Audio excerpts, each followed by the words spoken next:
Hello. We're playing Final Fantasy XIV. Shocker. Alright, let me make sure everything works. That's audio. That's video. My push button things seem to work. I'm actually sharing.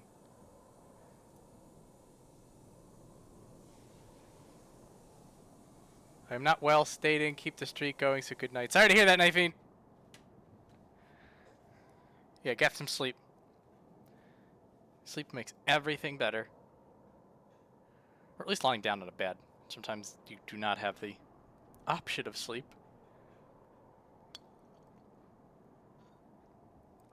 Anyway. Last time, Moenbryda showed up to be a badass, which is just her passive state at all times. And we are going to figure out a way to teleport in on Isael and thwart her plans before she summons Shiva, which totally will not happen. And then from there, we're going to have fun. Now I'm done terrorizing this individual with my company issue chocobo. Let's go to Snow Club. He looks like he's got a bit of a neck issue.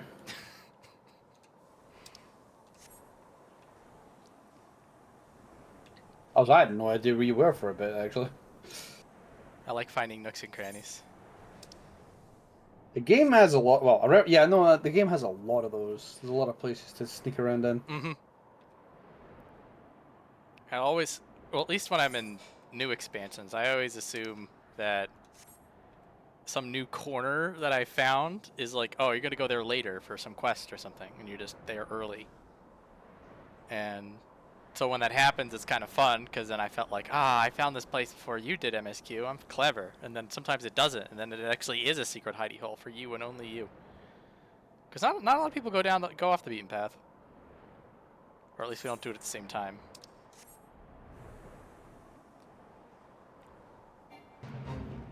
Hello, Civic. Alright. It's Moenbryda! Trust in the power of the white aura sight, Viola. And in me, of course. I'll trust you with my life. Good to see you, Viola. I was starting to wonder if you were having second thoughts. It's been like 5 minutes, you little shit. Anyway. Captain Ilbert sends his regards, by the way. He attends to the interrogation in Ul'dah even as we speak. But I shall not distract you from the matter at hand. We could discuss the Ivy upon your return. Oh, sure. That makes sense as a buffer. Because that's gonna turn into Garlean monetarist scheming. That's gonna come in later. Okay, that'll be what we do afterwards. I was trying to think. I was like, do we keep her in the lake? I'm like, probably not. There's probably some fluff.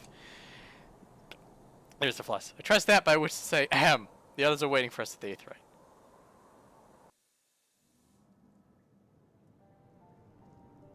One quick run through a dungeon later.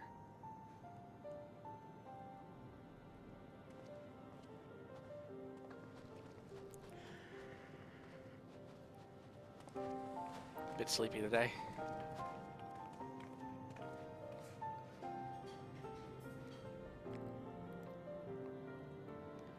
It's white auracite.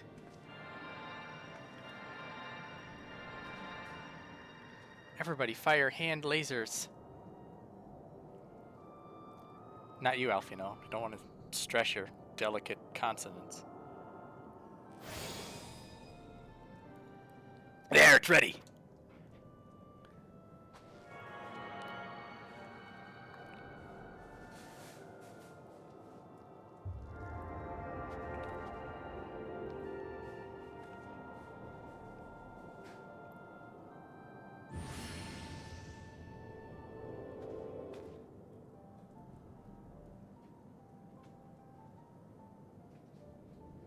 Ha! It worked, I think.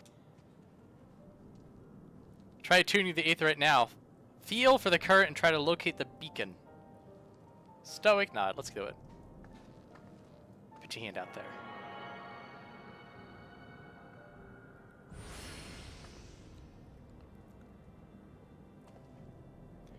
We've done all we can. For now, let us withdraw. No, let's go! Let's teleport! Oh, when your final preparations are complete, you must seek out the beacon we have created. If by the graces of 12 you arrive safely, you must stop Iceheart before she summons Shiva. I'll do just that. Flawlessly.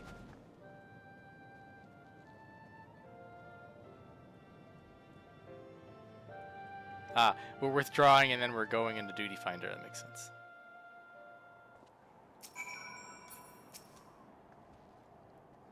I've a mind to join you, but Orion J made me promise I wouldn't. Aw. Apparently the thought of me becoming Shiva's thrall was too much to bear. As if I'd give her the chance. Get him, Azit Lux, I believe in you. Cannot ignore the possibility that our actions have alerted Iceheart to our plans. Should that be the case, she may attempt to hasten the completion of the summoning ritual. Oh no. And if she succeeds, you'll have little choice but to face Shiva in battle. Knowing little of this saint, I cannot say if your own strength will suffice. It will. And so I will encourage you to call upon your allies. Some may have reservations about wagering their lives on the success of Moenbryda's experiment, but others will surely agree that desperate times call for desperate measures. For you, some of your party, pray speak with that knight. Fine. Sir Amaric regrets that he could not be here in person and asks that I read you this letter. Ahem. Ishgard faces an unprecedented threat. Yet in our hour of need, it is not her knights who stand poised to defend her. It's Viola Cheshire, the warrior of light, savior of Eorzea. Your deeds this day shall not be forgotten. Where others would flee, you choose to remain. Where others would falter, you rise to the challenge. Where others would use their gifts for selfish ends, you wield yours in service to a greater cause. I guess you could use the echo to, like, I don't know, cheat and gambling? Trick other people into getting tempered? There's probably ways of doing it. Yeah, Akafai Amphitheater. No such thing as Akafai Amphitheater easy. Really don't know why they did that I back know, in the day. It's so weird. Nobody's online. Don't know if they had, like, different intentions, but...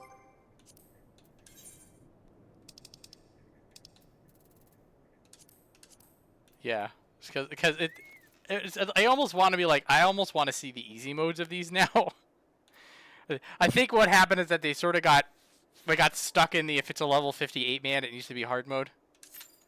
And then it would be a 4-man if it was not a hard mode. And they just sort of got stuck with that convention. And then when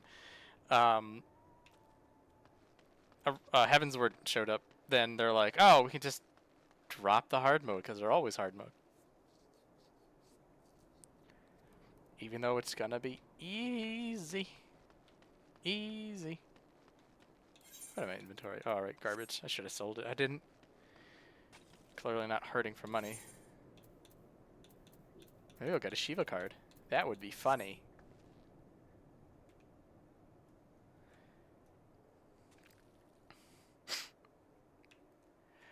Yeah, this Shiva fight is... I don't even remember. The extreme actually did get us a few times. There's a couple gotchas, but... This teaches you about the large circles go around the room and then go into the middle pattern. This is the origin of that mechanic. This is Step on Me Mommy, part 1. Angry Potato Chip. And Bahamut Ali, who's not a pugilist.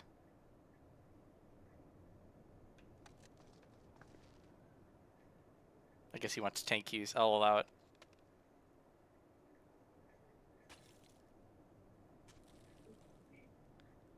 Let's see if we queue in with Angry Potato Chip.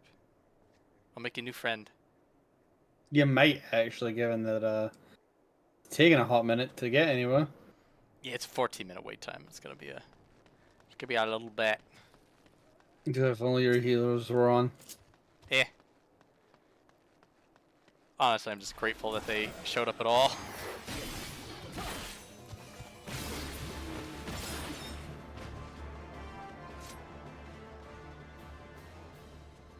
What's up, dude? Hey. It's a Lalafell. Gross. So it means it's probably evil. This is a fucking... Where's the bad guys? Just shoves his face in the croc's nose. Actually, when you came up, I thought he was petting the croc because of the way his hand was. Ah, I was a like little this. confused for a Yeah. second. Oh, that's a precious moment that we all just shared together. Oh no, my hookah. My fuka. Come on, gladiator. Actually, you'd be a paladin by now. Come on, paladin. If it is a gladiator, then we're in trouble. Oh. I was gonna say it's not gonna stop it from being a gladiator. No, I know. Seen a level 92 black mage. Sorry, a thaumaturge. It can happen. Oh, for fuck's sake.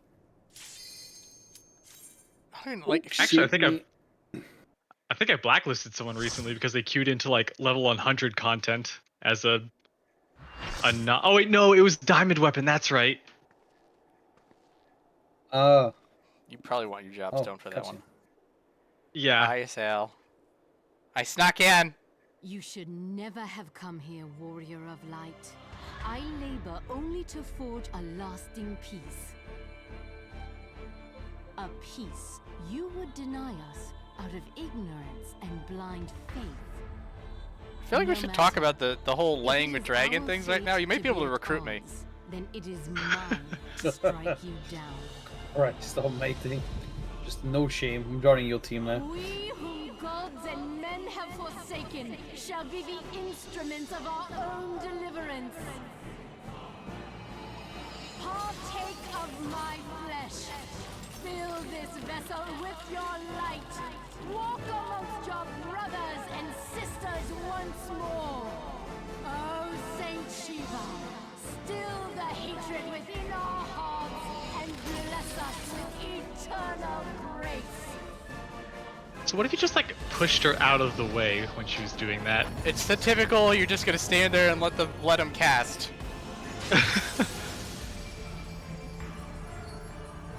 I feel like there was plenty of time to interrupt that. You could have gotten there. Warrior of Light's just like, is this a primal? I'm excited. It's the Vegeta to perfect cell. He's just like, wait, you tell me you could be stronger? No, go on, do it. I'll wait. And unfortunately, this bad habit comes to bite everybody in the ass later with Galo Jaja, but never mind. I'm just saying, if someone's cast a spell, you can totally just stick their fingers in you can totally just stick your fingers in their mouth. Fuck is angry potato chip not here, the poor bastard. Oh, no.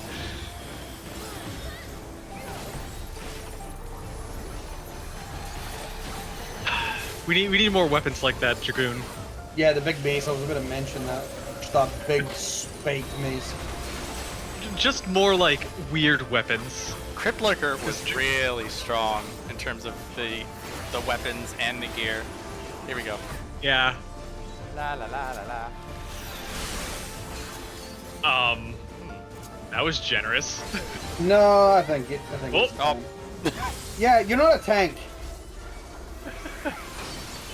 At least not right now, you're not a tank. Oh, it's fine. No, I ran back towards the boss and I just ran towards the tank who was doing a tank buster. It happens.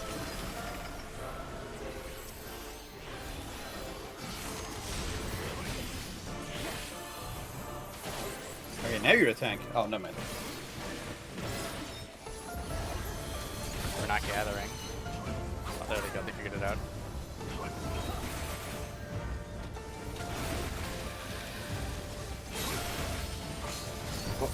Be careful.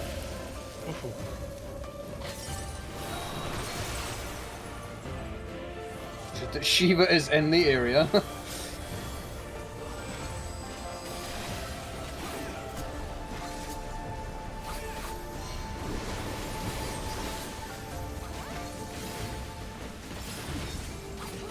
So you start immediately going to her intermission phase afterwards and just stop doing stuff.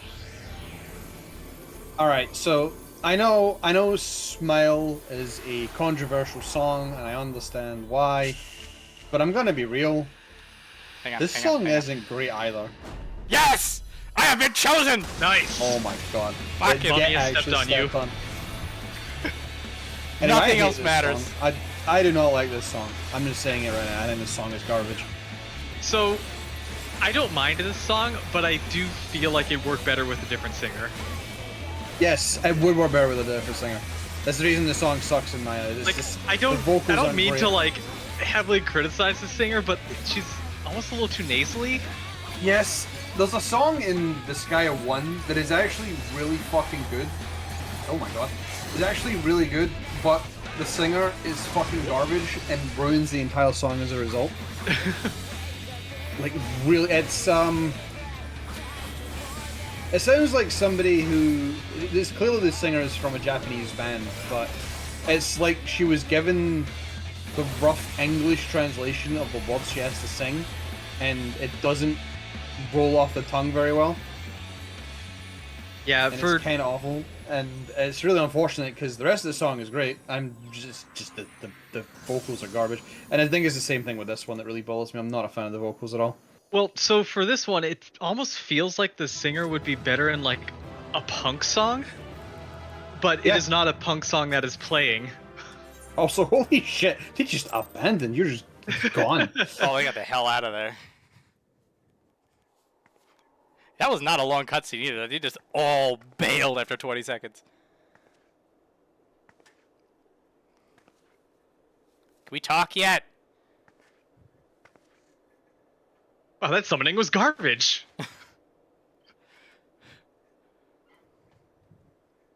Fool. Blind, bloody fool. Should have gone for Bismarck. You, of all people, should understand the suffering war begets. That no sacrifice is too great if it brings an end to the violence. You had me in the first part.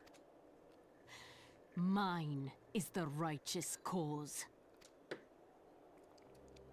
No, mine. No, mine. You fight in a war you do not understand. A pawn of liars and schemers. And they Civil are War? no less ignorant than you. Following the creed of their fathers without question, never thinking to ask why. Trapped in a delusion of their own creation, and blind to the truth.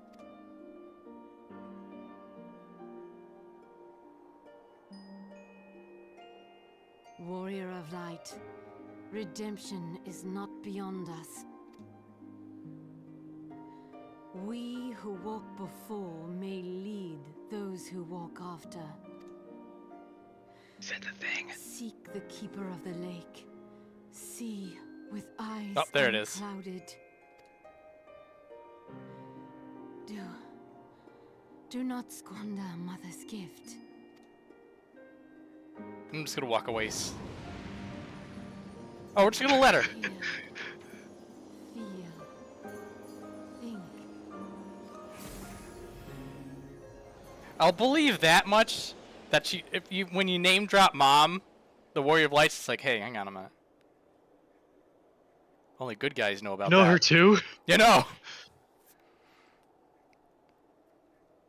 Which is what makes the Warriors of Darkness arc so good. But we'll get there. Hi, bitch. And so the vessel withdraws. His mask makes him look so a sad. predictable outcome. Nevertheless, La Habrea will be pleased. How unfortunate. Oh no, the Ascians don't like each other. They're fighting. Squabbling.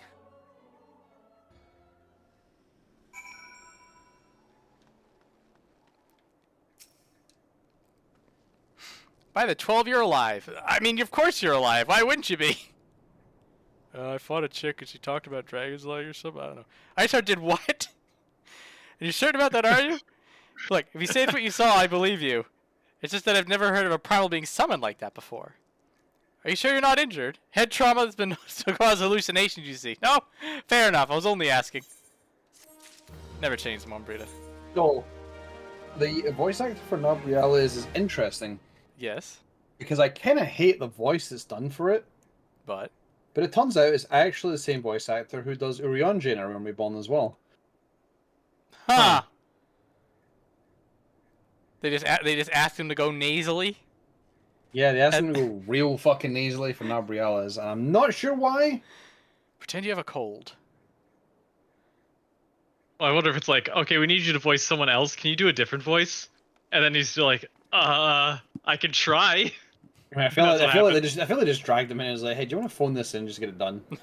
Because I mean, Gideon plays a lot of fucking good voices. He does a really good job. Probably one of his more famous voices is actually having a good Scottish accent, which is fucking bizarre. But don't do It's the not- Scottish one. I'm surprised they never got him to do the Scottish one, but it's fine. That'd be a great Ascian. The odd for no reason, just the Scottish accent. the odd Scotch assassin. I'm here for this, but it's not gonna happen, so never mind. I think as an ancient, they wouldn't allow anybody with a Scottish accent to exist. So, I just like to. So you know how the Ascians talk in like some weird, like, unintelligible language? that bro. It's just full brogue. They've all been speaking brogue the entire time. Hello, Pitchy. Like, it doesn't even sound like the language. It is just full on like extreme Scotsman. New headcanon, starting right here, right now.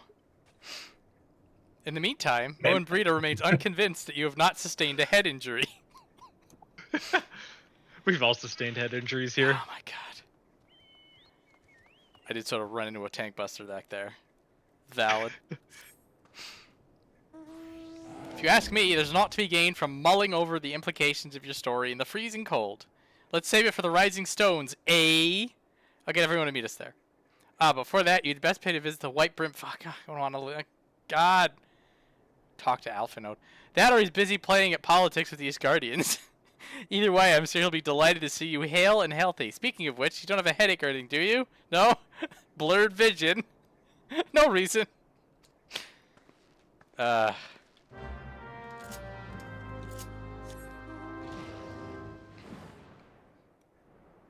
out Alfie, no. Just keep Moenbryda. For shame.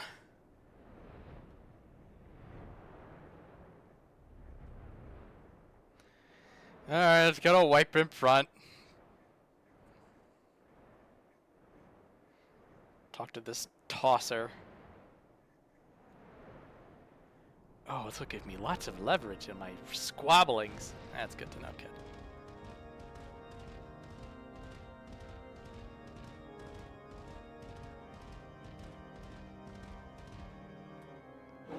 It's Krill me. Oh, hi, Amric. Yes. It's customary to report to one's commanding officer after completing a mission. Oh, a little bit of cheek. She's allowed. She's cool.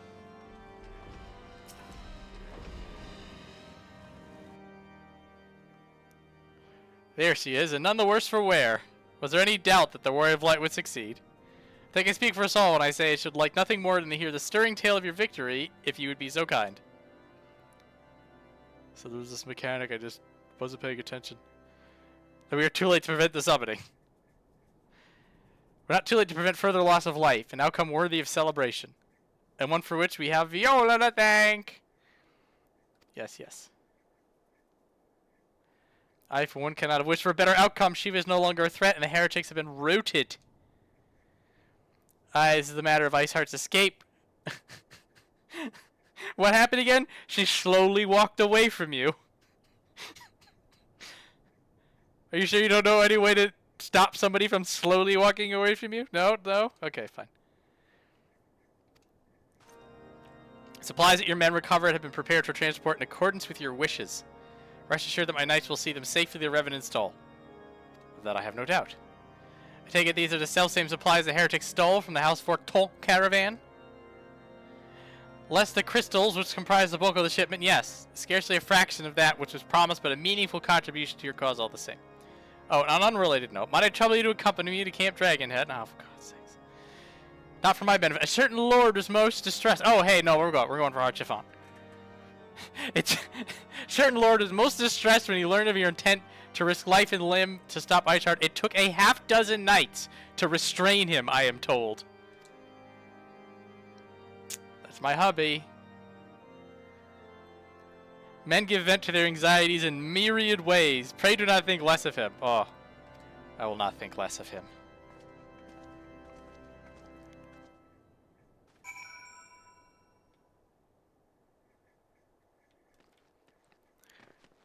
All right. Da da da da da. Boop. No. Oop. Yes.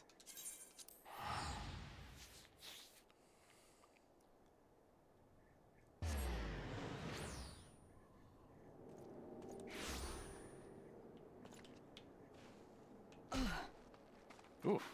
I was right in the camera. It's Kitty Girl.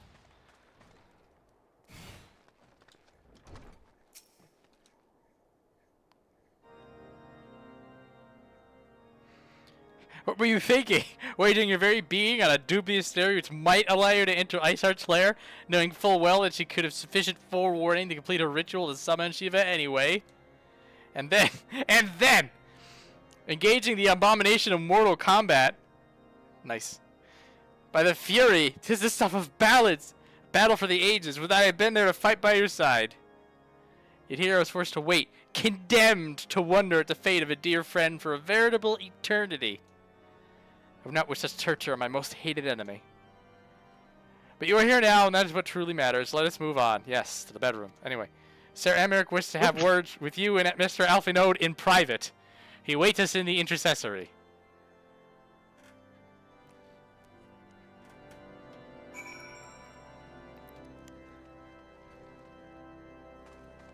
It's actually a long Kong. I'm starting the thirsting early because when I start thirsting for real later, you'll just think it's me continuing the bit. It's flawless. No one will know about it.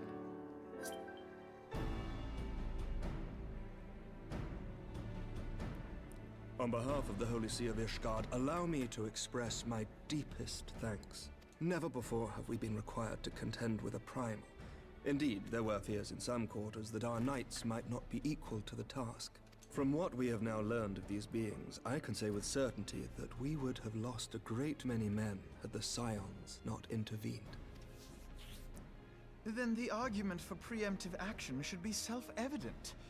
Perchance now you will reconsider my proposal that Ishgard move against Nautalon. Ere we first met, a similar proposal was tabled, but the Holy See decreed that we were to observe, and that military action should be taken only in self-defense. All things considered, it was not an unreasonable decision. Since the calamity, 2 vigils have fallen to the Horde, while Garuda has never shown any inclination to storm the gates of judgment. Oh, he pouty. Which is why this unprecedented crisis and its resolution may prompt a change in policy. You who have faced these primals know well the threat they pose. Ishgard did not. Not until now. And there is naught like a brush with death to change a man's outlook. At the very least, this should silence any lingering objections to our arrangement with Revenant's Toll. The Holy See may even feel moved to grant us its formal endorsement. So far as it is possible, the Scions shall be compensated for their service. We should be grateful for any aid you can provide. As a gesture of good faith, I shall withdraw my previous request. Your people are doubtless needed elsewhere. That will not be necessary. We too have a vested interest in watching Dravania's movements. I see. Once more, I must thank you. Sir Emmerich, if I may, do you truly believe that Midgardsormr could return? The heavens are a window unto truth, but those who interpret their movements are not infallible. I requested your involvement as a precautionary measure. But of course, you sought an excuse to compensate us from the first, mindful of what would happen if Revenant's Toll were taken by your enemies. Ishgard is not wont to aid its neighbors, but that does not preclude it from manipulating them to serve its own interests. Oh, pouty boy. Choose your next words carefully.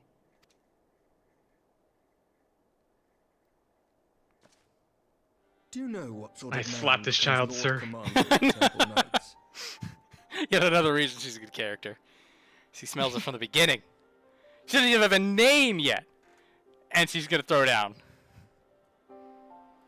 We know nothing about her story. She don't care. She's not waiting for us to know about her.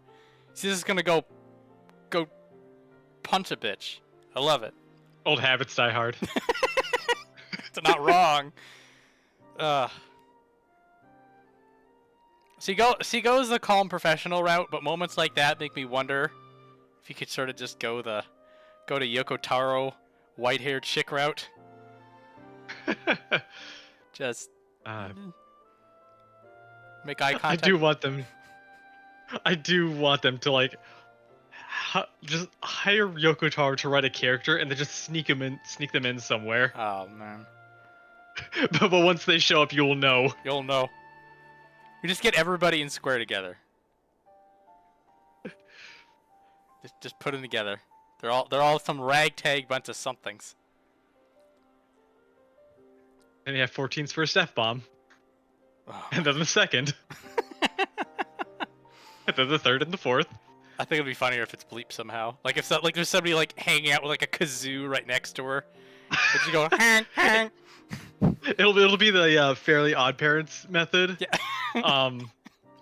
It'll be like, for reference, it was like, my real name is, and then a giant truck passes by, so you don't actually hear their name. Yep. But everyone calls me Dad. It'll just be that. Table for the future. Patch content for Dawn Trail. Come on. 7.5. We need that. Anyway. One who comes from good stock. I did not. Yet here I am. Now, why do you suppose that is? Because I swiftly learned to tell the difference between words, deeds, and beliefs. You are correct, Master Leveilleur. Ishgard desires to see Revenant's toll flourish, as it would present a troublesome obstacle to our enemies from the south. We are so glad to be of use to you. As we are to you. Ours is a mutually beneficial arrangement, lest we forget, one born of necessity.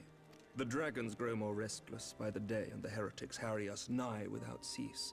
We have contended with such troubles for centuries, but there are limits to even our endurance. Yet as a pauper is loath to part with his meager possessions, the leaders of Ishgard are not wont to render up their trust to outsiders. But with perseverance on our part, they may yet be made to see the light. Nevertheless, one must take care when walking the road less traveled. Wise words, Sir Emmerich.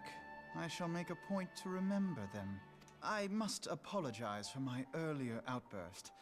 I hope it will not sour our good relations. Not at all. You but spoke from the heart. I trust you understand. It was already that sour. at times, my duties may prevent me from meeting with you. Sorry, this lemonade is sour. You're making lemonade.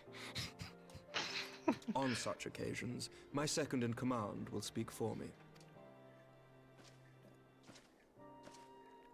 Lucia, at your service. Lucy's her name now. Pray excuse our reticence. We are but wary of speaking too freely, lest our Oh, sentiments shoot. be made known to our enemies. Go on. I'm pretty sure that is 0. As I was mentioning Drakengard, about white-haired. 0. Actually, does she stay? Does she stay with, or does she change voice actors? I don't know. You must learn this for us. Actually, I might check. So the thing is, that's actually kind of interesting, is that Amric's voice actor in A Realm Reborn is the same one Yes. going forward, He which stayed is though. interesting because the majority of them got replaced. Let me see. Lucia. Because Amric nailed See it. if you can- No, it's only in A Realm Reborn. That's why she never goes Akane 0 on them. They pulled the essence out. It makes sense. It all makes sense now. If they had kept the same voice actor, Lucia would have lost the armor, would have just started cutting people in the snow. She would have been too powerful. Oh man, it would have been perfect too for Heavensward. Yeah. Hey, stupid dragon! Oh, sure, actually. And yelling at books. Anyway. Know that the Lord Commander and I are of one mind. For the sake of Ishgard, and of Eorzea at large, I pray our peoples can put aside their differences. Those who dwell in the past risk losing sight of their future. Should aught befall one of our shipments, pray inform Lucia immediately. You may also relay to her any words you might have for me alone. Not being of Ishgardian birth, she owes no allegiance to any noble house, making her as near to incorruptible as one can find in my homeland. Suffice it to say, I trust her completely, and so may you. Which reminds me, Lord Orchefort, if you would be so kind? Certainly.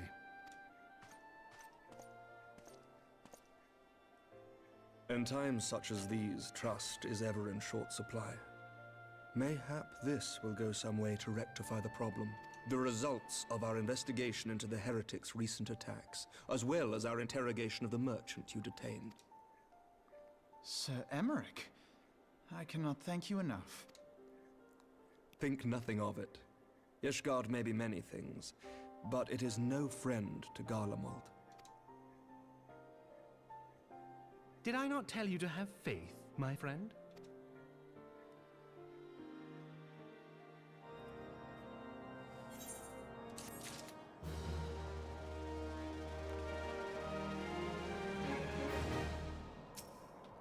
Hi, punk. It would seem you must have discussed with our friends. If what you say is true, Iceheart's method of summoning Shiva defies all precedent, or precedent.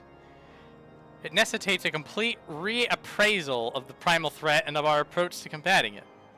Not really, but continue. Moreover, there are grave ramifications if word of this incident reaches Imperial ears. The Garland Empire believes that primals are an insufferable menace, that their mere existence is a threat to this very star. As such, they deem any action taken against the beast tribes to be justified by default. Imagine then if it became known that it was not only the beast tribes of Eorzea that could summon primals, but her civilized people as well. Any lingering objections to the Eorzean campaign would vanish overnight. Technically, Louis Schwab summoned primals, but anyway. Where before we had contend with a single Imperial Legion, we would well find ourselves facing the combined might of all Garlemald. Oh no. Oh no, not all of Garlemald.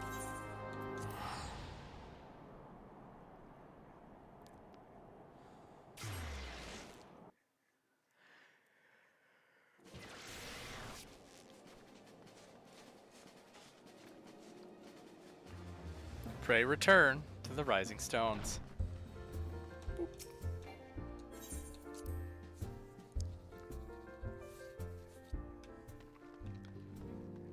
Anybody have anything interesting to say today? I do not fault Sir Emmerich for being less than forthcoming with his beliefs. Not even the Highborn are beyond the reach of the Inquisition. He knows. True, young leaders can be more amenable to new ideas. Then again, their lack of experience and influence can hinder their ability to enact reforms. Forgive me, I thought I prepared enough meals for everyone, but the others were most hungry. No! I have missed out on lunch. Nicely done, Thancred. I was just gonna say, you're pretty alright. Oh, Thancred, you silly goose. What you two do is your own business. Is it a drinking contest?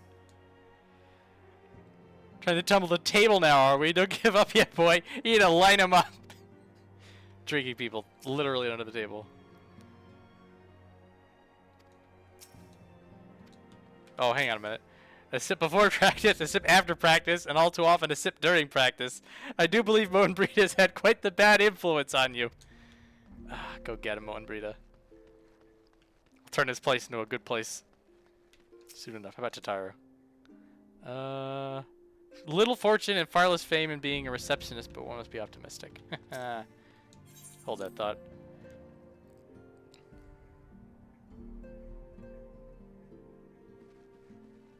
It's Minphilia.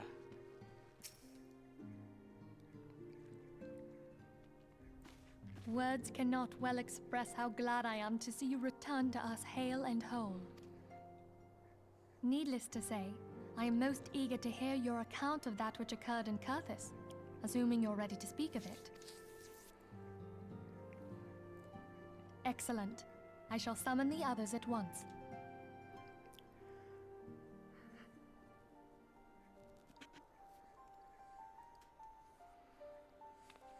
And then I didn't even get to limit break.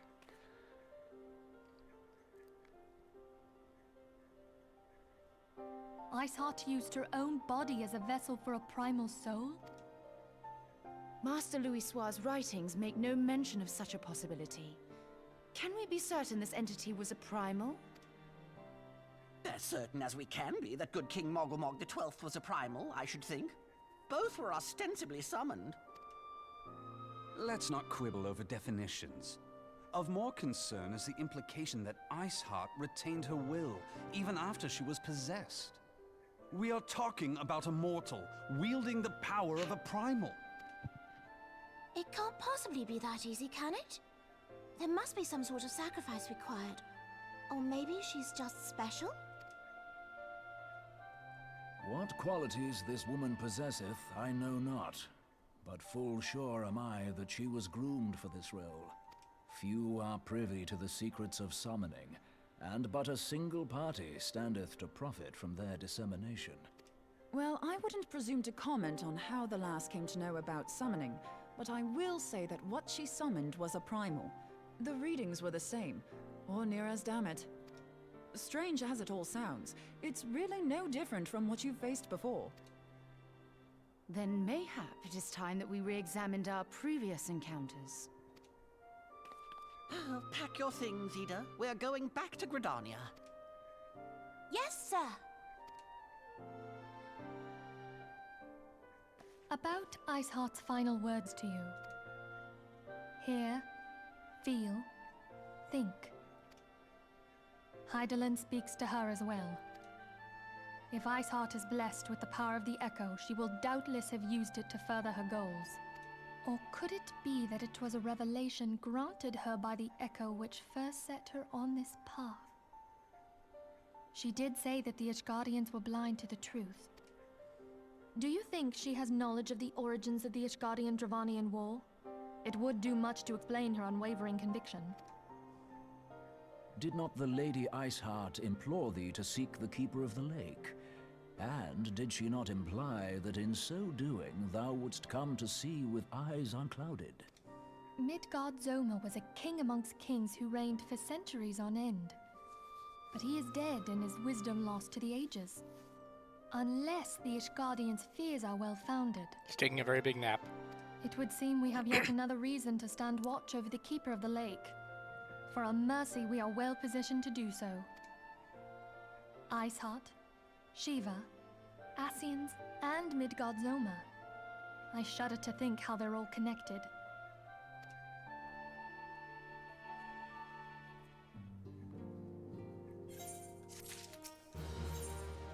Oh, it's another weapon coffer. I mean, to scour the annals for knowledge of Midgardsormr. I'm never going to see annals, by the way, but never. Given his great age, I dare say he appears in more than a few dashes. Oh, did you hear that? The commotion outside. How could there be a commotion outside? There's no such thing as a commotion.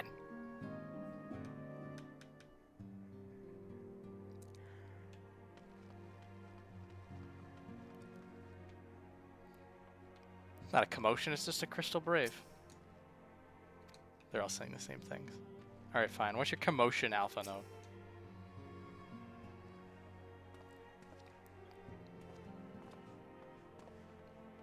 It says, well, you're on hand. We have a problem. Ray has escaped. Happened shortly after the Immortal Flames took her into custody. She had been placed in a dungeon cell ahead of her coming rich trial.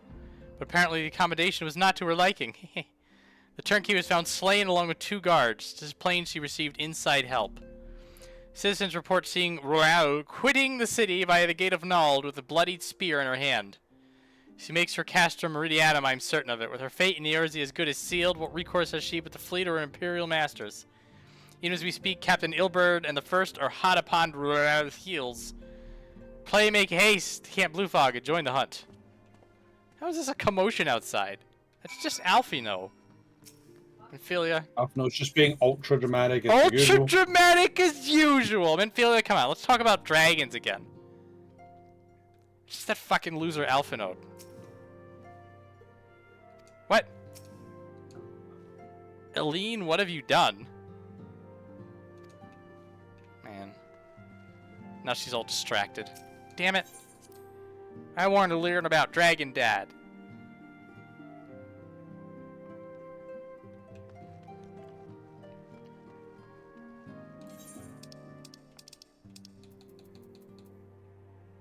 Sure, Minfilia is the best person to talk about Dragon Dad with.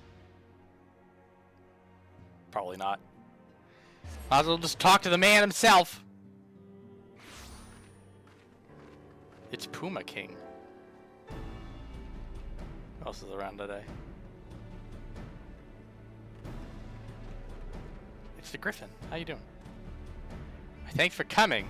I've spoken with the soldiers here. They say that Raoul walked through the camp not a bell ago. She walked right through. You did not mishear.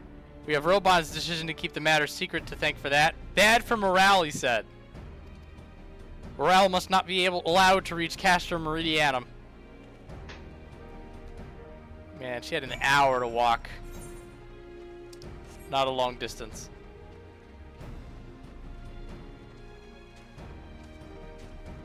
I mean, I'm not walking. I'm gonna get my chocobo.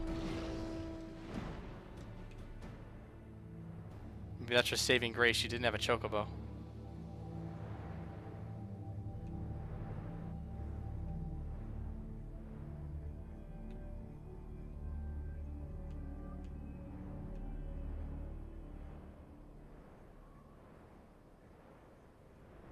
No, I want to go in the Ceruleum. No. Let me have a dip. No. We're like having a sauna. It'll be fine. Ah. Cleanse your pores. Clean off your body. Ooh, it's a duty. Oh yeah. It's Tristle Fluffy Tail. Hey, you Hakusho, what's up? Is that really necessary? I'd better be compensated for the additional exertion you caused me. I remember early after this fight, Ilbert has a very apt line. I mean, Once this fight is done. this is the reason I'm doing this playthrough, for that kind of stuff. He had said to Robon earlier, like last stream, maybe last Saturday, you know, let us think of our old country over beers, and I'm like, bury that one in there. This wretch was with Rael. He threw himself at that his mistress might escape. She didn't even blink when we cut him down. Not even when he started screaming. No loyalty, even to our own, the god's damned heartbeat. With me, Sion, we almost have her. I guess there's no pretense anymore. We're just... She knew she was had. Oh, now she's talking with you. Yeah, she's... The jig is up, gang. Fighting with glasses like a badass.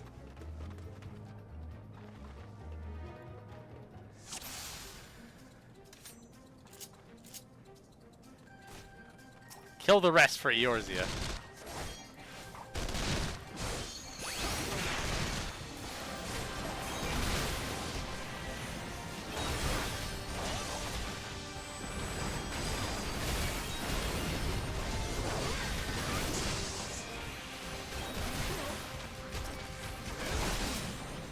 Come on, come on.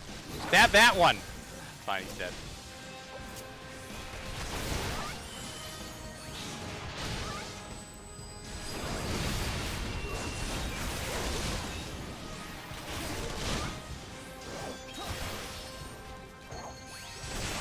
She's Aline the Razor. I always love everybody's last names.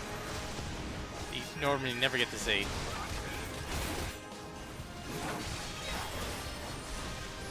Oh, she looks so happy on her profile picture.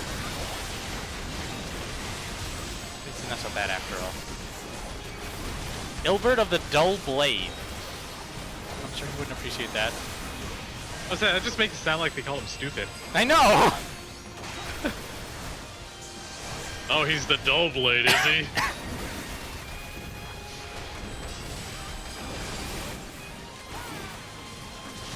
They have healers. Kill them first. Where have I heard that before? Kill the one in the dress.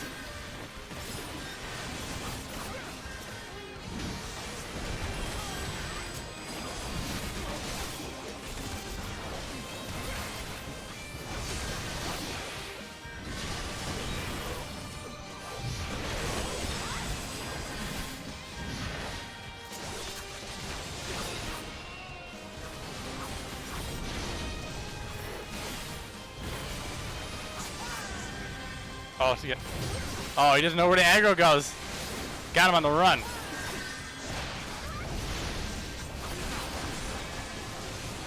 Oh, you're at cutscene percent. You're fine, Yugiri. All right, we gotta wait for this.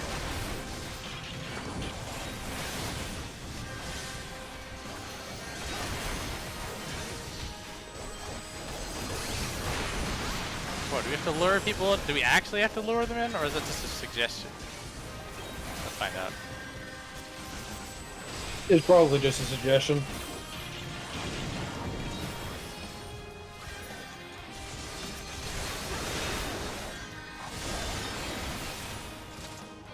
Oh, yeah, it was a suggestion. Down he goes. We just had to kill all the ads, and then you see he lost their 0.1% health. Gasp, pant. Binder and do it tight. Tight. Tight like a tiger.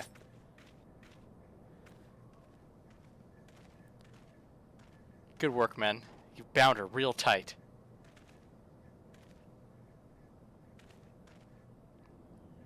Seen our Imperial cronies pushed us close, but we were better. See the power of cutscenes. Behold, a respected officer of the Immortal Flames. People looked up to you as one of the Order's founding members, one of its pillars. It saddens me to see you fallen so low. What would you know of low? You, a spoiled little lordling who has never known any want. Valid. People such as you take wealth and birth for granted. You think it your God's given right to rule over others. You know not of our plight, the injustice that we low-born Asgardians must endure.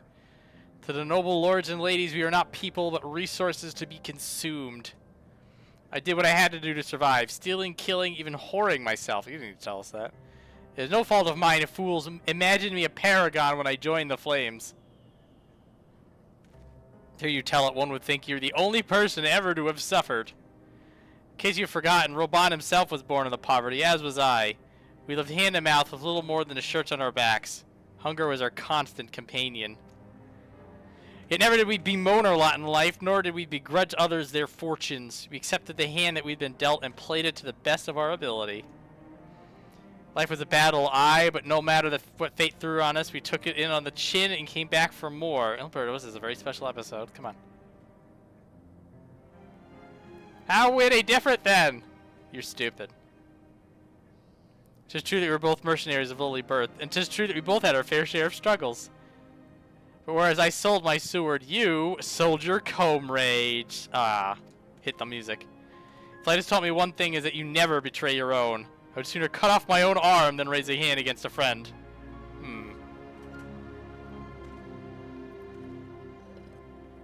But enough talk. Have at you. That was a line, by the way.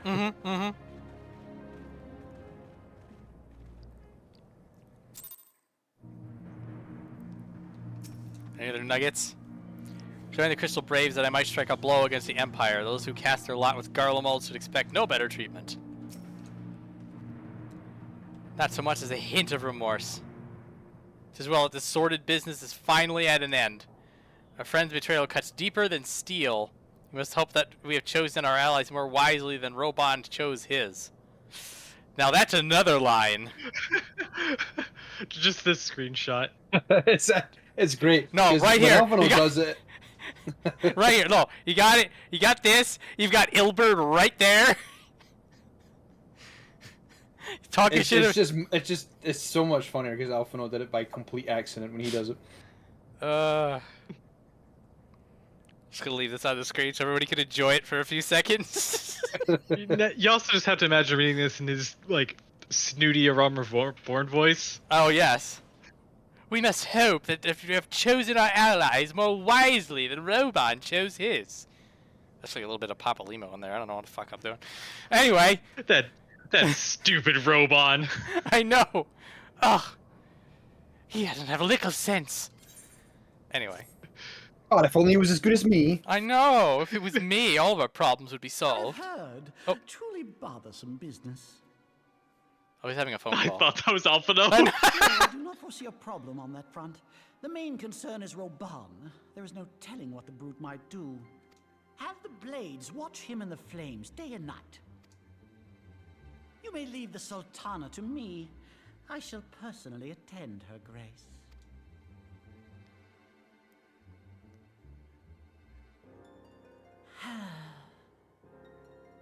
Oh. Determined potato. Sever one of the East Aldenard trade routes.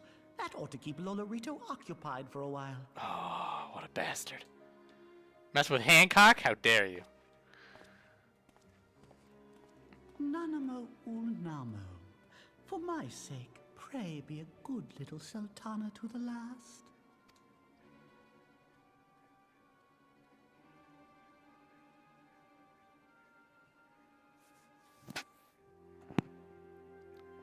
Just scheme right in the main chamber. I suppose this is the last place. Meanwhile, Nanamo's like in the corner fixing something, like adjusting a flower vase or whatever. Never once did I betray my own. There are depths to which a man should not sink. Which is true. Ilbert never betrayed anyone.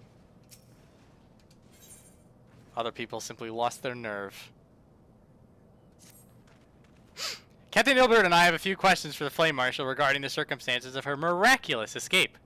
When we've completed our interrogation, we shall take our findings directly to General Roban, and that shall be the end of it. Your work here is done. Get the hell out of here. Oh, Return of Rising Stones! Our favorite! I'm aware that the antecedent... Yeah, at least there is an Aetherite. I'm aware that the antecedent held Rael in high regard. For better or worse, you'll want to know how this tale ends.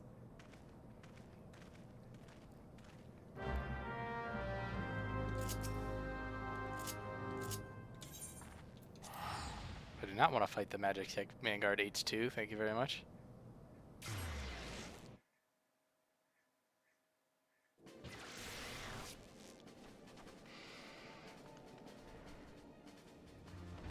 Oh, it's Fat Tuesday. Dragon Mark 5 and... Am I robotic right now? Maybe a little bit. Say something more. No. Let me BRB then. Hold on. He was better that second time. Hello, am I robotic? No. I don't think so. Okay, my internet had took a big dump just there. Oh. Don't know what happened. Also, Fat Tuesday, I have seen him running around in your field of vision as you play this game quite a lot. He's a good fellow.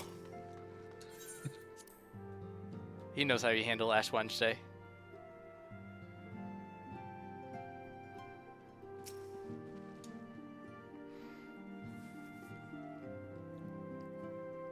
Welcome back, my friend. I have already received word from Alphino. Why did Alphino send me here to talk about it? To think that Flame Marshal Huayu was the Garlean agent. I know not what to say. That was Wayu? Roaille is Wayu. I give up. Together with English language. Aline lent us much needed aid at the time of our order's founding. She was particularly passionate about the need to tackle the primal threat. English language, you go home, you're drunk. When we discussed the subject, her eyes fairly shone with determination. Whatever else she may have been, I choose to believe that it was her true self with whom I spoke then. Even a Garlean spy really hated the primal threat. Anyway. But now is not the time to dwell on such matters. I have an important announcement to make regarding our effort to defeat the Ascians. We shall begin as soon as everyone is assembled.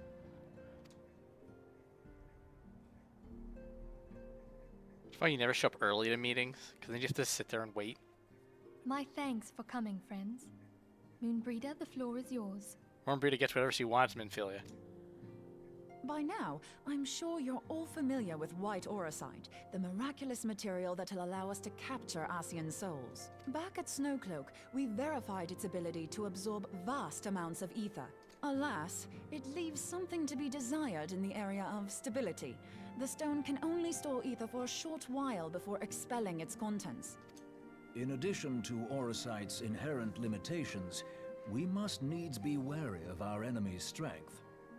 Our foe draweth upon an infinite wellspring of power.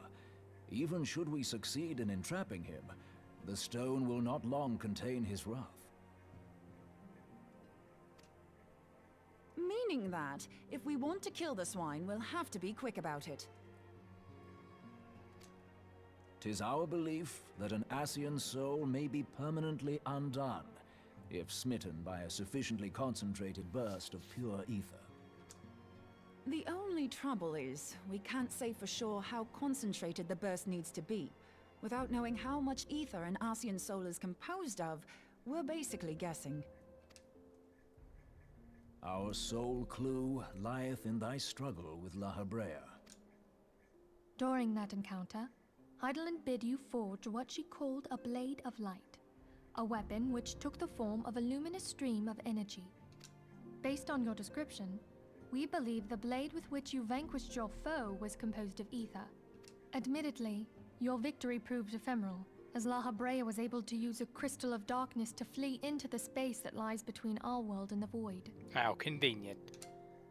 The fact remains, however, that Hydaelyn placed the means to destroy the Ascians in your hands. Be that as it may, it would be unwise to assume that she will do the same when we next encounter such a foe. She's having a nap.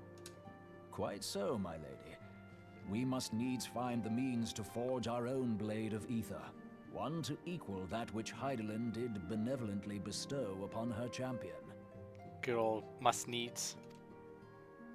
That is all well and good, but it seems to me that producing such a blade will require a prodigious quantity of ether. Whence will it come, pray tell? Oh, what if we had 2 pieces of white auracite? One to trap the Ascian, and the other to store the ether for the blade. Oh, nice try. But it's as I said, the stone won't hold ether for any length of time. We'd still need to collect the stuff there and then, sorry to say. And therein lies the rub. Finding a way to create the blade whenever and wherever we choose. 'Twould seem more research is in order. I'm going to linger a while, perform a few more tests on the auracite. And I could do with some help. Urianger, why don't you lend me a hand? Mine apologies, but I am required at the Waking Sands. Lady Minfilia hath given me sole charge of the premises. 'Twould be unseemly to leave them unattended. Yeah, it gets dumped, doesn't it? Unceremoniously. Then we just start punching people. We just forego the blade. I am really, really mad at you. I'm gonna punch you really hard. Sole charge, you say? So you're basically alone there, then? Well, that settles it. I'll just have to come to you. Nice. I bet you will. I know, right?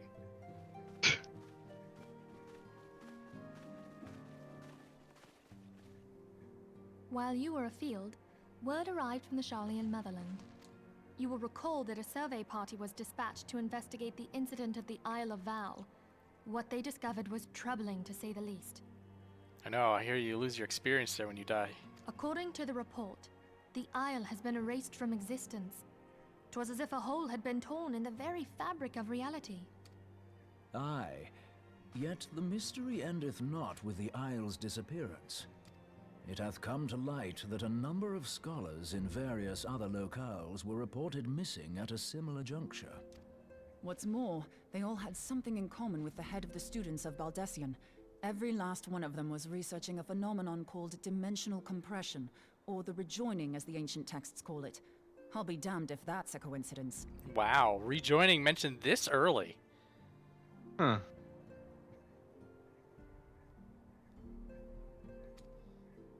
All indications suggest Ascian involvement, but I sense that a force greater still is at work. The entity the Dark Beings call the One True God. We For a must blind shot, pray it's that not my a, dear it's friend not, Kyle it's not regains terribly consciousness inaccurate. soon. If she bore witness to the Isle of Val's final moments, she may be able to shed some light on this mystery.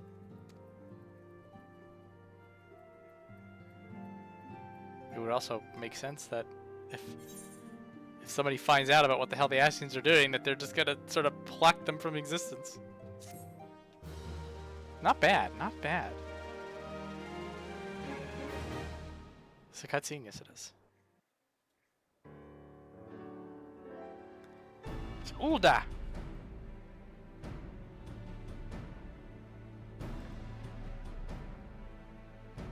Following the calamity, the forces of the 14th Imperial Legion entrenched themselves in strategic locations across Eorzea. So swiftly did they accomplish this, it was suspected that they had received help. To think that it came from Huayu, my right hand. Now we're Huayu. What is this cool whip nonsense? Why you? Why you? Oh, why you? What are you up to? There is more. We have reason to believe that Huayu didn't deal exclusively with the 14th. She also answered to a higher authority in Garlemald. But this higher authority could not have been the Emperor. By consenting to the Media Project, Solus Zos Galvus showed himself to be more concerned about preventing the spread of primal influence than claiming Eorzea for the Empire. He would happily have seen the lot reduced to ash. Actually, he would. He would not give a single damn. We believe a number of high-ranking figures within the royal household were against the decision, but that they knew better than to oppose the Emperor openly. Of course, this didn't prevent them from making clandestine provisions, in which Huayu played a part. There was so much patch content. I'm glad that I burned through this originally, the extended version, just so I could feel it, and now this time it's the quick version. But the quick version is still, oh my god. Alas, these provisions did not prevent Dalamud from falling, and the ensuing chaos changed the face of the realm forever. Yet Eorzea survived. To all intents and purposes, the Meteor Project had failed, and the Empire was left to rue its lack of a decisive means to eliminate the primals. Until, that is, it stumbled upon the Ultima weapon. Even before the accursed thing was dug up, it seemed to me the 14th had the might to overwhelm our weakened armies. Yet they chose to hide behind their walls. Why? The Black Wolf was wary of making the denizens of Eorzea desperate, lest more primals emerge to bleed the land. The discovery of the Ultima weapon, however, emboldened him to resume his war of conquest in earnest.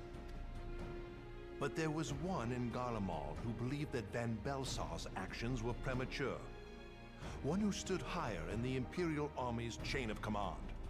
He ordered the Legatus to halt his advance, only to find that the Black Wolf had slipped its leash, and that the 14th now acted alone. In a bid to bring Van Belsar to heel, he used the agent he had planted in Ulda prior to the calamity to undermine the Legion's efforts. A man who outranks Van Belsar, yet opposed the late Emperor's decision to annihilate Eorzea. This could only be the former High Legatus of the Garlean army, now known as Emperor Voris Zos Galvus. So he was Huayu's true master. But one of several in actual fact.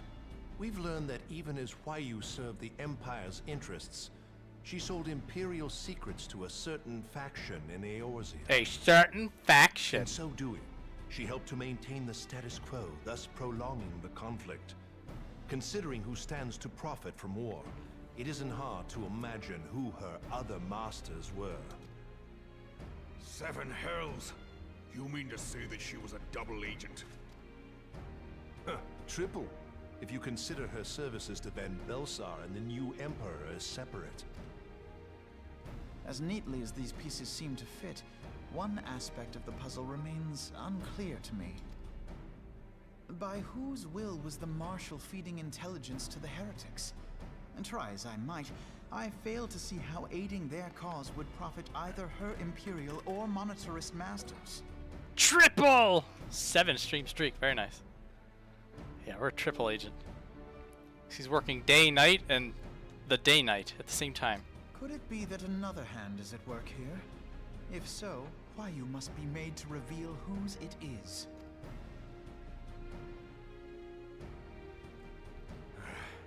Not only have I lost a trusted friend, now I must interrogate her as a stranger. Not a pleasant task, I grant you, but a necessary one. Unless we weed out the ivy, root, stalk, and stem, it will simply grow back. I know that full well. Those closest to Huayu have already been detained, and I will question them alongside her. General, pray keep in mind that there may be unwitting abettors among them. All will be treated fairly. On that you have my word. Those who are innocent have no cause to fear. We're just gonna punch him in the face and let him go. You have ever been a friend of truth, General. I hope the unpleasant task of weeding out falsehood will not detain you too long.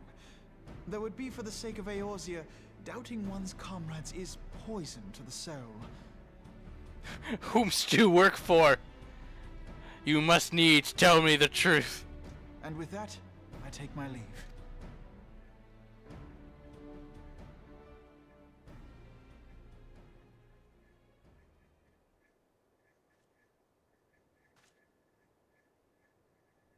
All these years, I've been made to dance to their tune.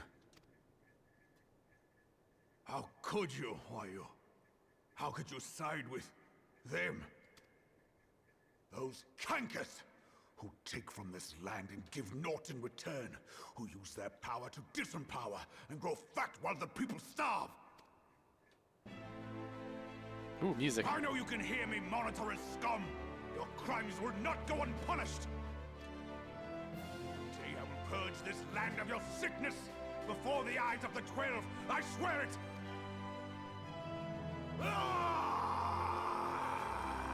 Janitor in the corner. Tiny little Oh lava God, fell. he's doing it again. I'm trying to look as small as possible. I shall have no further need of you this day. You may go down Your now. Grace. The Sultana's cliffside is for you to jump on over there.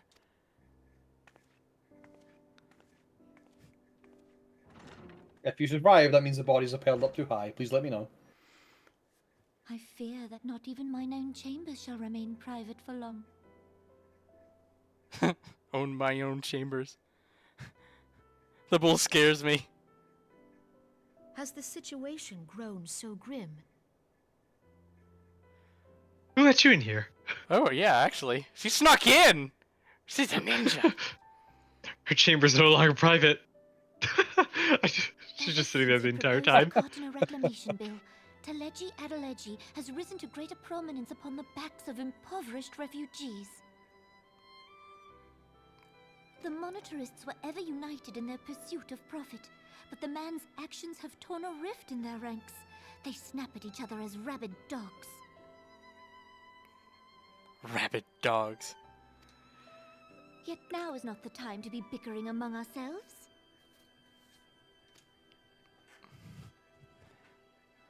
If this bickering is a threat to law and order, might you not have grounds to... When did you get here? Everybody's slipping in.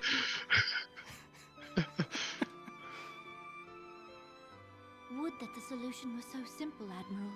Alas, my moving to dissolve the Syndicate is certain to spark outrage among the influential merchant class, whom the Cabal represents. This would serve to exacerbate the current unrest, and peace would slip still further away. Be they rich or poor, natives or refugees, all who reside in Ul'dah have a right to pursue happiness. It is the duty of a ruler to protect this right. Okay, who do we cut to now who's been in this room the whole time? If Just an Ascian just in the comments. It would not do to make enemies heedlessly. Like me.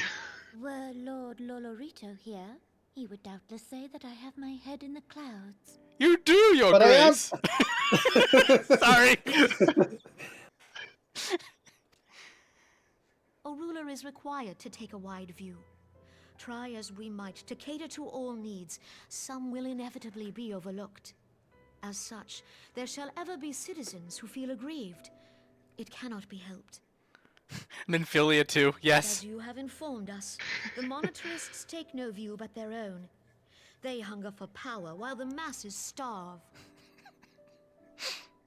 In the absence of a common cause, it seems beyond any one individual to make Uldar whole. And the presence of a Garlean agent within the immortal flames only makes matters worse. Even accounting for Uldar's historic reliance upon mercenaries, such a grievous breach of security is unprecedented. I fear this business will provide the monetarists with a rod to beat Rauban.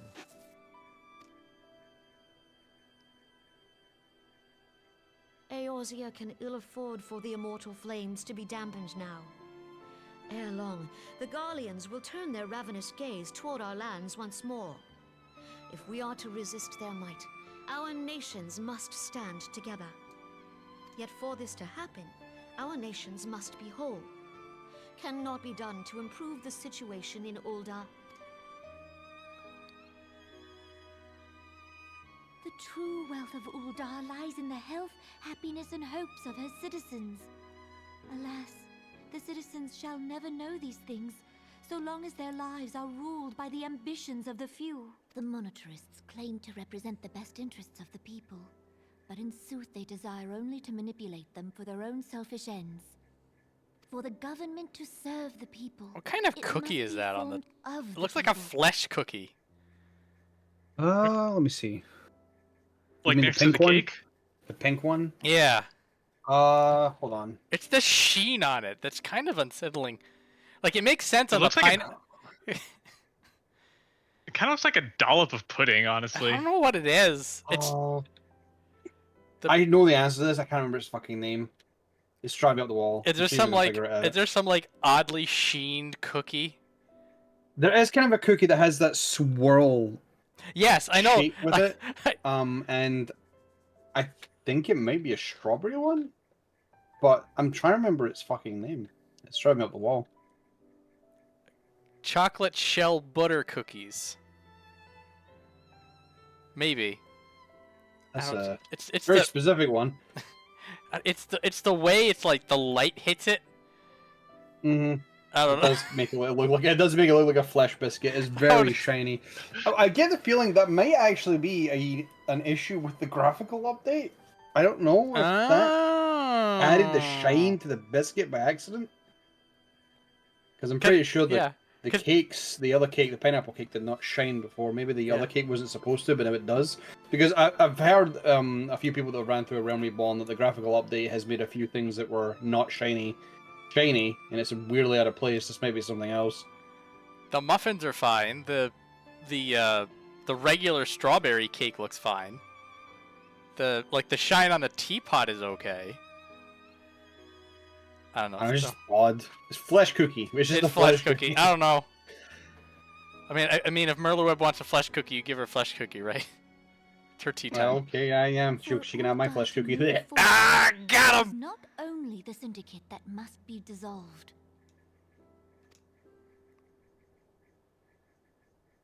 Nay, you jest.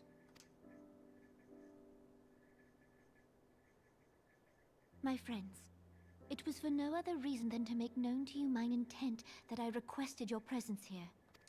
When I make my declaration to the people, chaos shall inevitably ensue. As the last monarch in the line of Ul, I make unto you this request. Help Rauban to preserve order and protect the people. Forsake them, and you forsake yourselves. For a strong Eorzea will ever have need of a strong Uldar.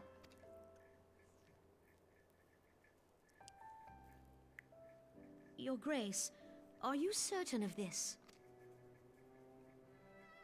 There is no other way. Red velvet shell cookie.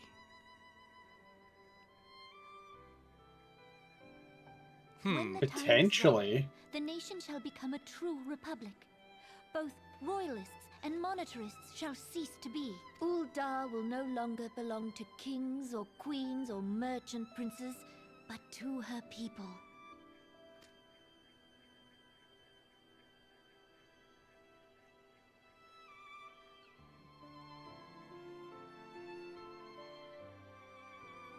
You know what? Now I'm gonna do something. Forgive me for casting What are you gonna aside all that you have toiled for in my name. I'll explain once I've spent an hour doing what I'm doing to see whether or not I can come to a conclusion. Beyond this gesture. Oh, hang on. We got another. The speech bubble is in the way. But when the speech bubble leaves, Nanamo also has one of these cookies. So we can get another look at it from a different angle. And without the light being weird. Everybody ready?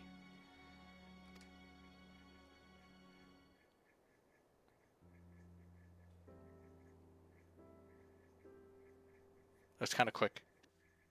It was kind of quick. That's fine. Oh, dude, I just had a dumb moment. A really dumb moment. Go on. So I took a screenshot of the Discord window so I can get the cookie up. Yes. And then I went to talk, but then I had the screenshot up and I was like, oh shit, I'm muted. So I went to go click on the screenshot of Discord and had no idea why I couldn't unmute. Oh no! Not realizing that I was already unmuted the entire time. That's sad. It happens. I am a sad individual. Is Sad how it is. individual. Just a big fucking clown. Well, we're all clowns here. Also, I'm an icebreaker now. That's a cool title. I was waiting for a cool one. Also one that you don't see around a lot. Yeah, a lot of people like to dump. There was somebody called Ice Wall that also had the icebreaker title, which I thought was appropriate.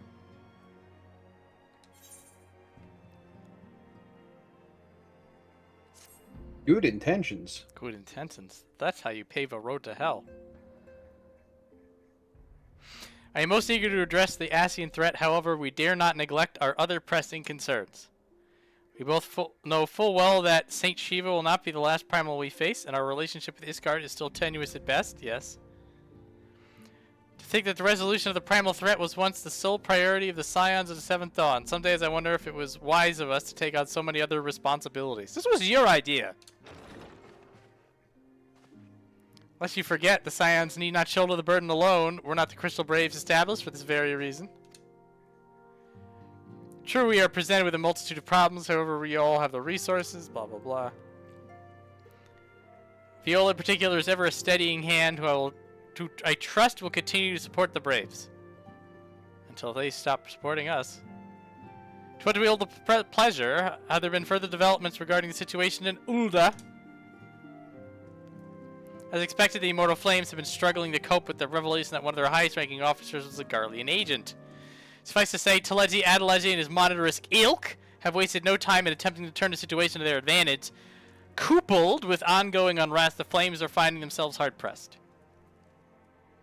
Plainly, General Bond needs our help, and I will direct the Crystal Braves to offer whatever support they can. If I'm to stay abreast of the latest developments and issue effective orders, however, I cannot afford to waste time traveling back and forth. And so for the foreseeable future, I think it will be best if I were to remain in Ulda. Get out of here, kid.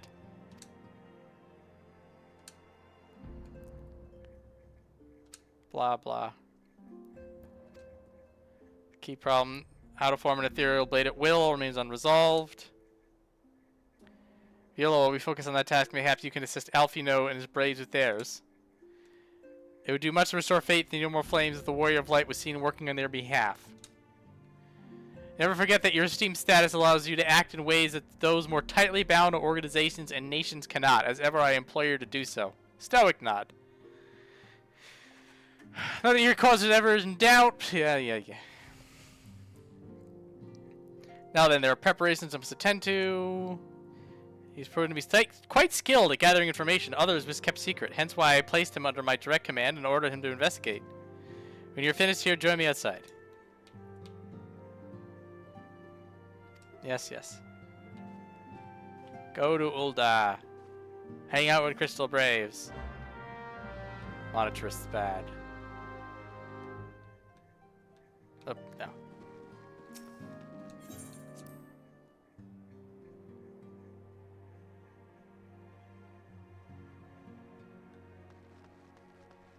Oh, people have moved. Are you sleeping well? You must be absolutely exhausted from saving the realm on a daily basis. Ever since Moenbryda arrived, the Rising Stones has been buzzing with excited energy. Her enthusiasm is rather contagious.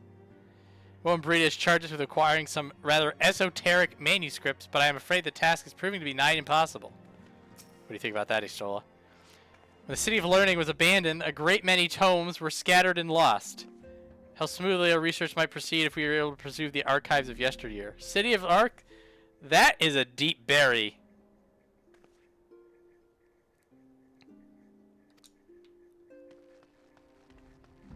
Hi, Ida.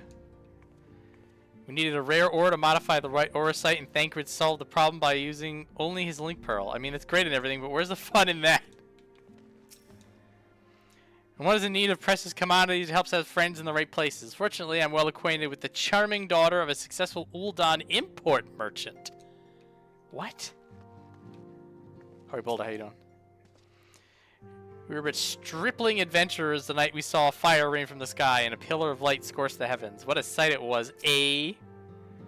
Hori and I were in eastern Thanalana land when the colossal shards of Dalamud pierced the ground. We stood witness to the subsequent explosion of ether and watched dumbfounded as the swirling energy solidified into those twisted crystal structures that we know so well. Those two have been telling me stories of the corrupted crystal formations that appeared during the calamity. I'll need more data before I can draw a conclusion, but I'm intrigued by the potential of their untapped energies. Oh yeah, Riol. How you doing, buddy?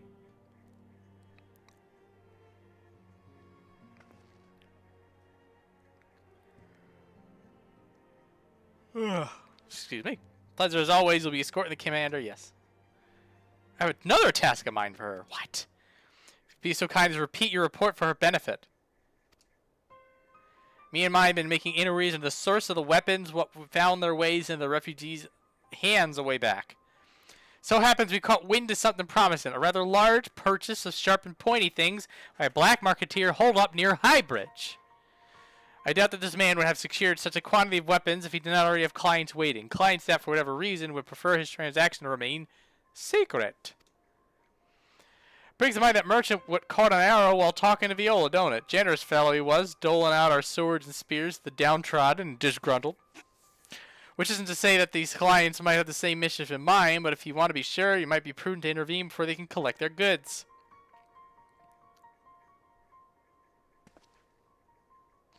Seizing the weapons before they fall into the wrong hands would be for the best. However, if we strike at the appointed hour, we might capture the black marketeer as well as his clients. Stoic nod. We're doing it. We're going to hang out with Buddy Ilbert again.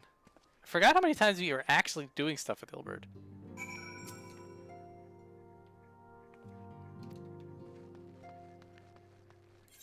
Hey, where the hell is Highbridge, actually? Tribone? I knew it.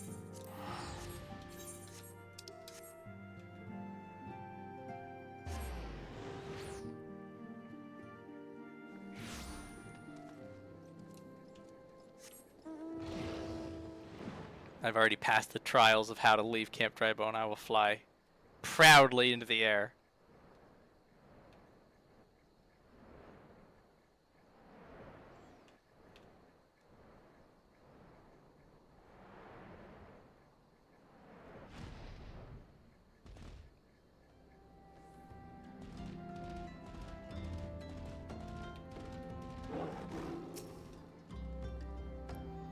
Ah, my scouts have been keeping a close eye on the black marketeer, and it would seem that his guests have arrived.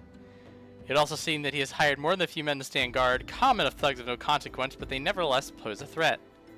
Even so, I feel compelled to apologize. It's far beneath a woman of your standing, and Commando Level needn't have dispatched you hither. What powerful man ever in need of loyal, able-bodied friends? Having found one in you, 'tis only natural that he would come to rely on you without hesitation. Ilbert's already planting the seeds, a sneaky dick.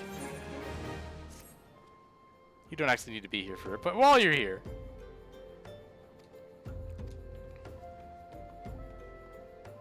You should really just start leaving things to us and stop asking questions.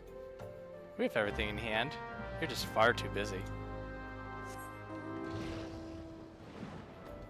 Son of a bitch.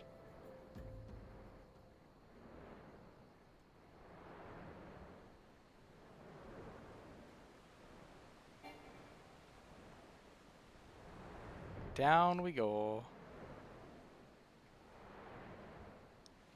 What are you? Ilbert, are you doing the fate? What's going on? I'm not going to help you with the fate. Spy the one man, but there are sure to be others. I have a plan. While you approach the sentry and create a distraction, my men and I will slip past and catch the Black Musketeer unaware. Yeah, I'll kill, dude. Once you dispose of the thugs, wait for us outside the tunnel entrance.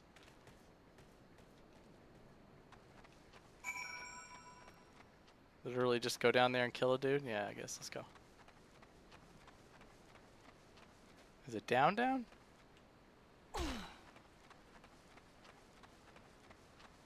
Oh, here's a hired thug.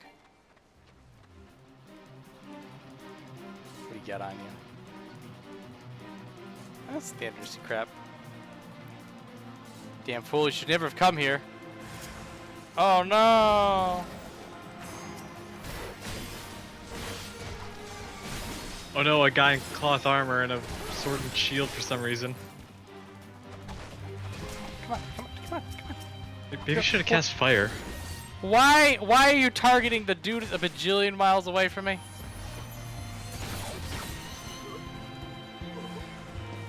Oh no! It's so tiny!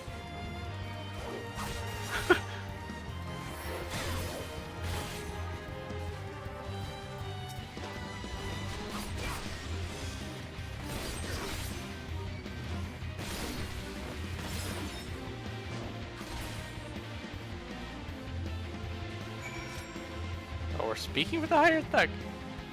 Oh, that's what we just completed doing. And then we murdered the hired thug after we talked to him. Got it.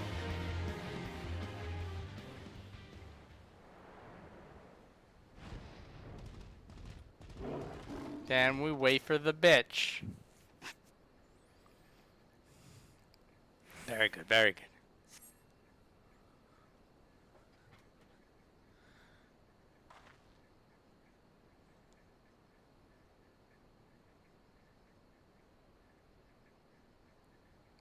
I don't understand. What's this all about? Yeah.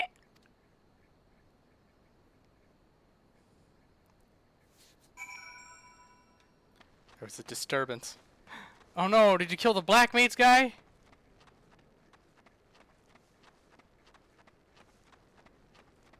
Did you kill the Black Mates guy? Oh wait, this isn't this the wrong tunnel. No, is it? Yeah, it is. Yeah, it is. He's near the gold ore, and I know the gold ore. Yeah. If Ilbert killed the Amalja Thaumaturge Black Mates guy, I would have had words. As you can see, this is a fine mess.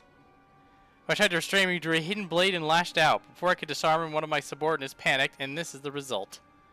It fools me to underestimate the bastard, and bring an inexperienced recruit. Commander level will be most disappointed. Damn it all, a golden opportunity wasted. Or was it? So the clients, though we know not how, they slipped past our perimeter. At the present, the first is currently tracking a party of Duskwhite sellswords. With that, he could have enlisted the aid of the immortal flames of the brass blades. Alas, we're here to aid them. They're in no position to aid us. Well, at the very least, we've secured the weapons, yet even that accomplishment is lacking, for the information we received indicated a massive shipment. The information we received is that somebody knew you were up to some shit, Ilbert. And not true. Dead man, tell me your secrets. Okay, never mind. I'll join the first in our hunt for Duskwhite sellswords. If the gods are good, we will catch them before they escape into the Black Shroud. In the meantime, I ask you to deliver these weapons to Ul'dah in my stead. Trust him to the third Yu Yu Hakusho. He'll take care of the rest. Yes, yes, yes, yes. Just gonna carry this massive crate. No big deal. You just go right to the Ul'dah. Here we're going right to the Ul'dah.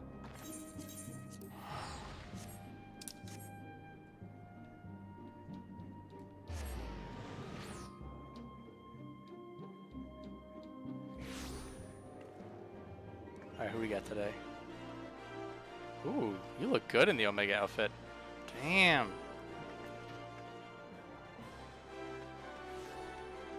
Damn. Caught me off.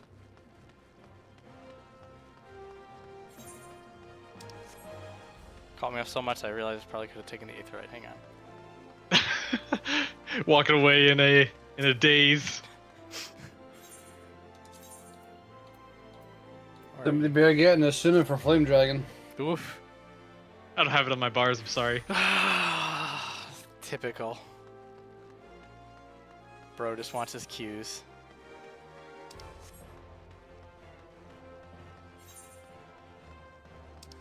Is he over here? He is. Oh, and Sill's Wheelred. How you doing, Wheelred? Hear that? I received my first official assignment. Yay. Hi.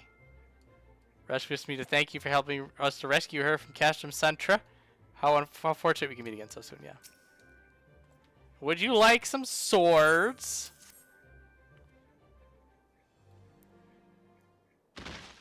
Bonk. The Chad throw. Gift the weapons from a certain black marketeer, courtesy of Captain Ilbert, you say? Understood. Once we've cataloged the contents, I'll have them delivered to the Hall of Flames. Let's copy everything, can it? We'll state with confidence that there'll be a far greater quantity. A blatant falsehood. Clearly, Riel is unfamiliar with the ways of Ul'dah merchants, whoever strive to present themselves as greater than they are. We should be thankful that his information was not completely erroneous and that we managed to achieve anything of worth at all. A bit of gaslighting. No fighting if I have anything to say about it. Our orders are to stay and watch, not to seek glory in battle. She's being cool-headed. Off you guys go.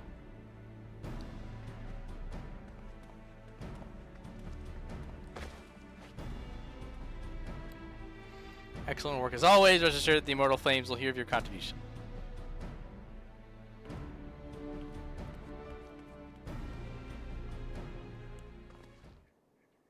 A word? Not here. Look for me at Sapphire Avenue Exchange. No need for whistling this time, don't you worry. Da-da-da. Whatever could be wrong? Riol. Is aught amiss?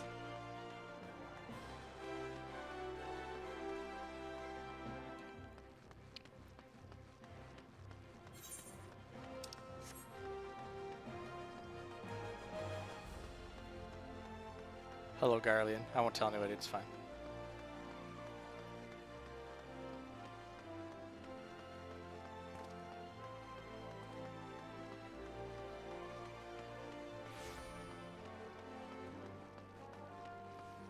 Meeting over here. Clever, everybody will be going to the market board. They won't even notice us. Few places better than market for privacy, I find. All the hustle and bustle of commerce means most conversations go unnoticed. I'll get to the point. At the Burning Wall, when you and the captain interrupted that exchange, what happened? Tell me everything. There's a guy, he screamed. I don't know, I killed some dudes. That's not quite how the first told it. These Duskwights are chasing. The latest words is that we lost the trail. But you never saw him yourself, not before the fighting started and not after? Something ain't right. I don't know what it is, but I can feel it in my bones! I'm not daft enough to be misled by some merchant's drunken boasts. Our information was reliable. I know he purchased those weapons. As if I've never deciphered a moneylender's books or had to follow a transaction back to its source. Did plenty of that back when the Braves were getting started, believe me. The commander wanted assurances that we weren't taking Gil from the wrong sort of benefactors. Of course, these days the money flows like water, and the first and third get the shiniest new toys. Forgive me, friend. I have a lot on my mind these days, and I appreciate you lending an ear. Right then, best get back at it.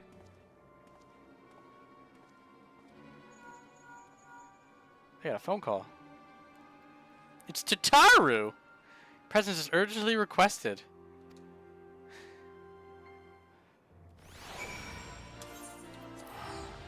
For Tataru, I'll do it.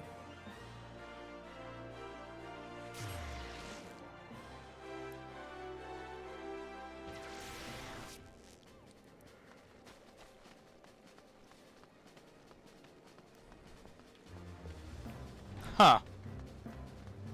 You're here this early. I suppose all they would need to check is that I've cleared Crystal Tower. I have no idea who she is. She is one of the NPCs you talk to unlock Eureka Orthos. Oh, that's why I don't know who she is. Oh, wait, no, that's right. I did. Okay, never mind. You've done Eureka Orthos. You spoke to her at least once, but I can understand you forgetting her existence because I think we just wanted to unlock it and go. She actually has an elegant soul in her. And she looks cool with a pipe because they wanted to recycle that animation. The original user of the smoking pipe animation will always and forever be coolest in smoking pipes. All it should be people running to and fro with their own concerns and free from the shadows of the past. That's not weird and mysterious at all.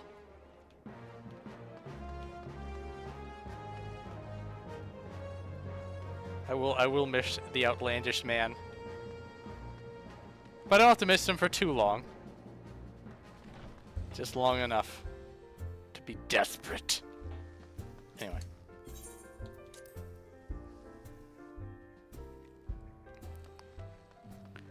This is when you talk to me about mining.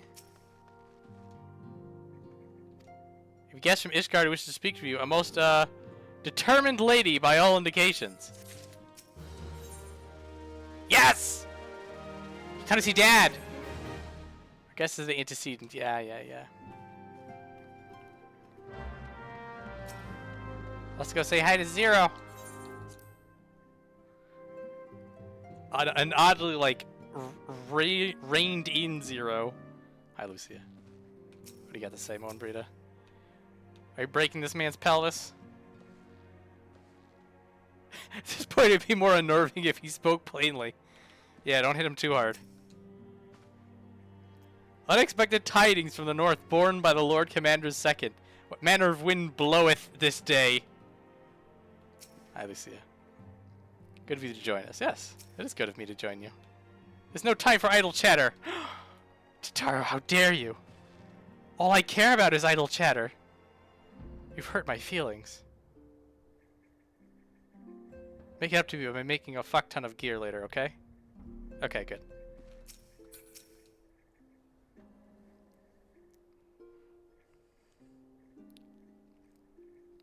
We have a guest from Ishgard who wishes to speak with you. I believe the two of you have met. High five. We have. I had hoped to speak with Commander Leveilleur as well, but I cannot afford to wait any longer. The Lord Commander sent me hither to request your aid in a matter of grave import. You see now why I had Tataru summon you.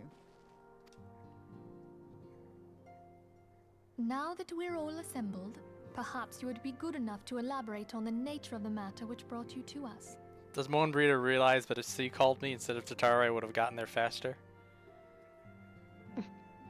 It's fine. She doesn't realize yet. The power she has over me. The Observatorium's astrologians have sounded the alarm. Last night, the Dragonstar burned with an intensity not seen in 15 summers. She does dress up really nice when we get her quest. Not since the Dravanians engaged the Empire in the Battle of Silvertier Skies. The northern sky doth burn full bright upon the Wormlord's call. the red behemoth beckoneth, and flame consumeth all. The old Curthan rhyme, aye. The brightening of the dragon's die is said to accompany the roar of a great worm. The astrologians believe that it was Midgardsormr himself who cried out on this occasion. After an absence of centuries, the King of Kings did return to lead his kind against the might of Garlemald, only to fall in his duel with the Agrius, proud flagship of the Garlean fleet. Devoid of life, his corpse remaineth entwined about the Magitech monstrosity even unto this day. Ariange has the right of it. Whatever this alteration in the Dragon Star portends, the Great Worm has shown no sign of life. Tataru, have the Domans reported aught out of the ordinary?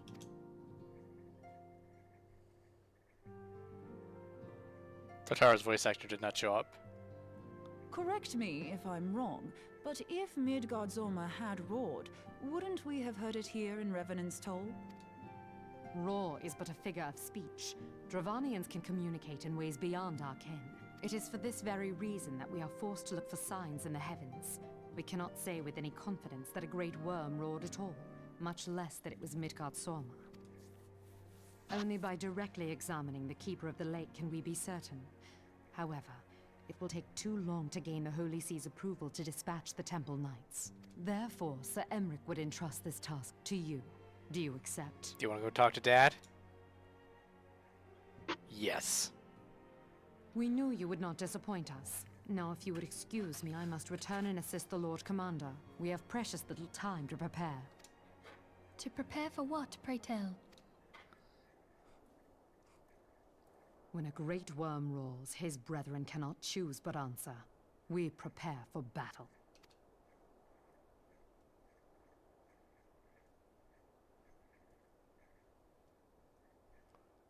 Cat nod. Very nice.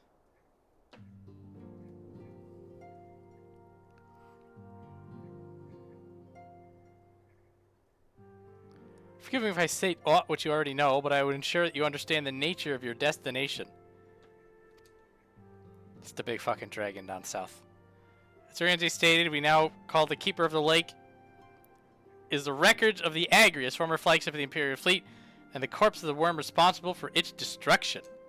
15 years ago, as the next step in his campaign to subjugate Eorzea, Gaius Van Belsar attempted to seize control of Mordona, so massive was his force that all thought his victory a foregone conclusion. But an unlikely ally came to Eorzea's aid that day. Midgardsormr, legendary guardian of Silvertear Falls, burst forth from beneath the waters of the lake and led a host of dragons against the Garlean ships overhead. In what would later become known as the Battle of Silvertear Skies, the Great Worm felled countless airships before engaging the Agrius. Anti-air, useful for airships and spaceships. A very important fact in this game. Anyway, in the ensuing struggle, the flagship's ceruleum engines failed and it tumbled into the lake below. Yet this victory came at a great cost, for the explosion which followed claimed the life of the Great Worm as well. Sort of. The same explosion transformed Silvertear Falls into the desolate wasteland it is today, draining the lake of its water and crystallizing ether from malms around. Yet a remnant of the lake remains, and at its center a constant reminder of that fateful day long ago. In accordance with Sir Emeric's wishes, our Doman allies have been standing watch over the Keeper of the Lake. It would be wise to speak with them before investigating the wreckage yourself. Sure. I always hang out with Domans. They're cool.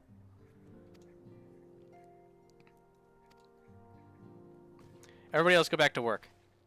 We've assigned this bug out. What do you got, Lucia? Before I depart, I must needs speak with the antecedent in private, if you would be so kind. Wow. Wow, get the fuck out. Sure.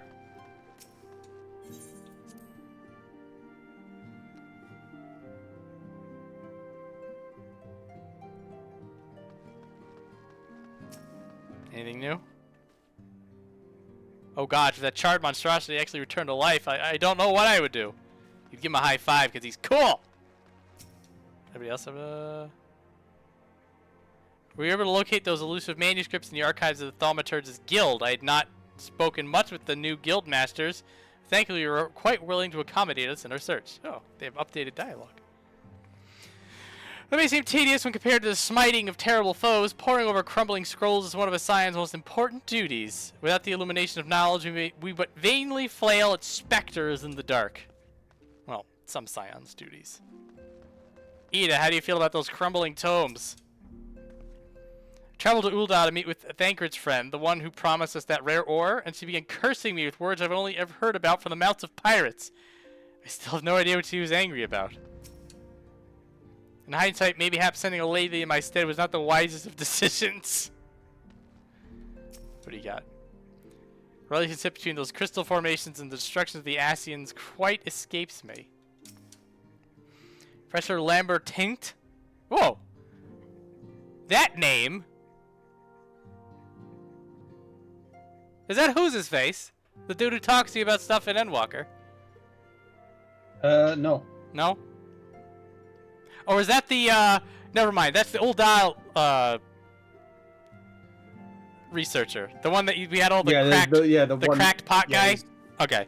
Yeah, he's sitting in a... Yeah, tribal. no, the name slapped me as familiar, and I couldn't figure out why immediately. And I'm just like... Yeah, no. I'm sort of thinking the same thing as well, like, out of the gate, and I was like, no, that's not them. No, yeah. No, we had the whole quest line how we wanted to get a corrupted crystal, to counteract Garuda's shield, but we kept getting the wrong one because everybody's a bunch of fuckwits who are wasting our time. Pushing ahead with my research as quickly as I dare. The next time you face an Ascian, I would have you fight with a proper weapon in hand. God bless you, Moenbryda. Our light in the darkness. Alright, let me out of here. Let's do Kimmer Lake! More pug-friendly than in past days.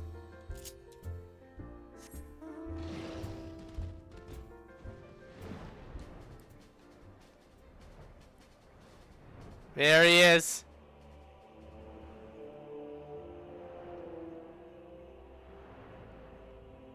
The Durg himself.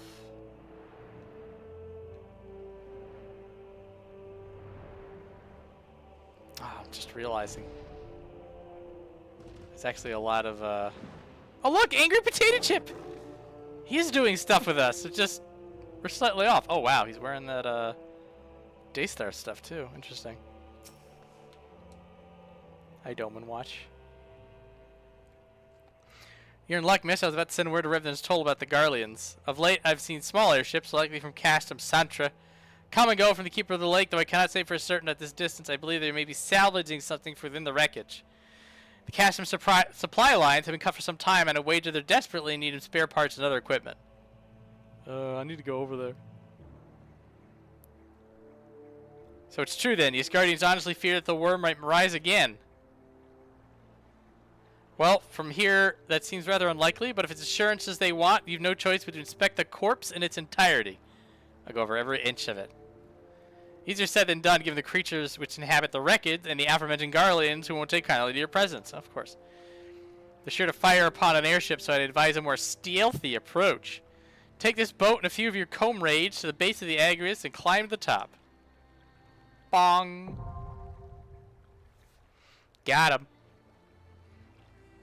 Can you imagine if I just came over to help you get through this content? Do you wanna? Data center travel, baby. So technically, yes, I could. Do you wanna? You want in? Yeah, I could. It's open. It's open season. Whoever. You'd want a healer, though, wouldn't you? You'd probably want a healer. You're a healer. I can't be asked. You want a tank? I realized no, I can't be asked tanking or healing, to be honest. Oh well, wait for Just me thinking to. about it. Trying to think. What's the next You 8 get man? Nabriales. Yeah. Nadman.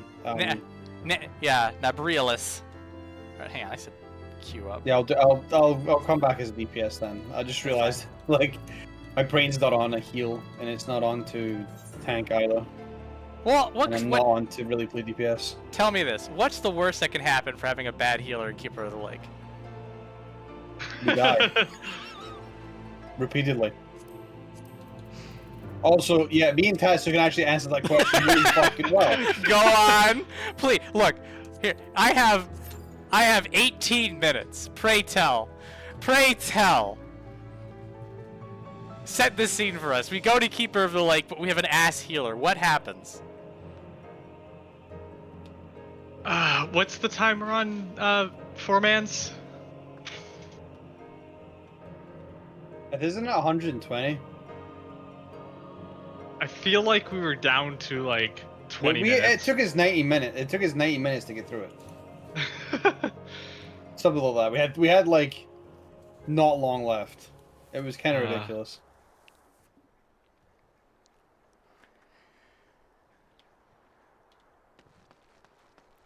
Finally get to see Midgardsormr. Realizing now that a lot of the content that Midgardsormr is like in is not MSQ. Oh, after the obvious Heavensward stuff.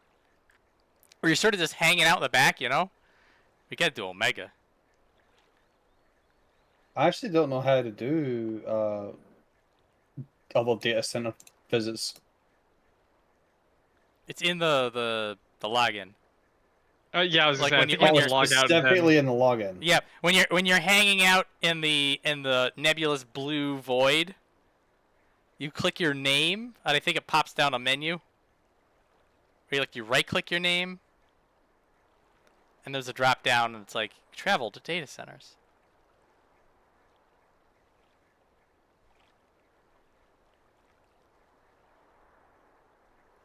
You don't run this with trusts? No, you can't. Can you? You can. Oh, you can. Oh, okay. I'm giving That should be a better idea. So the last time, the Shiva, like it said like 12, 15 minutes, but it popped after 5. So I'm giving it 5 minutes, and if it doesn't pop, then I'm just gonna run the trust.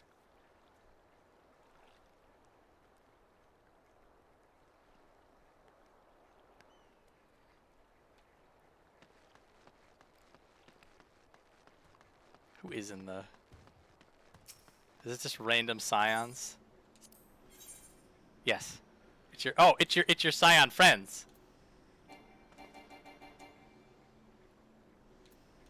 No alternate members available. Duty will commence with the current party. It's really sad that they end up joining the Crystal Braves after this part of the story. You don't get to see them ever again.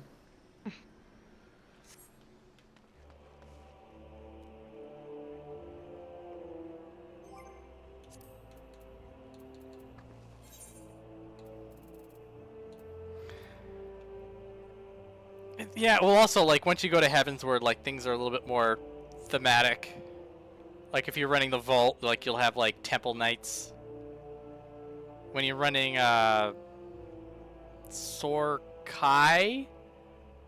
I think, actually, I'm not sure. I think it's like a Temple Knight, and, no, because, Alphino and Aymeric go their own way, so, you get more Temple Knights there. But Aymeric and, Alphino show up near the end. In the background, they're like, wow, look, we did it. I think you run, it's a Sail, an Astinian, and Alphino for when you fight Nidhogg the first time. That kind of stuff I might run Trust no matter what, just for the lore of it. And just be cooler just to hang out with the bros.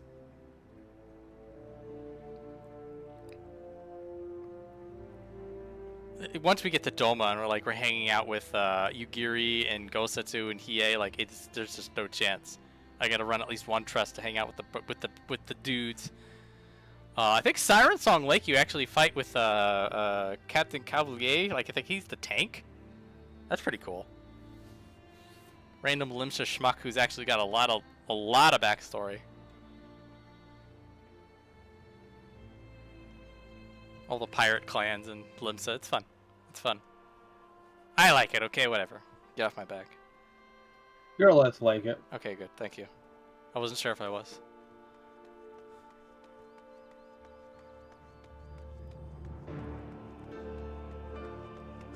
Wow, there's a tank queuing for this. Come on.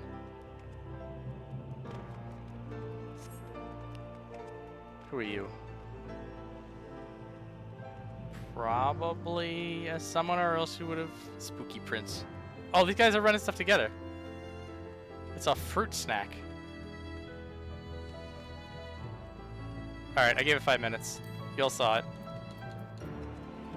All right, time for trust. Time for trust. Sorry, I decided I couldn't be asked. I feel like a prick bringing it up in the first place, but then I realized I can't actually be asked today. It's gotta be also. It's gonna be more fun when we're out of a Realm Reborn. Like when we're running the good shit. Definitely tag it.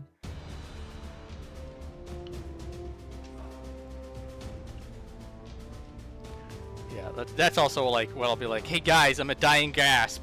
Everyone comes in, cause that's the good shit. You know what I mean? At least that's when I expect that more people would be interested. Nobody has to come. I'm like, I'll be running this. I'll be running this. It'll be good. Yeah, I got a portrait.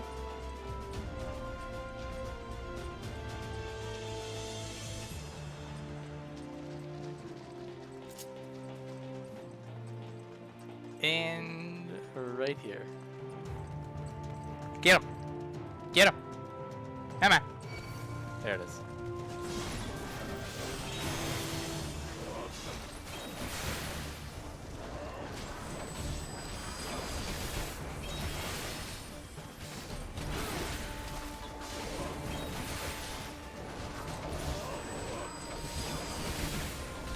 Oh, I'm gonna get poetics for running this. Yeah.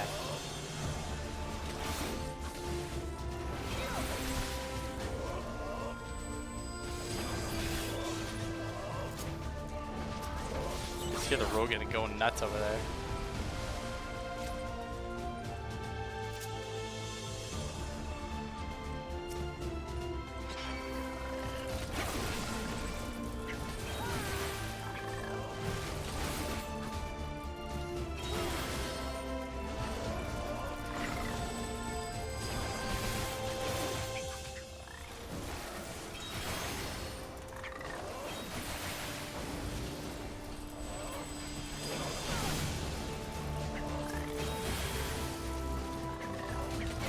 Subabi Gaeshi, it's gonna be a long ass time before I have that. Particularly in instant content. Not till 80. Actually, I think you get it a little before 80. Earlier, it's mid.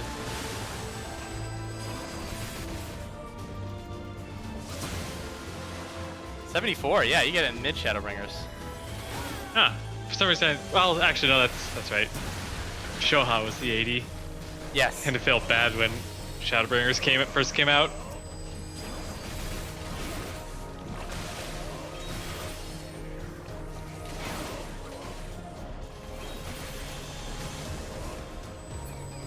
Max level finisher ability just feels like crap when you use it.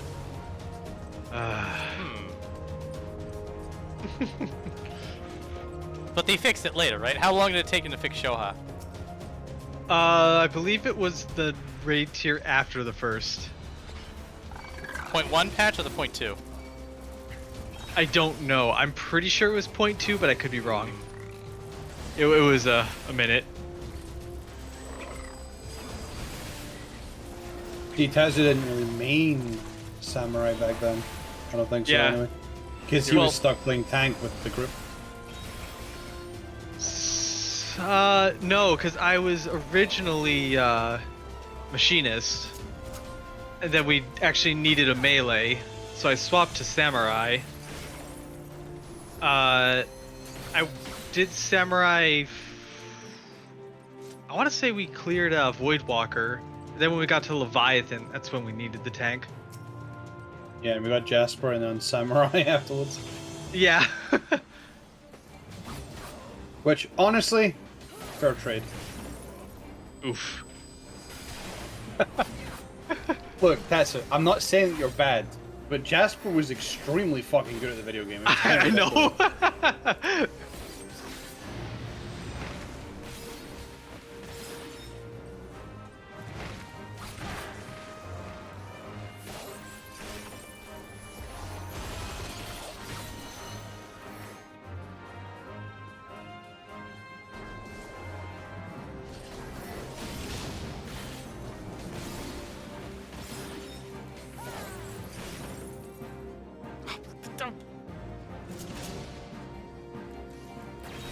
don't have a dash yet, you guys. Come on.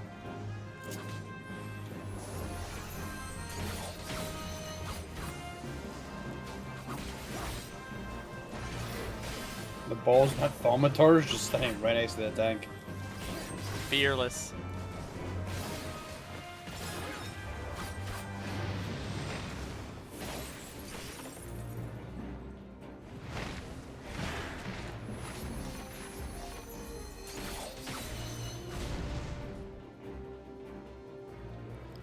I remember we had to knock these around. Oof.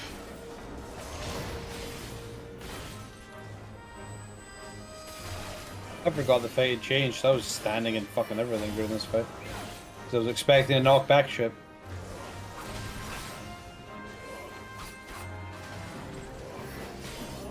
Oh my god. I'm not paying attention. I'm looking at what people are casting when I should be killing the boss. Like this. Cha. Very nice. Ciao. Ciao.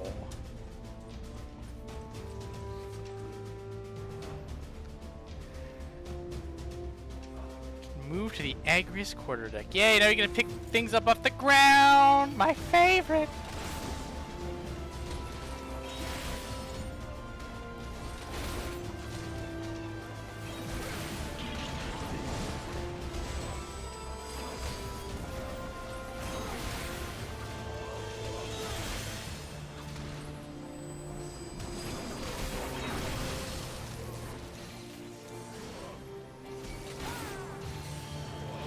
Holy shit, this guy knows Asuna.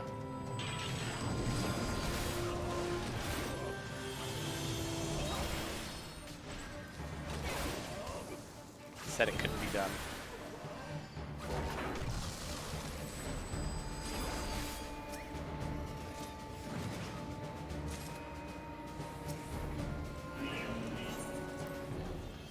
Wow-wee, wow-wee. I love the sound of alarms.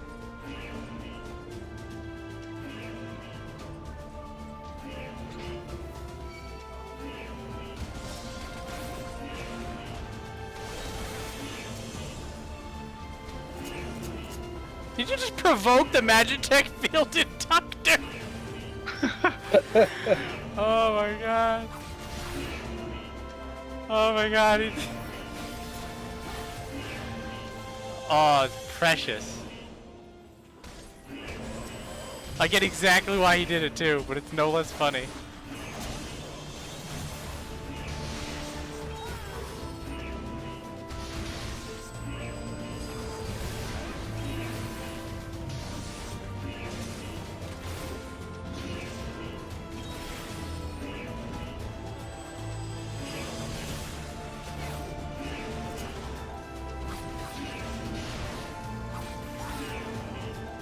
Oh, this next boss is gonna suck. Stop running! I don't have a dash!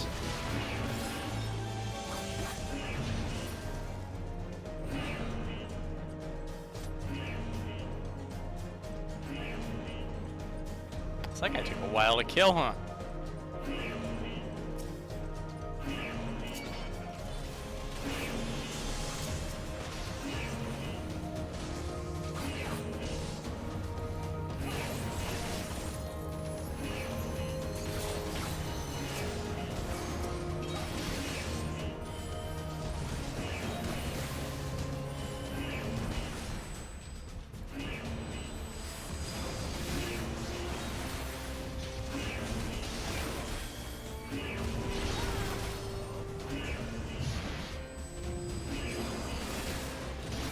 I don't know if the damage is balanced that we're not supposed to break the guy open free first. A weird one.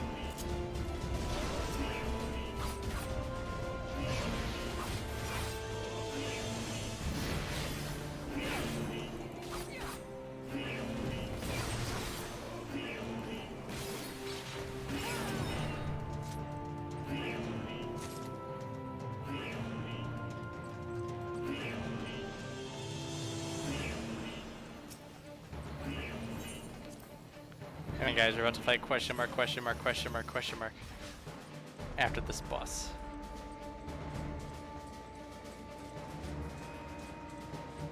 Who again is gonna suck because he runs all over the place. Pops out ads, that's how I'm gonna have to deal with.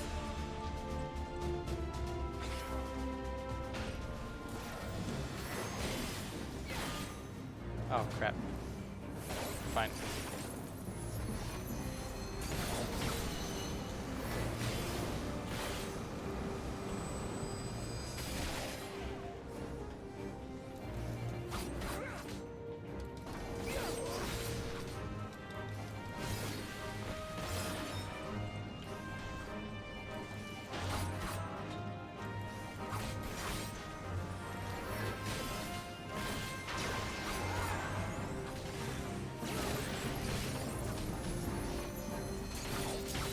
There are the ads.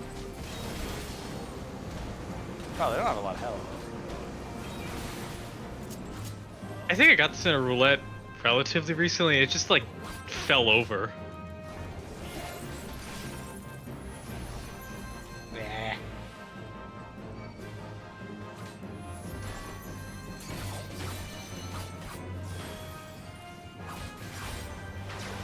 Stop it! Stop moving!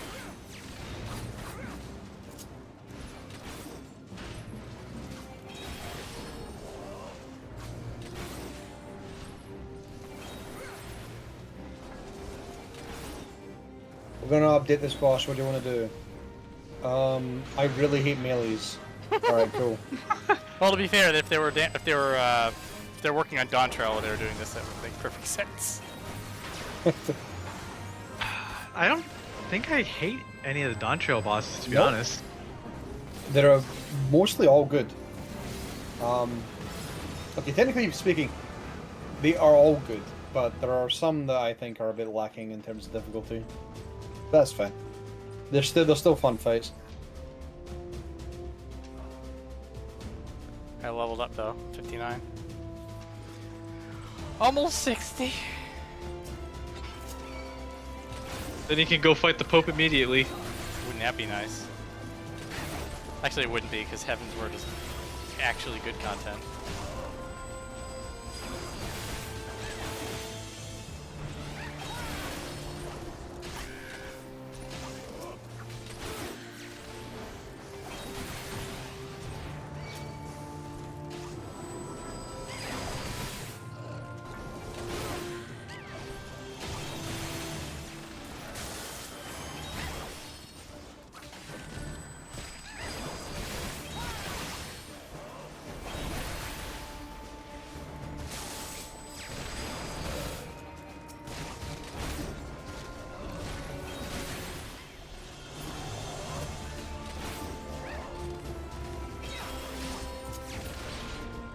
Get him.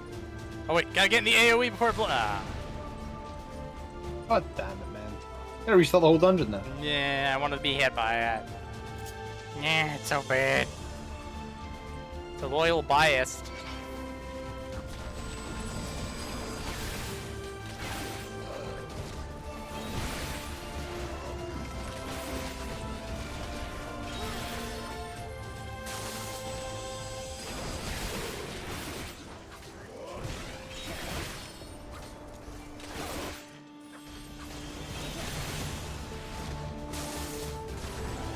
Gas it! Watcha.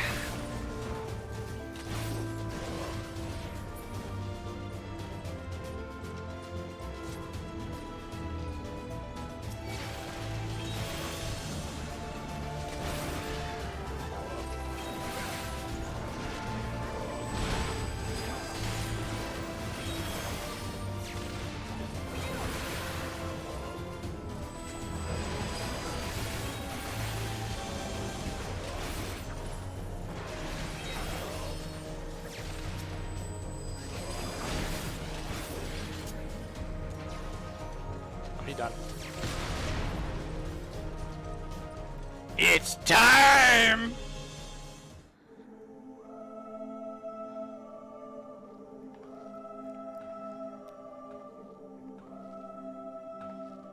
Who treadeth now upon my bones? and waketh me from slumber sweet.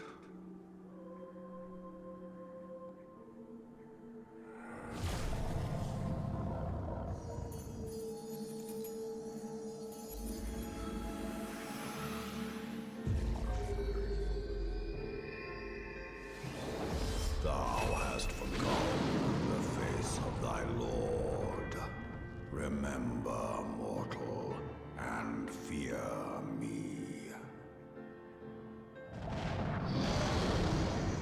Hi, Dad.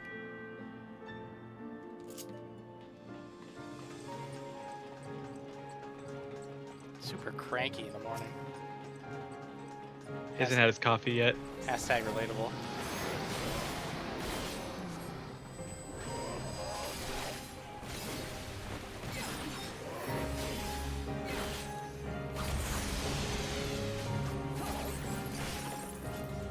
Oh, fuck.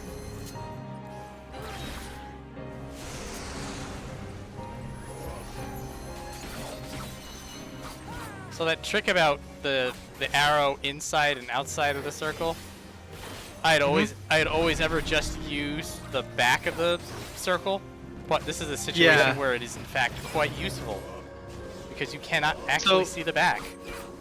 I was gonna say the assumption is if you can't see the back of the circle, there is no back. Yeah, as I say, I can vaguely remember like a realm bomb, and I'm not sure if it happens so often. I do remember a realm bomb, and there's no real way to know. Yeah, that was a more recent thing. It's a very nice quality of life. Although, I feel like 95% of the players will not see it. But that's fine. Because the game is so fucking easy, positionals aren't even important anymore. How bold thy defiance. Make hitting positionals increase your DPS by a ton. Actually, don't actually do that because no, don't do that because then we would die to every other fucking piece of content when we're doing things with randos because he wouldn't know what the fuck a positional was. I also think it would probably cause a lot of people to change to castles or fizz ranged. Probably castles though, because it's like, well, I could do the positions and do a shitload of damage, or I could just be a black mage or a picto and do a shitload of damage. People won't play black mage. I mean, it did get a burst of popularity after people were realizing it that nobody was playing it. I mean, it is doing the DPS that it's supposed to be doing now. It's still a little less than it should be. Monk and Black Mage are competing for top spot right now, which is really funny.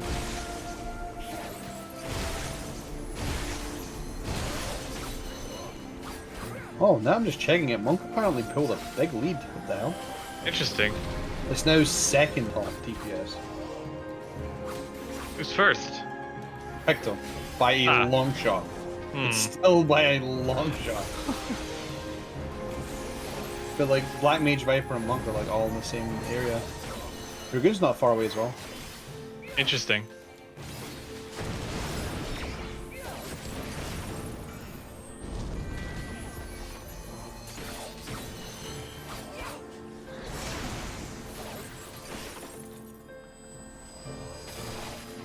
Come on.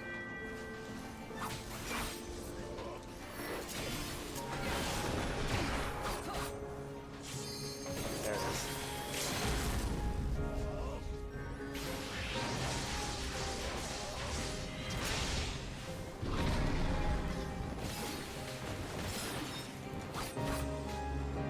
No balls. The guard says we're gonna finish. Aww. Nope.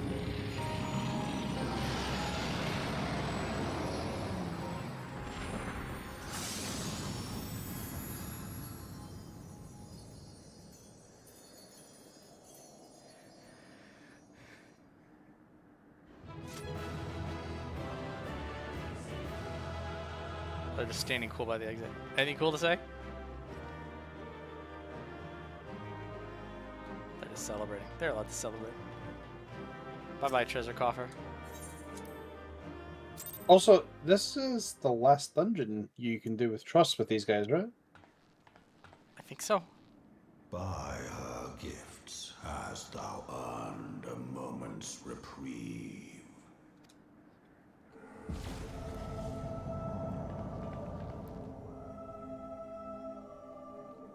Speak, mortal, and I shall listen. This blew my mind when I was running Pat's content for the first time. I'm like, who is this really cool guy?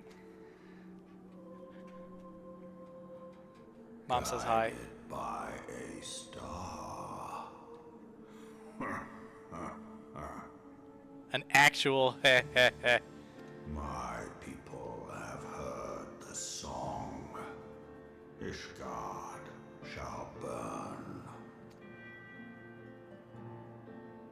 Sons must answer for their father's misdeeds.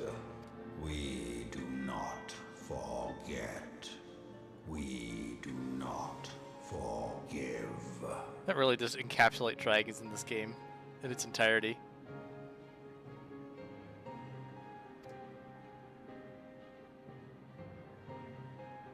Seven children did I sire. One now singeth of retribution. I rise to join in the chorus. Thou art powerless to silence us, mortal. Yet thou shalt not live to labor in vain. Thy reprieve is at an end.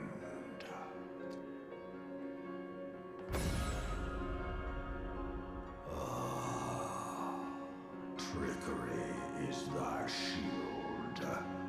This frail, ignoble creature is not gifted, but chosen. Hearken to me, Hydaelyn. I remember, and I consent. Remembers who apartment you're living in. Okay, landlord, I'll clean out the trash. Fear not, mortal. I shall not harm thee.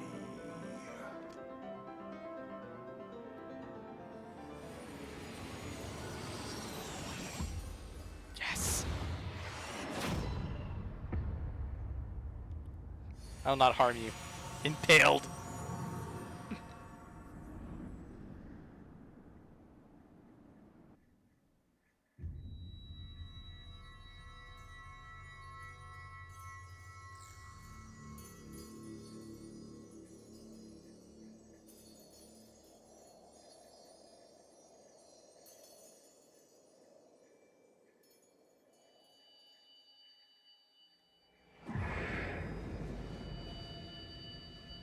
No, my crystal collection.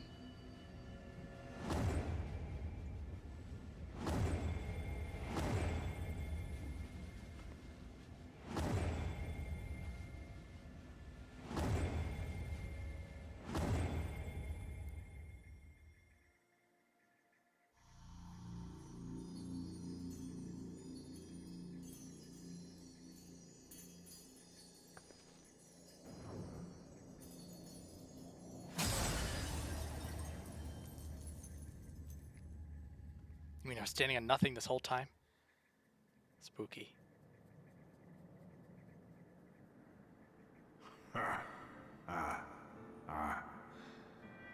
Mayhap thou thinkest me an oath breaker. Thou art mistaken. If thou comest to harm, it shall be by another's hand, not mine. I did but strip thee of thy mistress's feeble blessing. Thou didst profit much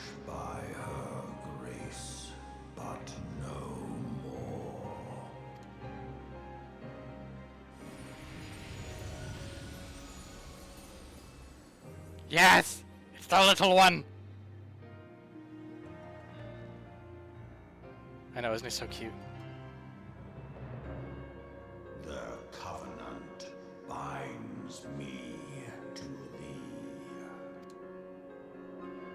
I shall watch, listen, and wait. Fight and struggle, if it be thy will. Man hath ever coveted that which lieth beyond his grasp.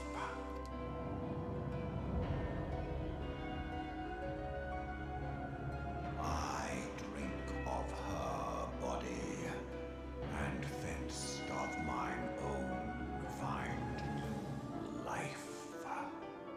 When it hath grown whole, the loyal and penitent shall rejoice.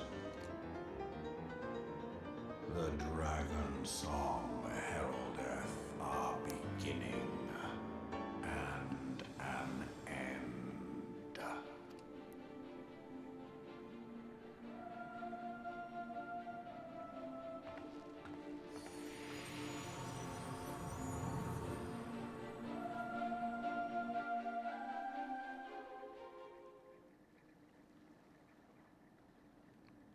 Yes! You could summon a minion. That was a very weird transition back to where we were. I know. They just dumped me back There's in. no fade in, just instant. Here you go! Also, man, I wish I could play that cutscene at 2 times speed.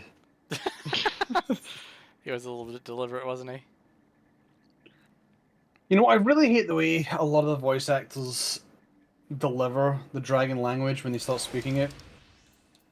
Because none of them sound like they naturally speak the dragon language. It just sounds like they're reading the weird jumbled up words on a script for the first time. And it's always annoyed me about dragons. Yeah, there is this weird, like, it's very drawn out.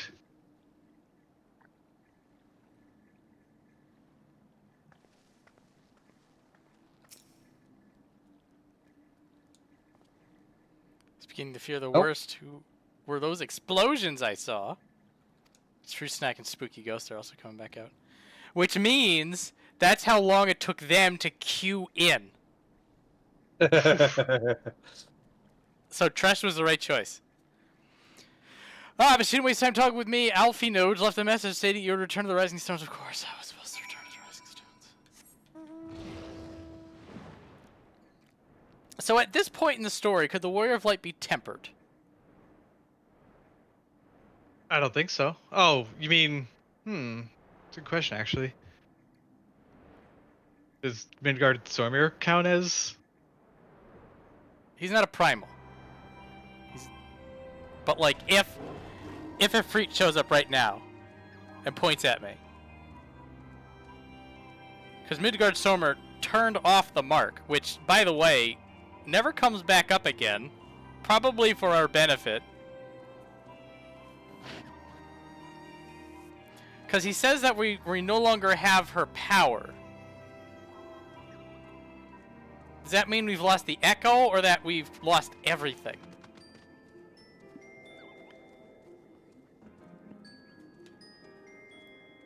Meanwhile, Pumpkin Snowman and Luna Tabunbun. See, I'm not going to say anything because my brain is not in the position to think about this kind of thing right now. I feel like I would have known the answer back in the day. Right now, though, I'd have to think and do a little bit of extra research to double check before I say anything stupid. Have you Which is out of character for me because I'm usually always saying stupid shit. Have you spoken with Commander Levy yet? He's been pacing again.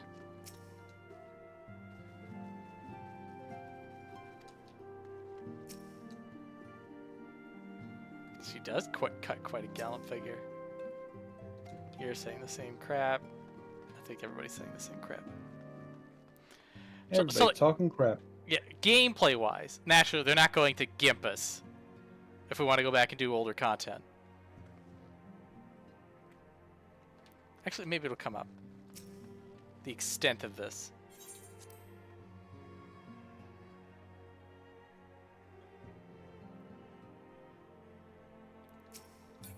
Hello, Orion J. Truth interpreted is truth transformed. Today's heroes may yet become tomorrow's gods or something else.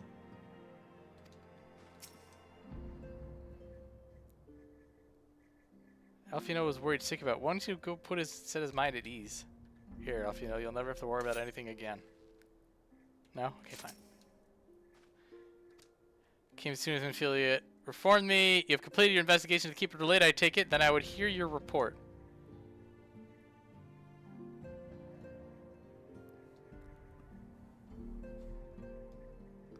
You converse with Midgardsormr. I swear, or anyone else to make such a claim, I would regard it with considerable skepticism.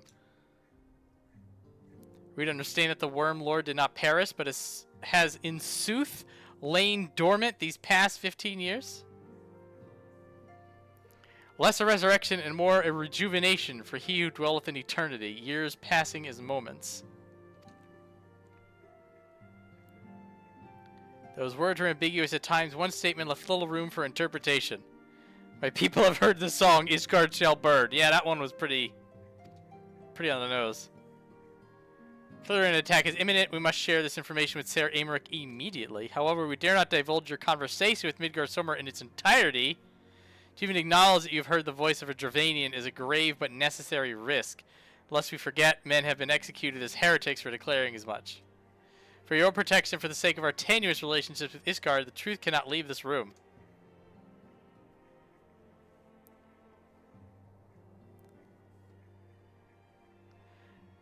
As for how we shall present our revelation to Ser Aymeric's emissary, you may leave that to me. Oh, he's gonna go warm up her up. Okay. Something you're not telling us. You seem different somehow. It's almost as if you're missing something important. She took away my mom card. 12 forfeit. Midgardsormr stripped you of your blessing of light. Are you alright? How do you feel? I'd be more excited to have a dragon inside me. Oh. You you heard him. Years pass by as moments. Probably just takes him a long time. You know. He's also really old. He needs time. He'll get there. Beggar's belief that a being could possess the power to deprive you of her blessing. Midgardsormr made mention of a covenant, did he not? One of the ancient myths regarding Silvertear Falls states that when the waters came into existence, so too did the Great Worm. Not true, but that's fine. These are old legends. Althik and Nymea, brother Time and sister Fate, decreed that Midgardsormr ever watch over the source. Ah, this is valid. He went to the lake and he says, "This is my lake," and that has been the way forever. What if this is the covenant of which he spoke, and 'twas not the gods whom he treated, but Heidelin herself? Well, yes. Well, if he's watching over you as he claimed, mayhap you'll have an opportunity to ask.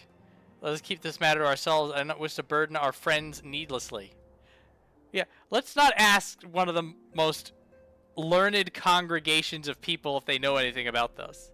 All the book reading people. Nah, let's not tell them. Menphelia, what are you smoking? Every conversation we have with Menphelia has a moment where you call her out for her stupid shit. Like, every single one of them. She is unbelievable. Some of it is taking the piss, but you know, you may be onto something there. Art thou pawn or a master of thy fate? Give me chin scritches. What hast thou wrought by thine own hands, mortal?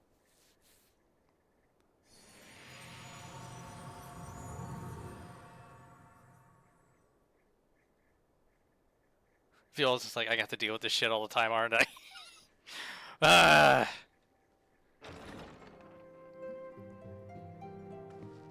Look, he's just cranky because you just have to get to know him. He needs to get to know you. You become bros. can scarce believe it. You confronted the Wormlord and lived to tell the tale.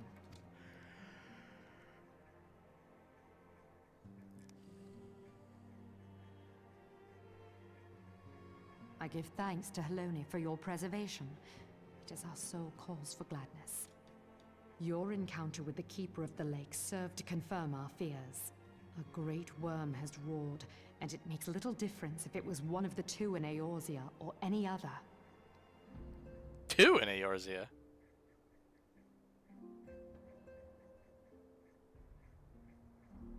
Hang on.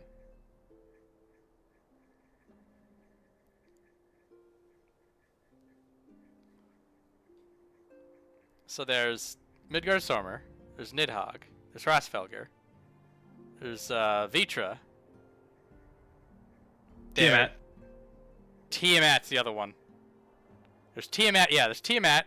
There's who's her face in the 13th right now. And then there's and then there's Azdaia. Azdaia. And then the 7th one's dead, which is what caused all this. Wait, then but he sired 7. So there's an 8th one.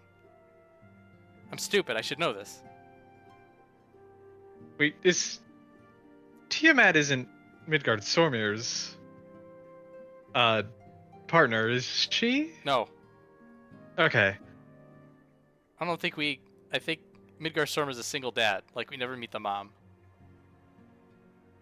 Yeah, didn't he fly here fly- with a he clutch fly- of eggs to Yes. start this whole thing? Ah, okay. Yes. He flew across the universe looking for absolutely fucking anywhere else to go. And was one of the first people to find out, oh, this universe is fucked. So then he came to. So who is the other second great worm that is like mid? Tiamat makes sense as the second great worm.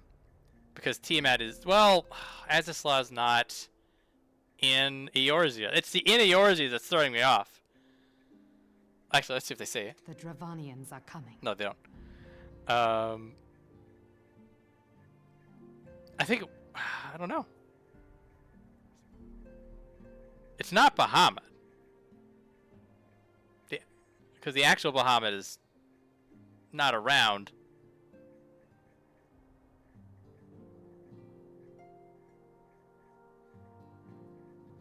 There's a wiki somewhere, whatever.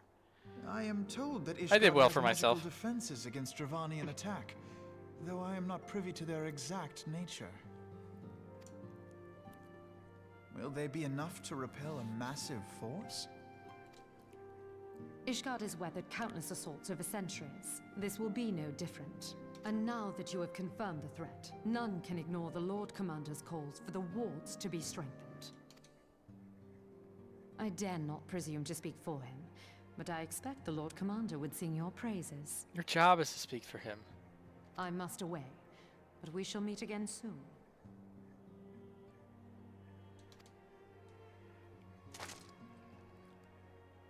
Yeah, so that would mean it would be Hrossfelgr, Nidhogg, Tiamat, Vitra, Azdaia. Countless. There's a Ratatoskr is the one who got killed, right? Yeah, Ratatoskr died. So that's 6. Should be 7. She said worms. he said sired 7. Twintania is a lesser, right? That's just a. Yeah, I believe Twintania is a lesser. Oh, just a or even just a clone at that point. Okay, I've got the 7 names here. Okay. Which is Bahamut. Bahamut is Tiamat. number 7. Yeah, Tiamat, Hrossfelgr, Nidhogg, Ratatoskr, Vitra, and Azdaia. Okay. As that one, yeah. That So one. so Bahamut is actually number 7. Yes. Interesting. Bahamut was. He's Allegan killed, dead, right? And yeah, he was dead during the Third Astral Era. When the Allegan Empire attacked them in Mirror City. Yep, and then you find out that they cloned him. Because Allegans just love messing with everything else. And you're also, when you go down in the coils, like, it's physically his body. Like when you do, when you go turn 5, like it's the big fucking hand. Like that's his dead hand, right? I didn't know he counted. Also didn't think he was, never mind. We got our answers.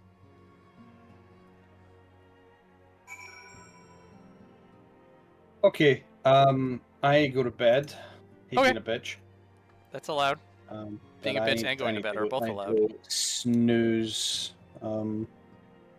Because I'm in pain, so I'm gonna go to bed. Oh, well. Hope you're less in pain later. We'll see. It should actually. Hopefully, the sleep will fix it, but we'll see. But yeah, I'll catch you later. Adios. Bye. Anyway, the Asgardians have warred with Dravanians for centuries, nay, nearly 1,000 years.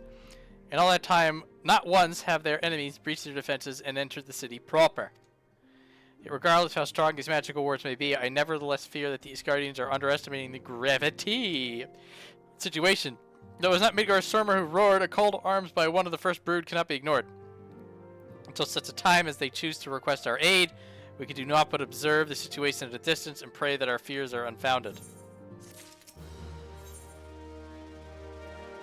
Yeah. Eerie, I forget. I believe Moenbryda has requested a gathering of the Scions. I assume there's been some progress concerning our efforts to combat the Ascians. Pray and inform her that our business with these guardians is concluded. I shall be along once I've completed my communications with the Crystal Brav. Is still on about the same... Oh. There have been no reports of suspicious masked men in Gridania, that is certain. Mayhap they weave their dark plots in other lands. Keep my senses strained for signs of Ascian activity. There's little loose to be had. Had their schemes reached some critical step, their silence is most disturbing. To terror. I will also, well, Yep. I will be right back. Yep.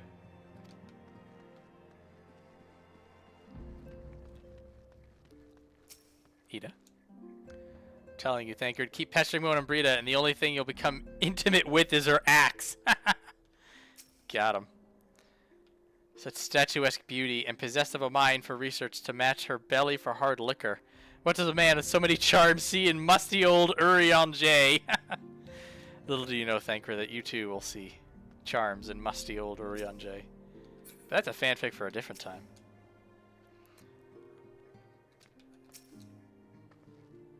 Well done with your talk of dragons. Wonderful, because Ascians are next on the menu. Very well. Jumping from plot point to plot point.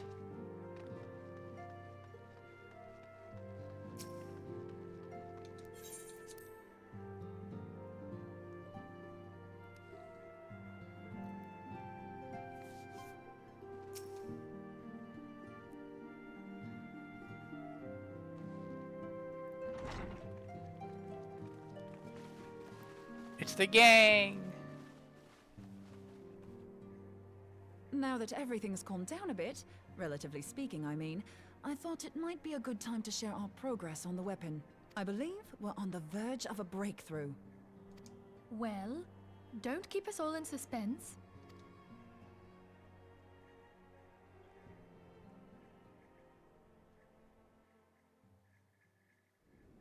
Just in case anyone's forgotten, let's start by reviewing what we already know. New patch content. So, an Ascian is an immortal because its soul doesn't return to the ethereal realm when its host is defeated. Instead, it flees to the place that lies between our world and the void. Therefore, the first step to permanently defeating an Ascian is preventing its soul from making this journey. And if you recall, when we last gathered here, I had verified that white auracite has adequate capacity to entrap the beings, albeit only briefly. Which left the small matter of their extermination. Aye. To unmake an Ascian soul, one must needs smite it with a concentrated burst, or blade, of purest ether. However, we wanted for both the data and the means to forge such a weapon. Short of experimenting on an actual Ascian, you see, there's no way to gauge how much ether its soul is made of. As such, We don't know what etheric density our blade needs to have in order for it to work. So we'll just have to make the densest blade we can and hope for the best. Though that would require a lot of ether. Hang on a minute. Why didn't we think of this before? White aurosite can hold an absolute heap of ether. We did think of this before, Ida. But this is patch content. Again, pretend that like 3 months happened. Please tell me you're joking. God's sakes, Ida. I feel as though I'm reliving the same scene over and over with you. How many times do you need to be told that white aurosite cannot store ether for long periods? Being intangible matter, ether is given to dispersion.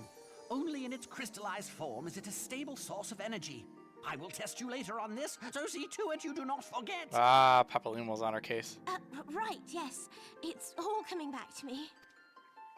So our hopes rest on good old crystals again, do they?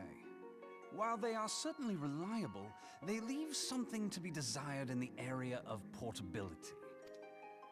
Indeed. I am reminded of the quantity of corrupted crystals required to thwart Leviathan, and the extraordinary lengths to which the Lamentsons went to transport them. What if it should prove that a similar quantity was needed to destroy an Ascian's soul? Or still more? I do not envy the poor sod who has to lug all of that around, on the off chance that an Ascian appears. That's the very problem we set out to solve, and I reckon we've found the answer. If it isn't practical to lug around the ether we need, we'll just have to draw upon another source. And the only viable source is the land. If you mean to tap the Great River of Ether, know that it will entail considerable risk. Meddling with the currents may well induce a surge like to the one which despoiled Moenbryda. Give me a bit more credit, will you?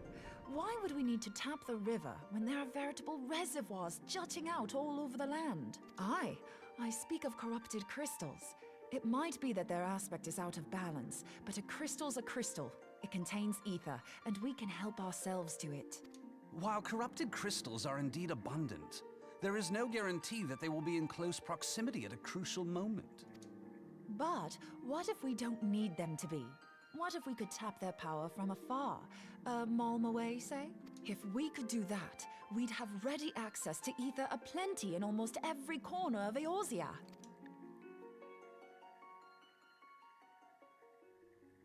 I've yet to put my theories to the proof, but I've got a good feeling about this.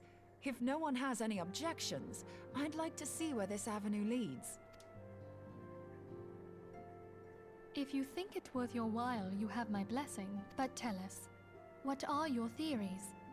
I, for one, am most eager to understand the process, however vaguely. I thought you might say that, but no one wants to listen to boring old theories all day, do they? I know I don't. So with your permission, I'd like to try something a bit more hands-on. I've already built an etheric siphon especially for this purpose, and I've been meaning to try it out. Thing is, the profusion of corrupted crystals in Moenbryda makes it something of a high-risk testing ground. If anything goes awry with the siphon, it would be better if it didn't happen within spitting distance of quite so much ether. Ideally, I need an isolated specimen. Does anyone know where I can find one? May I suggest northern Thanalan? There you will find corrupted crystals of middling size, standing a reasonable distance apart. Ideal for your needs, I should have thought. Oh, and if you do elect to visit the place, I should be much obliged if you would assist me in another matter while you are in the area. How convenient, Alphino. Couldn't suggest a Gridania. Has something happened? Movement has been observed at Castrum Meridianum. During Operation Archon, the Alliance dealt the stronghold a heavy blow. Its facilities were extensively damaged, and its garrison reduced to a fraction of its former strength. Not long after our forces withdrew, however, their ranks were replenished by reinforcements from Castrum's sentry. They now seek to rebuild, and to this end they have their sights set upon the ceruleum processing plant. Having lost the Empire's support, the 14th Legion lacks the resources to sustain itself. To them, this is a bid for survival, and they will doubtless fight like desperate men. Though I have dispatched the Crystal Braves, I fear their strength alone may not suffice to stay the Imperial assault. I would request the Scion's aid in the defensive effort. If I didn't know better, I'd say you were trying to inveigle us into fighting your battle with the promise of shiny crystals. Well then, consider me inveigled. I won't lie, the crystals you speak of sound perfect, so the Garleans have to go. Besides, we can't afford to beat about the bush. There's no telling when the Ascians will next appear. Thine eagerness to hurl thyself into the jaws of danger cometh as little surprise. Exercise due caution, I prithee. Though you have become a Crystal Brave, you are yet a Scion, Alphino. We could hardly refuse you. Pray, join the Crystal Braves and lend them your support. Thancred and Papalymo shall accompany you. What's Ida gonna do? Ida and Y'shtola. Oh, there it is. In the meantime, I would have you assist Moenbryda. Girls' night out. Scout out the crystal clusters, that the testing may commence as soon as the Garlean threat has been eliminated. Chick Force, get it! If it please you, I shall continue mine own experiments on... Thank you, Urianger. Everyone, pray see to your preparations and depart as soon as you are able. Go well, and be safe.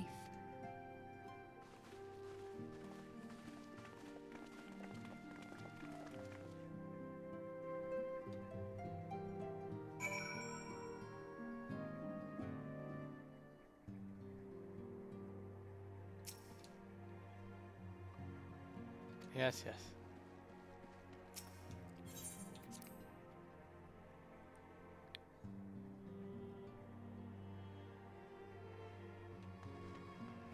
Oh, people are moving around again.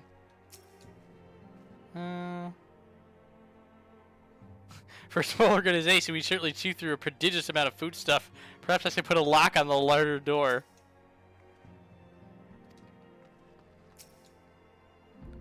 Seems you've barely arrived before you must once more plunge into the fray. Duty's an unforgiving mistress, eh? The tasks we tackle are not likely to be as realm-shaking. Coltene and I must also heed their call. She's leaving the Rising Stones as well. Interesting. What do you have to say, Coltene? I have other plans for my talents. It would seem that events once more conspired to rob us of rest and recuperation. So the guy who volunteered all this stuff could just left us all alone. Though I wish it otherwise, I must ask that you head straight away to the processing plant. The 4th have already deployed to the area, blah, blah, blah. Meanwhile, blah, blah, blah, blah, blah, blah. Shut up and go away.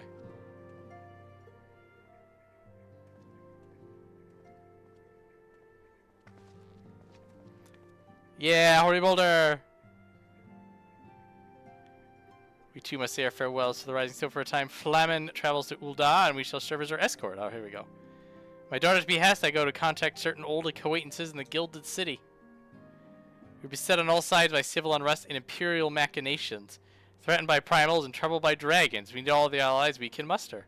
Many of my friends hold positions of power, and it is my hope that they can be convinced to aid the Scion's cause. Past events have taught us anything, then we know that Eorzea must present a united front or we shall fall.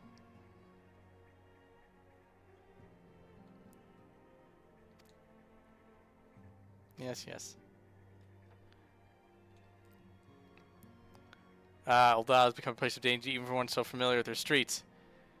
Woe betide the blackguard that much glares in your direction, milady. Get him, Hoary Boulder. Yeah, like a Hoary Boulder. Frickin' G.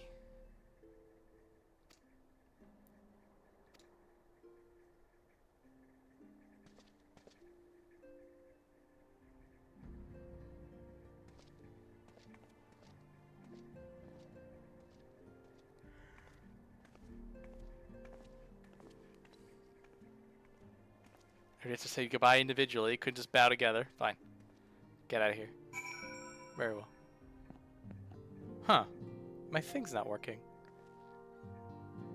How long has that been broken? What the hell? Hang on. Wait, what? Discord, what are you up to?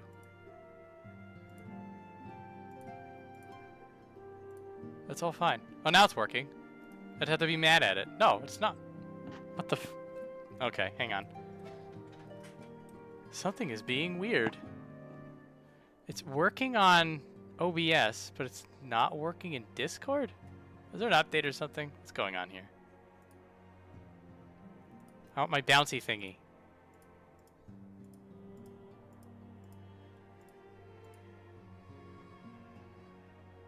Oh, that's what happened. Yep.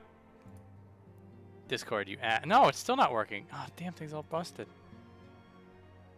Well, this is annoying. Hang on.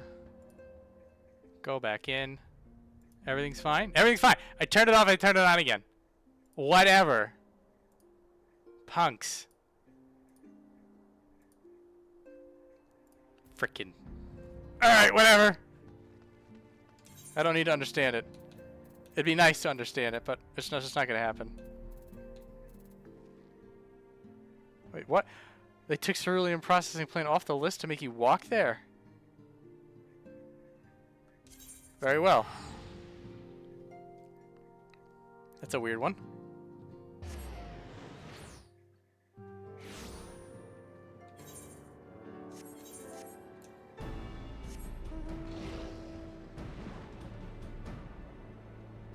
Or ride there at our company Suchokubo.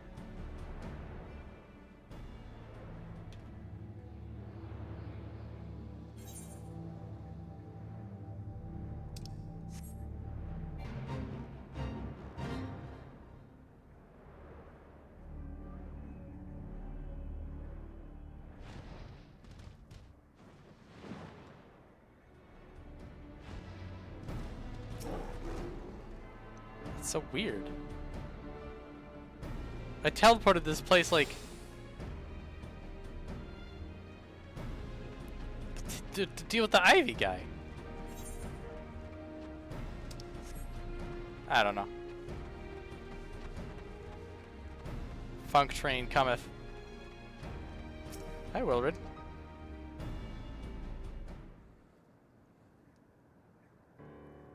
Commander Levier sent word that you becoming a veteran of your towns is most welcome. It sure is.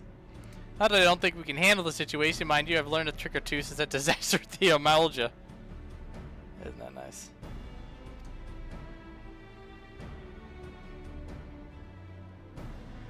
But returning to the task at hand,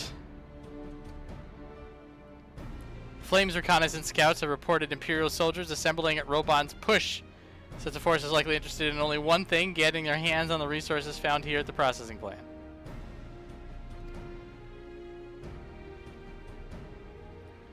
The Garleans could begin marching on us at any time. Pray speak with Lieutenant Edelstein that we might coordinate our counter strategy.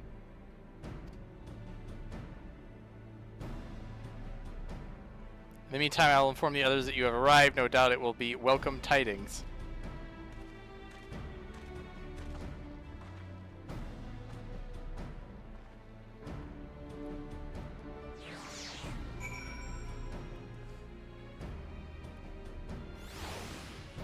Oh, she's gonna dump me right here. Hello, Edelstein. Private Cheshire, my shoulders yet tell tales of your deeds during Operation Archon.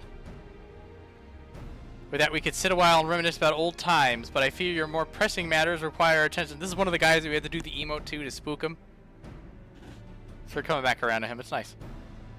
Civilian Droughtsmen, you see, have come across several highly suspicious crates within the boundaries of the processing plant. Have my sappers take a closer look, and our worst fears are confirmed. These boxes contain powerful explosive devices. Devices of Imperial origin, no less. By my order, the Flames stationed here are conducting a thorough sweep of the compound as we speak. It troubles me that we were unable to apprehend the Imperial spy behind this. I have faith that our men will be able to neutralize the threat for now. In the meantime, our scouts bring troubling news on the latest movements of the Imperial Army. I would once again ask for your aid. I wonder if they got rid of it. There was a quest that you had to go look for the suspicious crates that I was actually looking forward to, because like they were all like suspicious crate and like they did alliteration, like it was like mysterious box or some stuff. I don't know. Anyway, it's fine. So you don't have to go running around looking for crates. They just figured it all out, and that's how they crunched the MSQ in this specific moment. Keeping a close eye on the Garlean garrison, would seem the Imperials had finally begun to mobilize. According to the reconnaissance reports came in, the squads seen leaving Castrum are too few in number to effectively take and hold or position. They will likely mount a swift assault and focus on the acquisition of resources. I have, of course, also shared this report with Crystal Braves. They're decided to take the field to meet the assault head-on. I have apprised your fellow Scions of the situation, and they will be joining the effort. Alien. Go fight them! Little rascallions. Oh, it's everybody. Everybody's here. What's going on?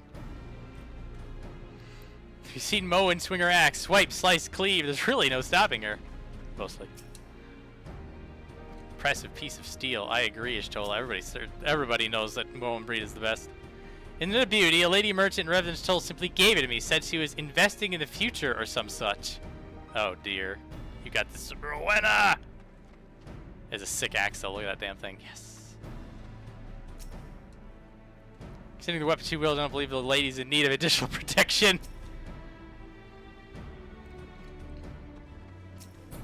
Hello, Wilred. Anything? Oh, he's nervous. Hang in there, buddy. Glad to have you with us. I'm sure Lieutenant Edelstein has explained the Garleans have deployed a small force from Castrum Meridium. Their main column assembles in the north near Dalamit's Talons, but we've also spied several squads attempting to conceal themselves on the approach to the west. It's him. They wish you rushed forth and commit to battle with the main column, leaving the detached force free to raid the planet and pillage supplies. Not much of a strategy, but these are desperate men. It's Captain Ilbert!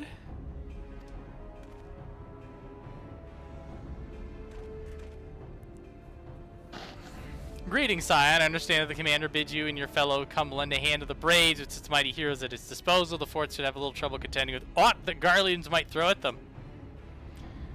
But even you cannot be everywhere at once. The third was getting restless, holed up in Ul'dah, so I marched them out here to fill any holes in the plant's defenses and add their numbers to your counter-attack.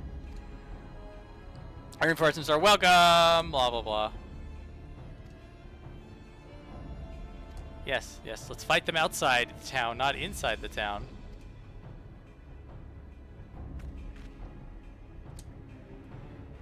We're gonna go look for the sneaky buggers, and everybody else is just going right up the front way.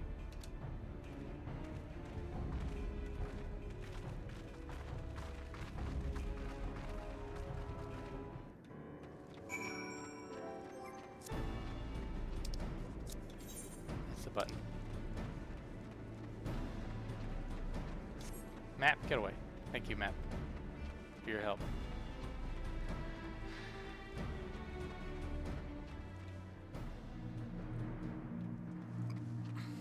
You hack a show. I'm here. I'm ready to take out some sneaky Garleans. Presently fighting at your side once more. Our operations invariably succeed when you're around, and victories are wont to pave the road to greater coin. He knows how it is. Now that the detached force we've been set to eliminate has split into smaller squads, the better to conceal themselves when the terrain within the terrain hereabouts, I imagine. We'll need to split ourselves up as well to cover more ground and make sure we root out all these would-be raiders.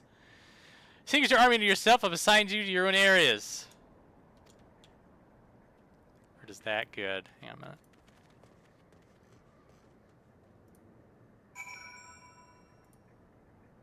Nope, I don't have to worry about it.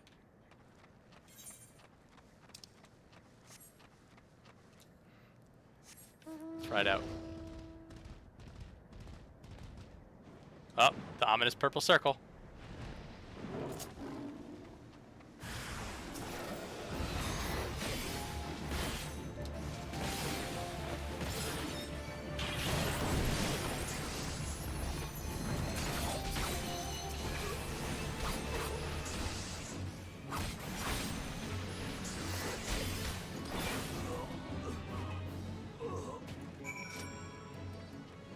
Yeah.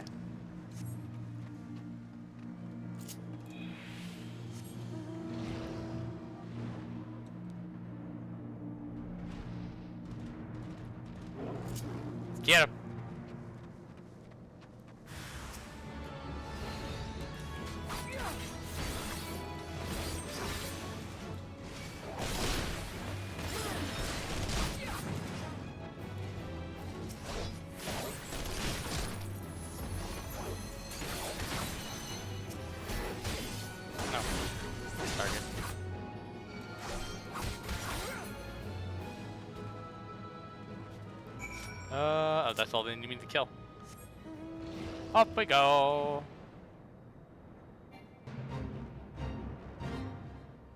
Oh, grenade. Continue your fate. You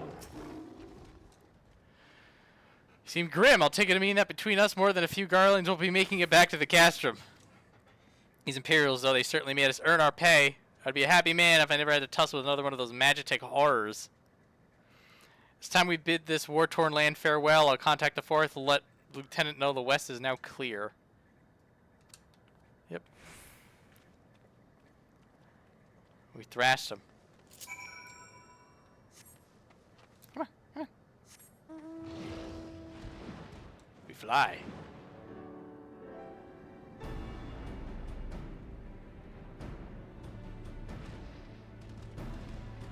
And a bit of running. Killed a bunch. Raiding parties are no more. Excellent! The Amagina engineers will be most relieved to hear that the plant is no longer in any immediate danger. Thank you again for your assistance. Come on. Up, an uninvited Ascian. We're not there yet, but we're getting there. We're probably gonna get there today. Probably gonna get there today. Must be anxious for word from your fellows. Sound victory over the main column, forging that the signs already turned their attention to other duties. All but one, that is. A rugged lady with a large axe, who appears she has chosen to remain at the site of the battle. I know not what task keeps her from returning to civilization, but Northern Thaneland is no place to wander alone, even for a capable sort. Certainly feel better about things if you check out on her. Yeah,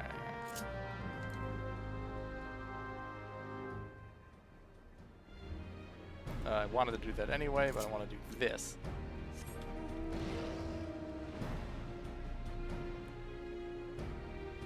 Whee!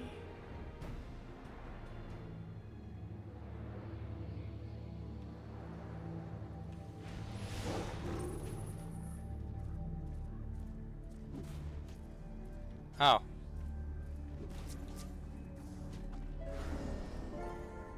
It's a bot. I thought we were free of them. Oh, they're probably farming some sort of powder. They're mat farmers. Hold on, I won't be a second. The beast seemed peckish, so I gave it a taste of my axe. Nom nom nom. I know.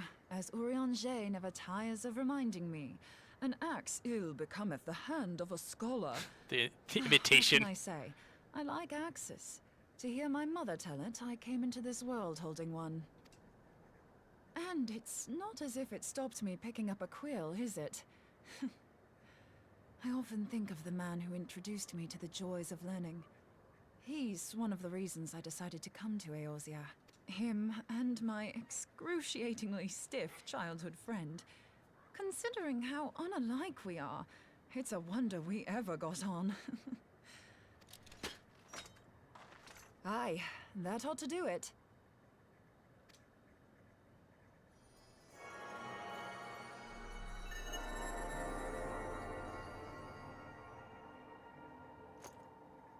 So far, so good.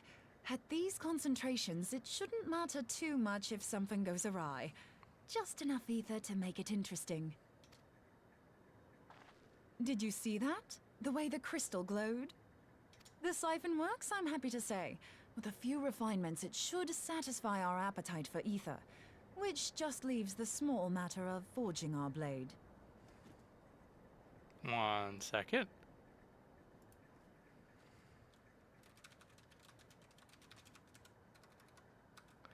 I need to check something real quick.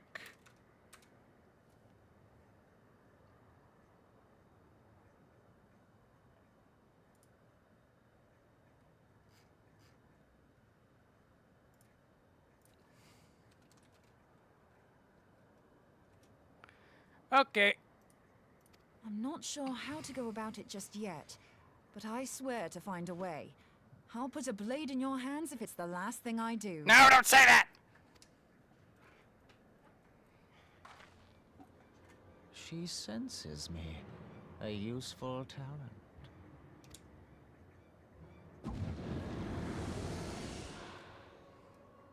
An Ascian. Are they onto us? By your brand, Oops, why is that still I on? see you are an Archon of Sharlayan, keeper of knowledge, seeker of Thought I truth. turned everything off. Whatever. Meddler. I don't know what the hell's you're saying, but I don't much like your tone.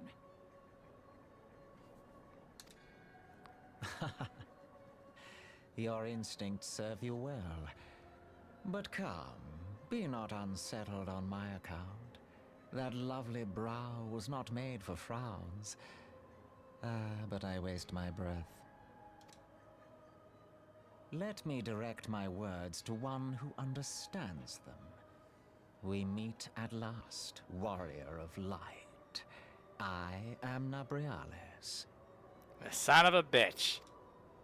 And you have long been a thorn in my side.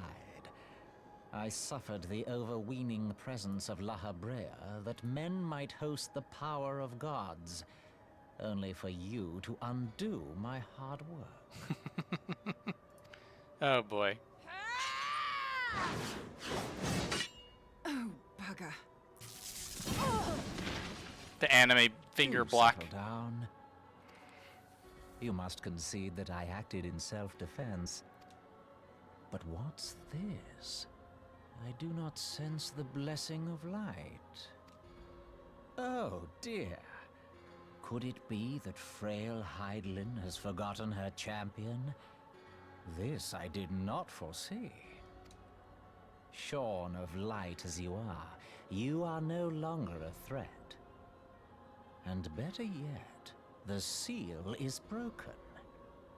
Now is the time to claim the staff.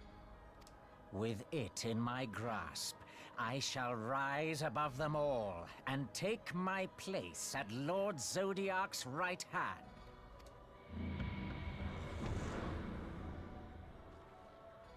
What did that bastard want with us? He's a prick. Nabriales, he calls himself.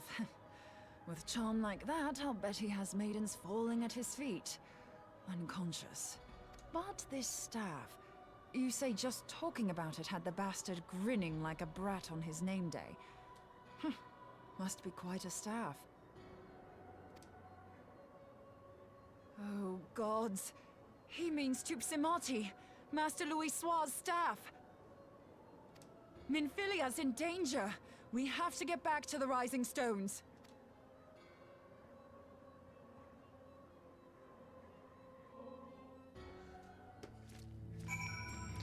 Oh boy, Moenbryda. What? Excuse me? What fool would dare?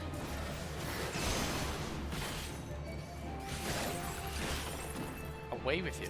Talking to Moenbryda, you son of a bitch. From right in the Ascians after Supisimaru and make all haste. Yeah. I kinda don't wanna.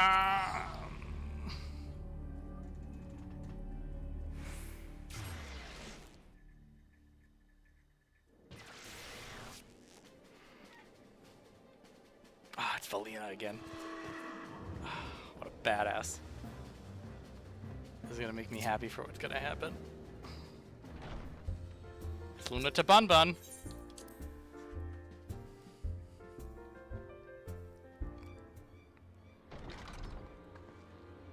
You're here. Off to the shoulder.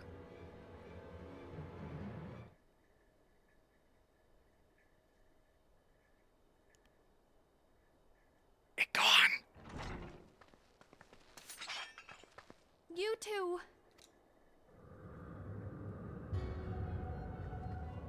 So, you were able to divine my intent. What now, warrior of light? Ah, but that name is no longer fitting. You have become decidedly dull, and quite incapable of barring my entry. What do you mean? You truly do not know? Then I suppose it is only right that I enlighten. Oops. Sorry, Nabriales, didn't mean to cut you off. The blessing of light kept you and your fellow meddlers safe. It was that which prevented my kind from entering your domain. My kind, I say, though it had no power over the likes of Elidibus and La Hebrea. Being of this world, they could come and go as they please, while I could only look on. But I need look no longer. Now that the seal is gone, I mean to act. Unlike the others, I am not given to waiting. I shall take that staff and bring about the next rejoining. I guess he would be strong enough to do it. Rejoining? Then it was your doing. The Isle of Val, the scholars, all of it. Well, I think I remember in Eureka, I mean, having an Ascian go in and sort of knock Eureka loose would explain what happened to Isle of Val, but I sort of had the impression that it sort of just happened on its own. Or just over time, it just got all bonky. I guess they're not exclusive. Blame Ascians for like anything. Ascians and Alligans, they're probably at fault. And if they're not, they really can't be mad at you.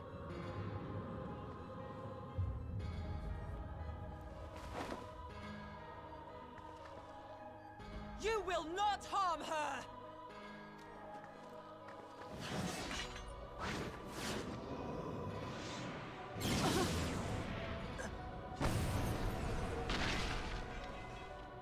Moenbryda! Son of a bitch. Why must you insist on forcing my hand? Did you learn nothing from our last meeting? Ah, but I forget. My words fall upon deaf ears. The staff is but a broken relic, a memorial to the departed. What possible use could you have for it?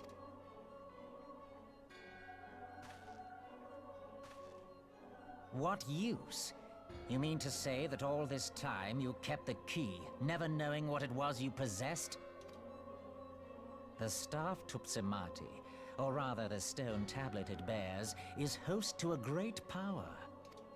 Together with the horn, it can be used to draw vast quantities of ether from its bearer's surroundings.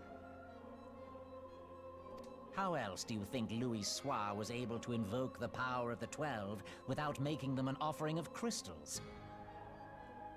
Ah! Summoning requires not only prayer, but a profusion of ether. Even a child knows that. If I did not know before, you may be certain I do now. But above all, I know that we cannot allow this staff to fall into your hands. I will die before I let you take it. Insufferable woman. I would happily end your miserable life here and now. Alas, Elidibus would never let me hear the end of it. Very well. If you will not part with the staff, I will take you too.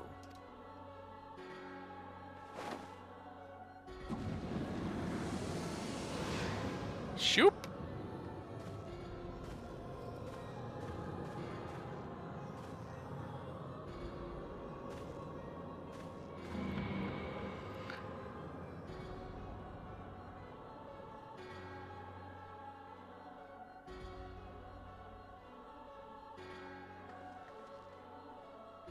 I don't fix things, I'm a samurai. After them! Quickly! Before the rift closes!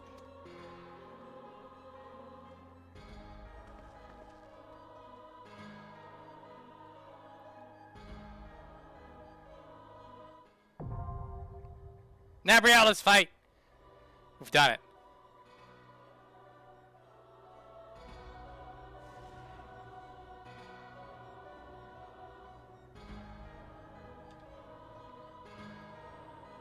Alrighty. Da da da da da. We don't want Keeper of the Lake. We want the Chrysalis. Time for some 20 minutes. Forget about me. No, I will never forget about you. Also, Vortal, I know you're watching the VOD.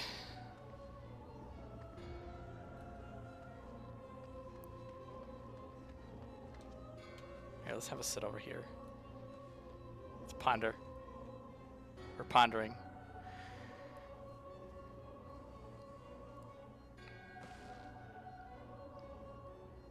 Just waiting for 20 minutes to go by. It happens. Eventually.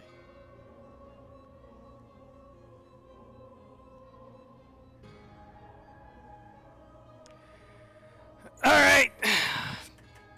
This will be the first kill on the Ascians. Oh, I wanted to get the list out. I might as well do this.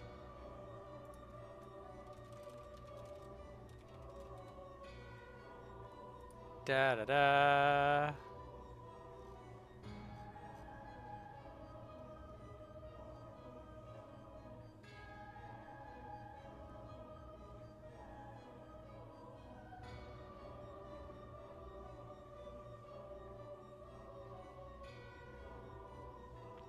Looking through.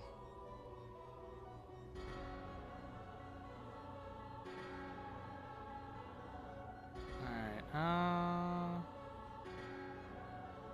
two. Oop, people talking.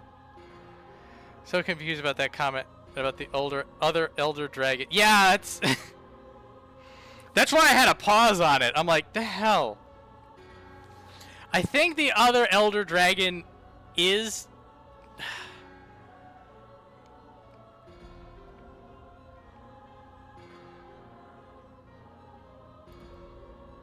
I think that the first brood are elder dragons, particularly by now.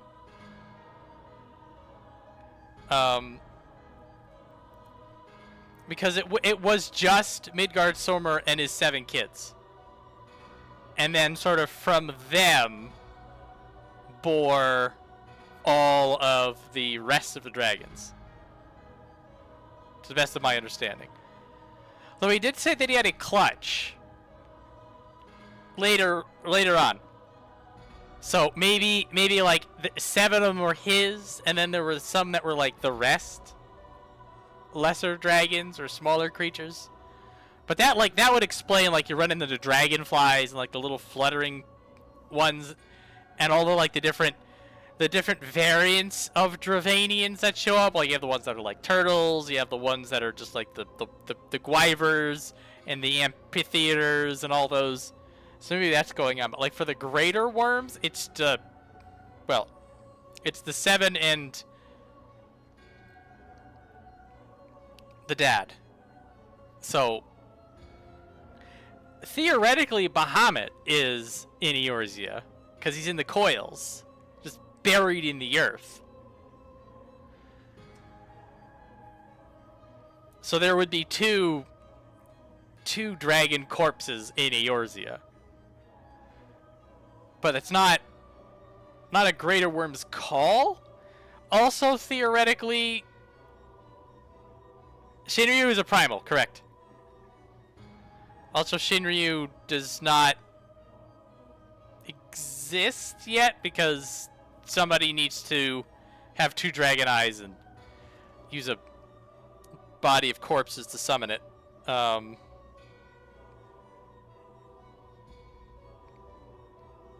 Well, though we know that the one that wants vengeance is Nidhogg. And it's just like the stars foretold that the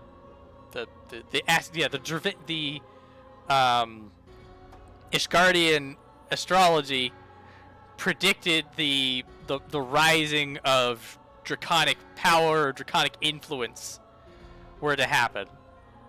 And this is probably what triggered Nidhogg to send the call, and once the call was sent, then the war started, or the war flared up, more accurately.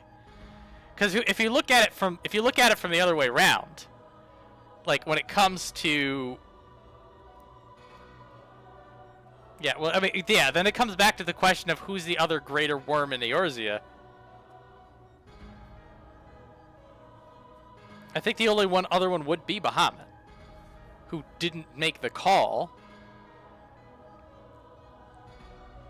Yeah, I mean, it wouldn't be Ashdaya, it wouldn't be Ratatoskr, wouldn't be Bahamut, wouldn't be Midgardsormr, because they're indisposed right now. Wouldn't be Hrassvelgr, he's busy pining. Vitra is of the First Brood.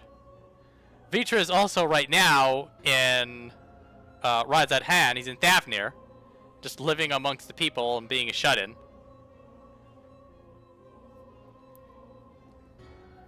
So not Vitra, not Ajdaya, not Ratatoskr, not Bahamut, not Midgardsormr, not Tiamat, because Tiamat is just locked up suffering.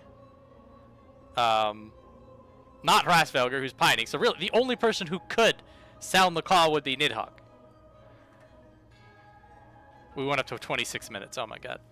Might as well do a deep dive on this. I think ultimately I'm going to chalk this up to they hadn't dug deep enough.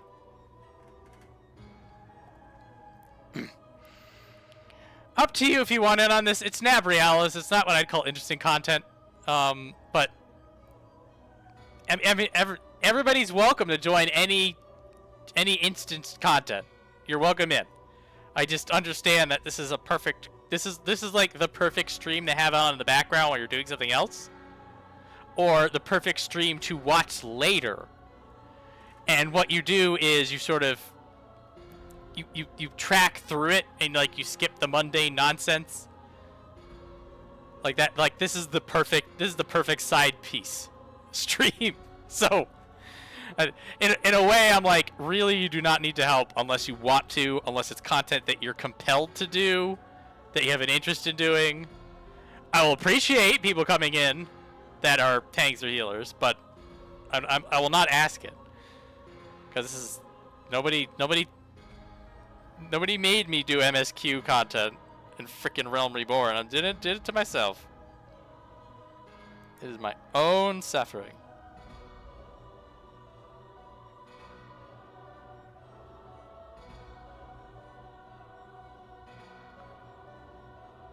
Slept all day because of COVID. That sucks.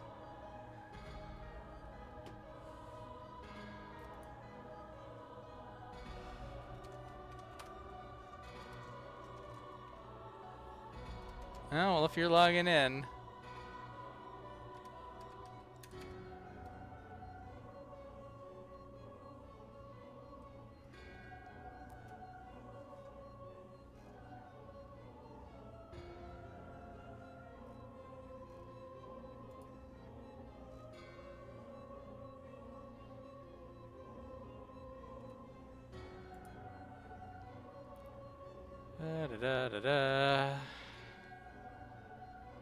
I should go out somewhere where you can see me so we can hang out.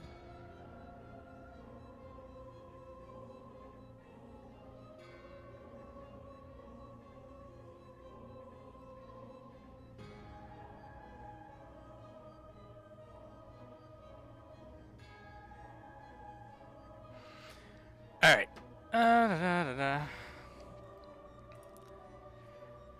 Pretty sure you could travel to my data center.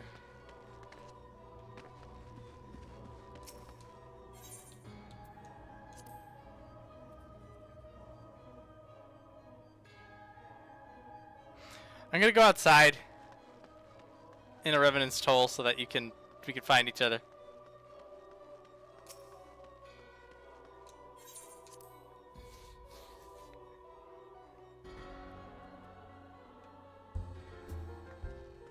Photosynthesis.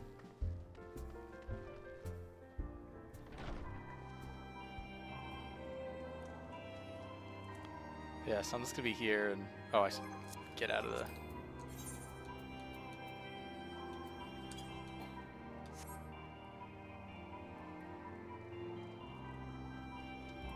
I hope you don't mind me joining you, but I have a quick question. Oh, sure. What's up? How do I get to you? Just go to Revenant's Toll. Unless you want to travel? Like the physically traveling to the data center? Is that how I get to you? You need to be in the login screen. So when you're selecting your character in the nebulous blue void, I think you right click your name to log in, and then you have the option to travel.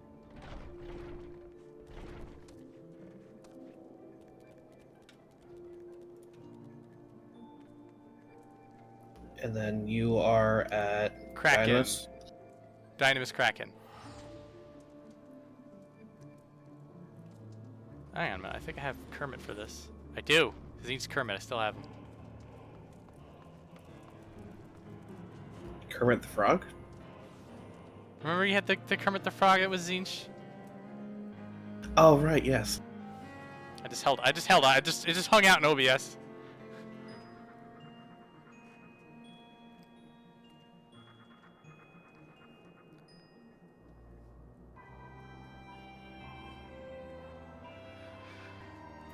So you go there, you go to Revenant's Toll, and then...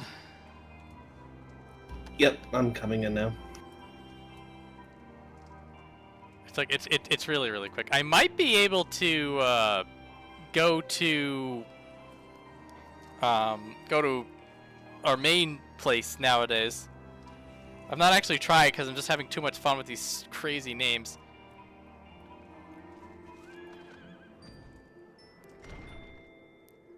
I'm just currently waiting for a queue of 3 people right now. Let's see. Is he gonna breathe fire while he's sitting on my shoulder? This is the best part of this pet. It's very important. It's very important. I believe in you, Midgardsormr.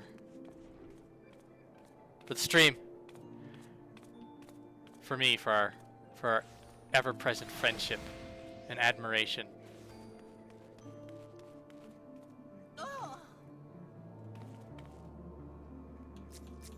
You made it. Actually, what happens if I, Oh. A player's already a friend or has been sent a request. It doesn't just automatically give it to you. That's hilarious. Alright, let's go. Alrighty. Duty. The Chrysalis. That's the one. Less than 5 minutes. Oh no, Nabriales. Oh no, potato. You're on in. You can hang out in the chat. Oh shit, yeah, that was way faster. Thank you, Snooty. No problem. If you ever need a pocket healer and I'm in chat, just let me know. It's like I said, I'm not gonna ask to get carried through this stuff. I know what I did to myself, but if you see stuff that is cool, or if it's really, really bad and you don't want to sit for half an hour away from me, by all means, come on in. Sounds good. And you're also allowed to offer and volunteer. Exactly what you did is correct.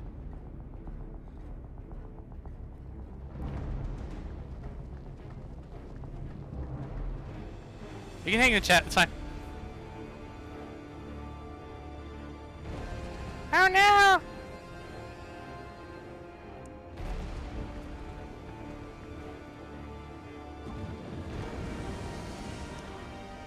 Hi, Nabriales. Being weird. Receive casting triple, immediately panic. Correct! Alright, here we go.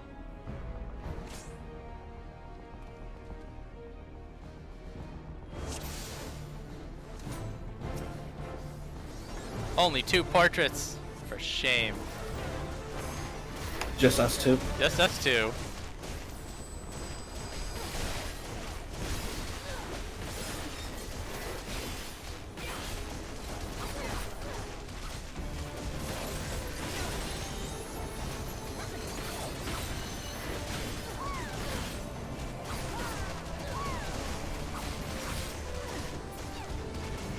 So, fun fact. I always wondered where Minfilia was during this fight. You can find her if you look.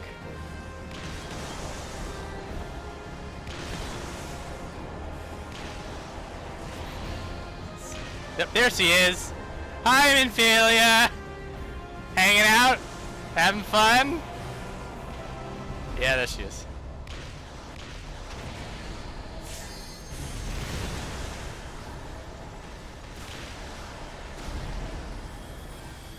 Whoop.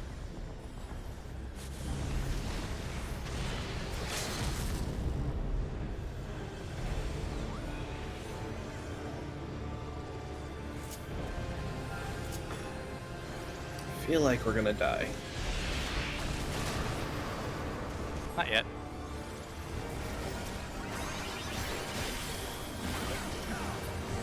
Our damage isn't a me. Get back here. Who else am I targeting?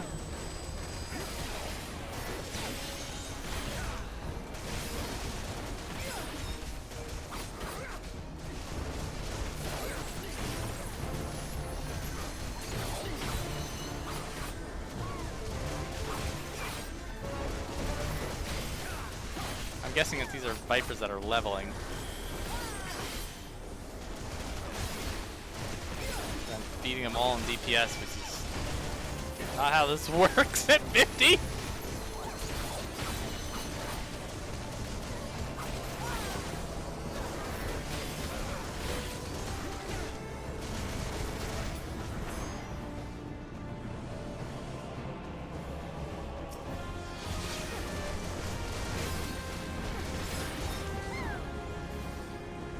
Oh, you're so cool.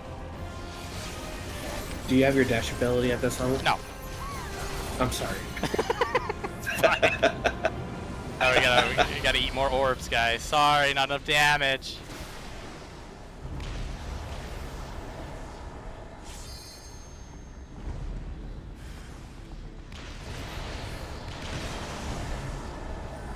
I need a blue one. You got a blue one. Everybody's dodging it. I can't eat that. I can't eat that. I need a red. Oh, now I'm seeing this blue. Maybe? There it is. Now I need a red one!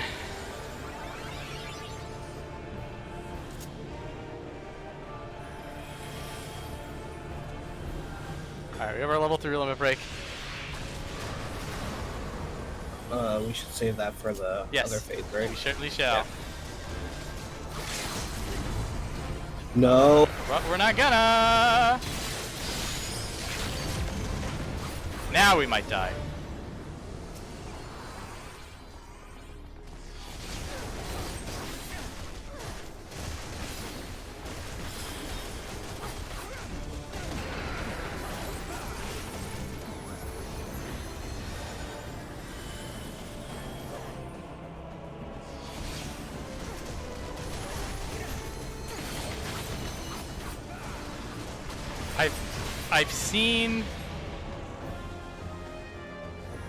I've seen people survive this without it, with raw damage. But I don't know if we have raw damage. I don't think so.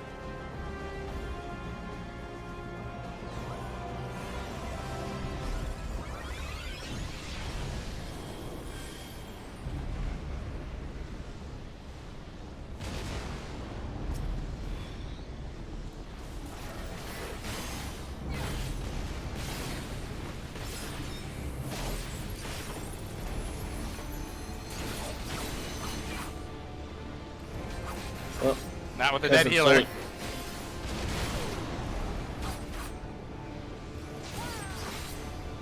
It was only you attacking it also. Yeah.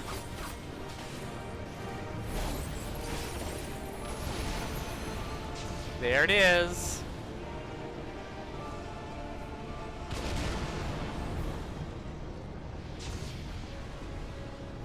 There's the big one.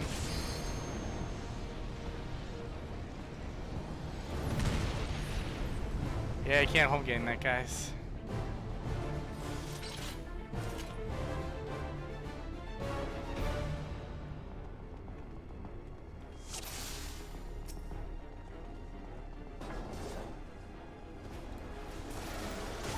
First wipe. Yay. There's always a first wipe for this place.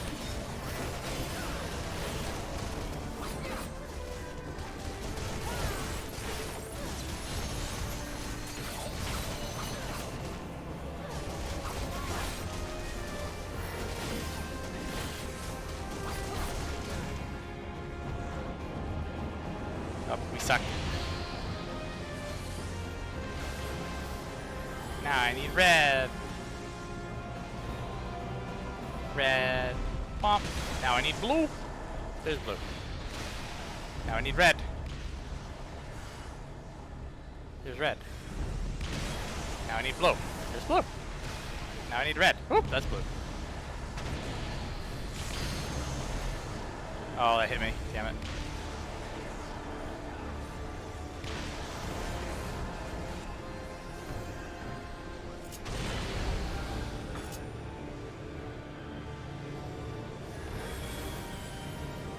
Too early on that. That's fine. You gotta do something, buddy. There it is. I have to wait for the text box. That's easy enough. Wow, nice shield.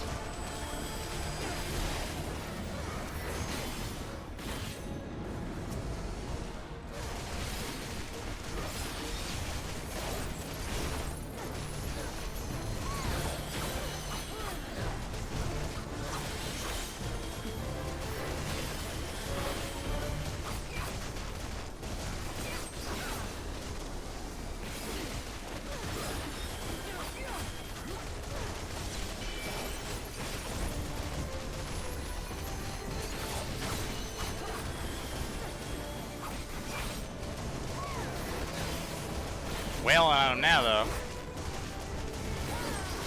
Is he gonna do something? Yeah, that was weird. He just sort of hung out.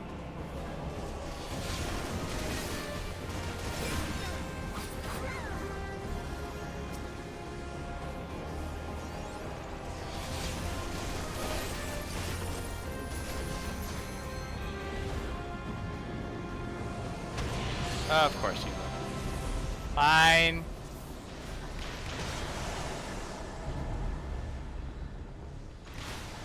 Lots of reds on the south side. Red. Blue. I need a red.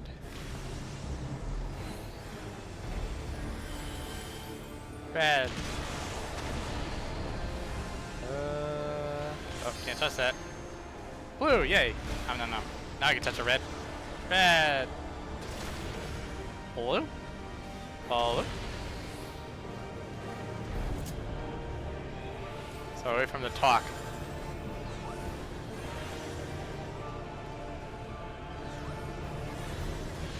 Or you just cast it without talking, fine.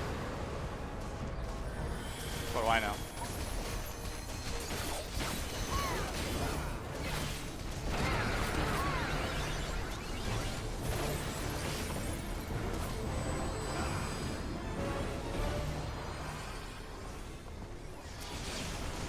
Being that guy.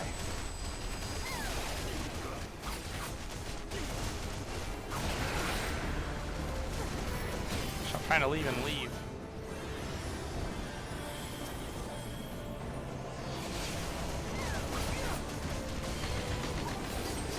Alright, here we go.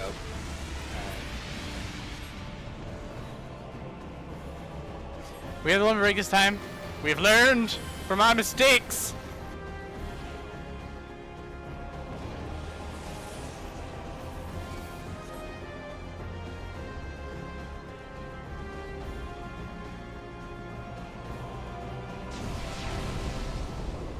It's damp, not moist.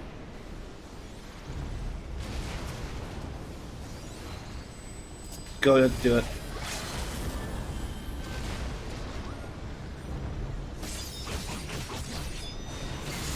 That'll do it.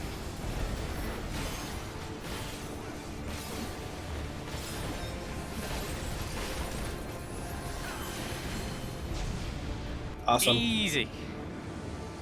I didn't even need the rest.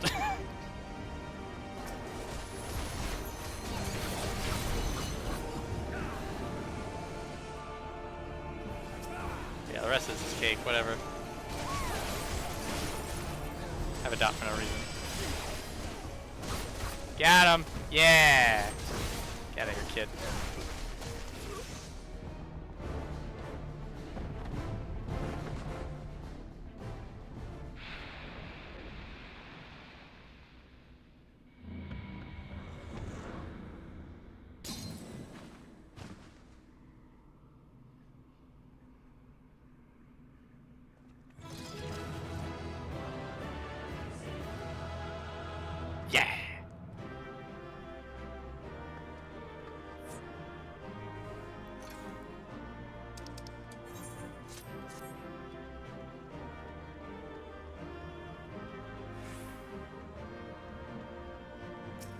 Alright, let's get out of here.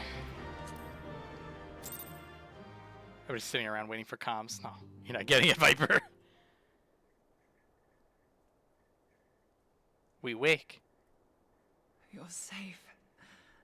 Thank the 12. Have a good cutscene. Yep, ciao.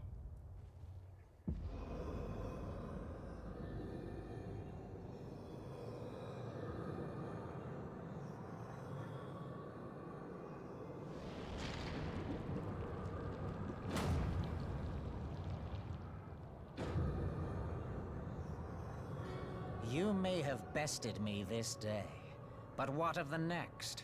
What of all the days to come?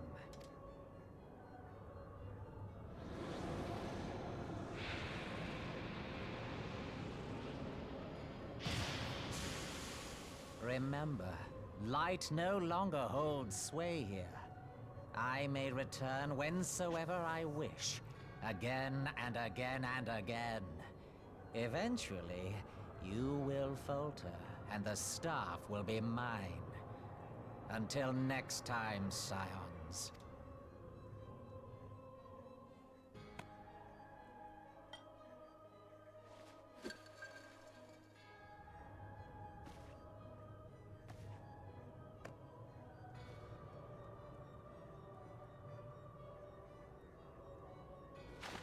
There will be no next time. This is the end. I have a rock.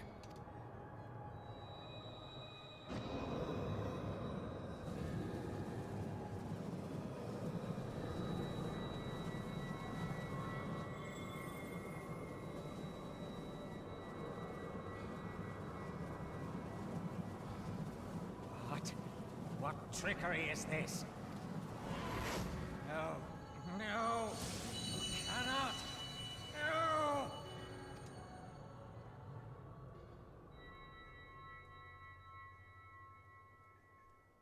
Use Tube Samati to gather ether. Quickly, before he breaks free.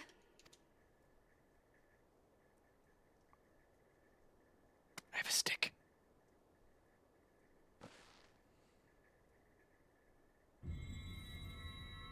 Concentrate. Call to mind the time you struck down La Habrea with the Blade of Light.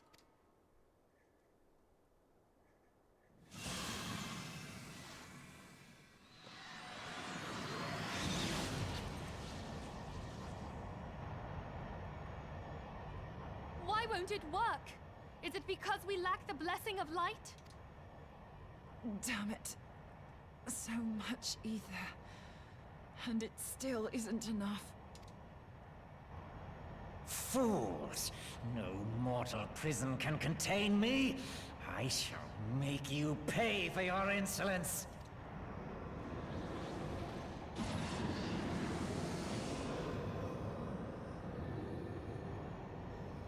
Please, Mother Heidelin, hearken to our plea.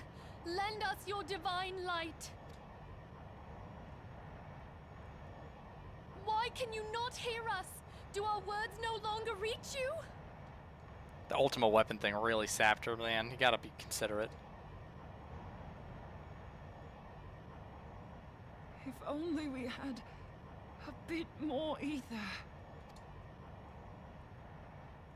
She has headphones in.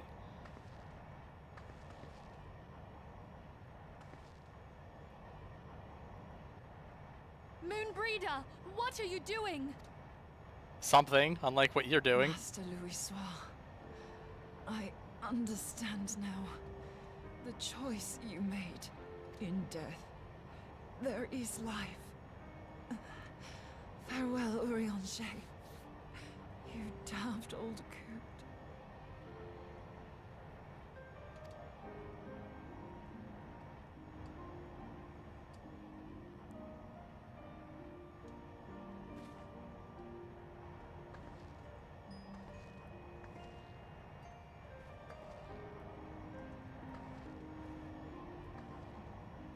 Moenbryda, no! You mustn't!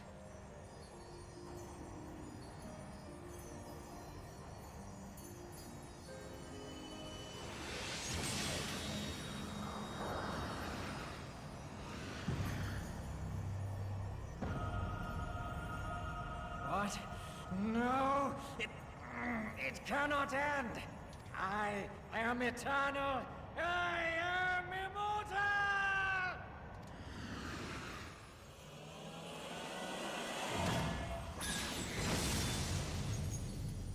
That's 13. Down from 14.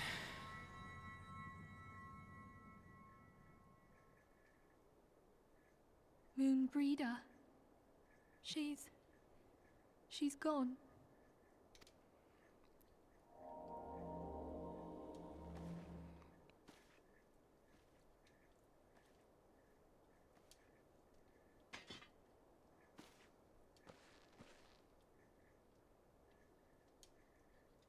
You did it, my friend.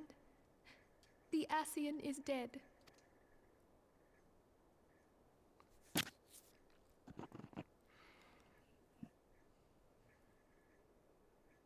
This device is a legacy of Moenbryda's toils and sacrifice.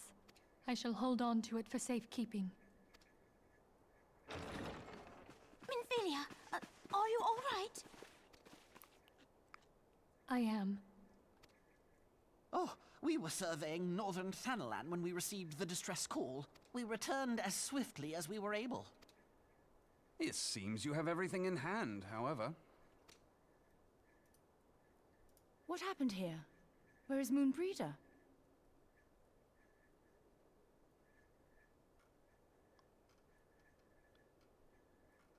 Technically you're right. It's 12. They don't actually consider Azem an Ascian for obvious reasons. She gave her life to temper the Blade of Light. I have no words. There'd technically be 13 left for the Convocation and then 12 left for the Ascians. Anyway. Rather than await the inevitable, she took her fate into her own hands. Does Ariange know? Does now. My friend, there is something I must tell you. I heard all, my lady. The moon sinketh, taking her leave of the heavens. Yet her passing heraldeth the coming of a new day. Moenbryda hath fulfilled her destiny, hath she not?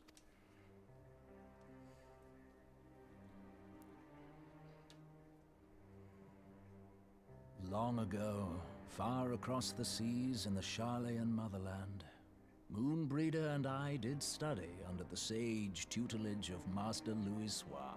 Full oft did he impress upon us that knowledge existeth to serve the greater good. This sentiment, however, was contrary to the nation's policy of neutrality, which censured intercedence in the affairs of foreign lands. Dost thou not see it, my large ears?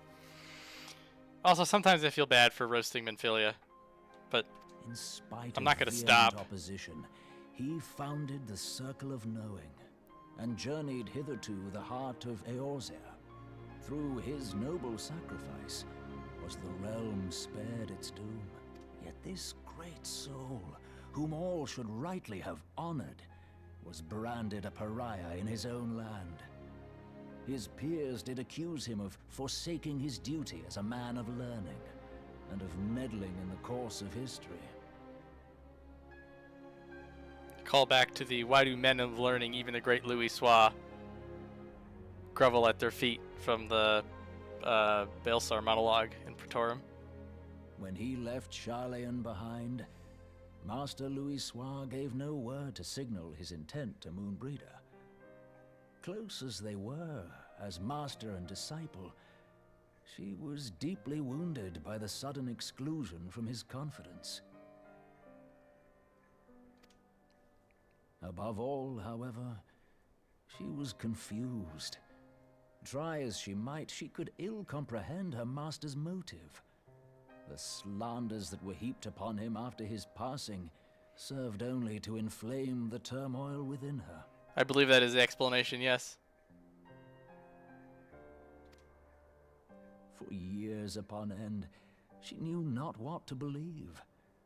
torn as she was twixt the man whom she revered and the man who forsook her and his duty both.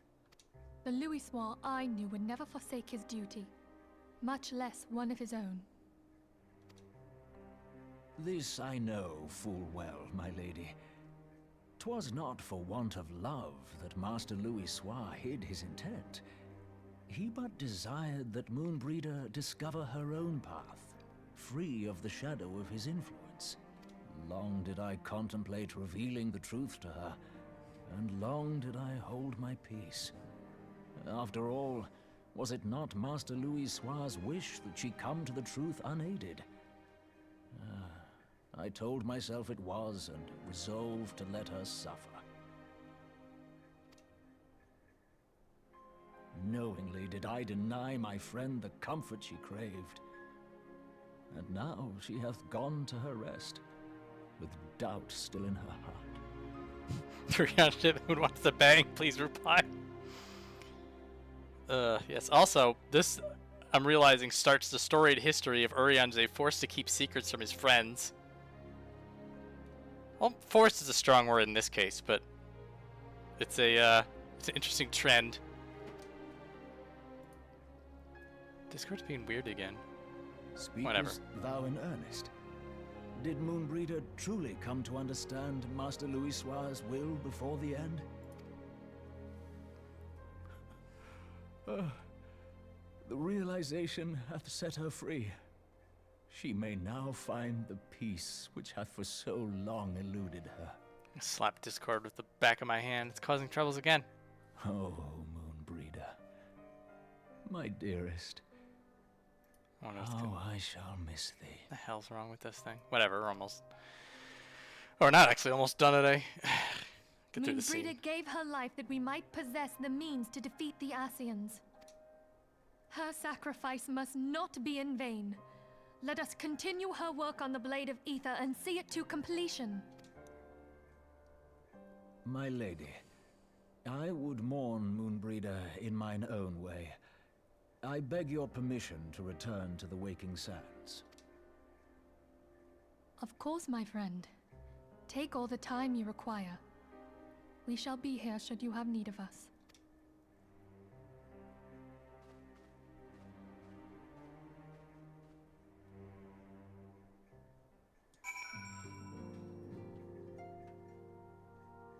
Alright, what is the hell going on with... Is it this? That makes no sense. Makes no sense at all.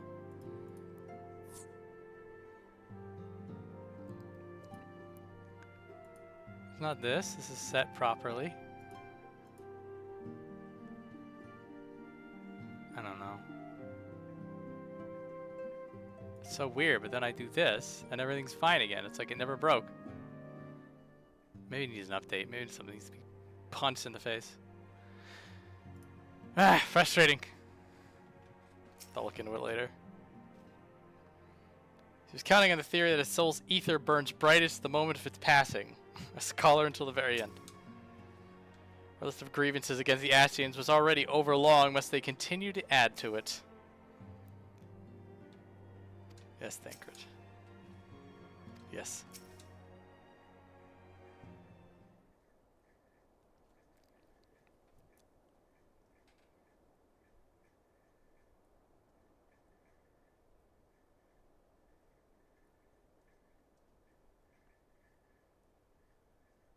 Maybe the computer just needs a reboot. It's been a while. Never have I seen Urianger so utterly defeated. No one should be made to suffer such grief. We shall gather in the Charlian Manor to celebrate Moenbryda's life and mourn her passing. I nod as if I understood what this meant.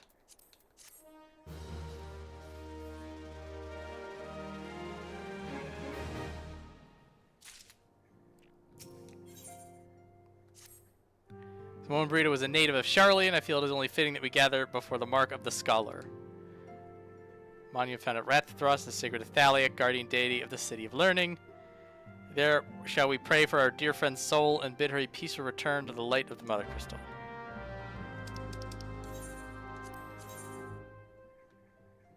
Oh, it's outside.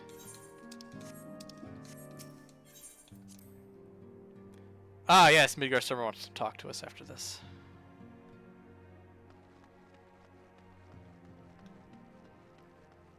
Place is cleaned out, as expected. Moenbryda really was just so good.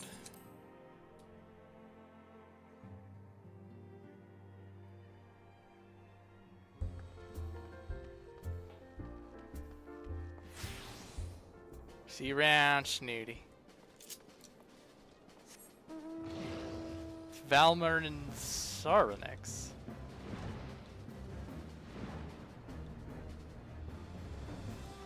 Wait, are you on the... He's on the other... Oh, that's right. You walk up that pathway with the random, like, break-ins. I remember now.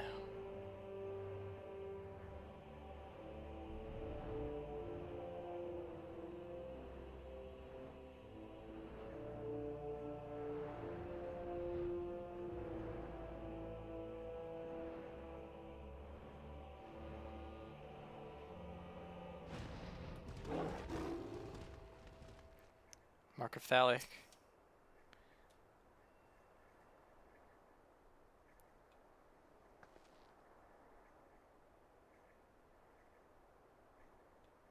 Pray emote. Okay, we're done.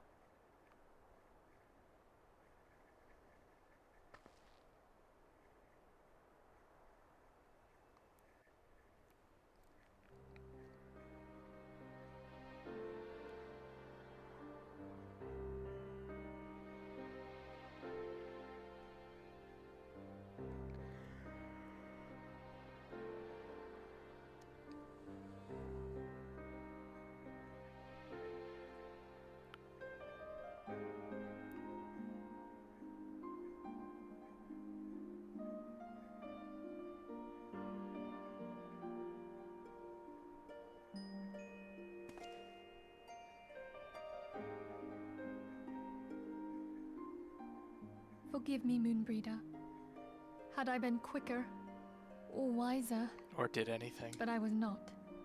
And you paid the price. But you would not suffer us to wallow in our sorrow, would you? You would tell us to pick ourselves up and get on with it. And so we shall. We shall defend this realm and her people to the last.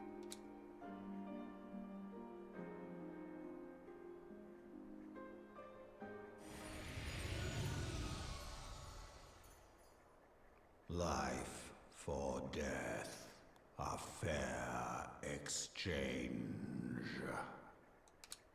Other bargains will be struck.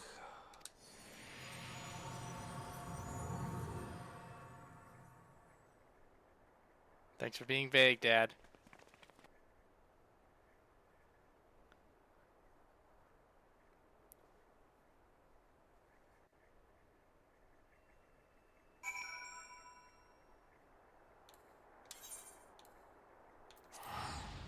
I'm not walking back. You can't make me.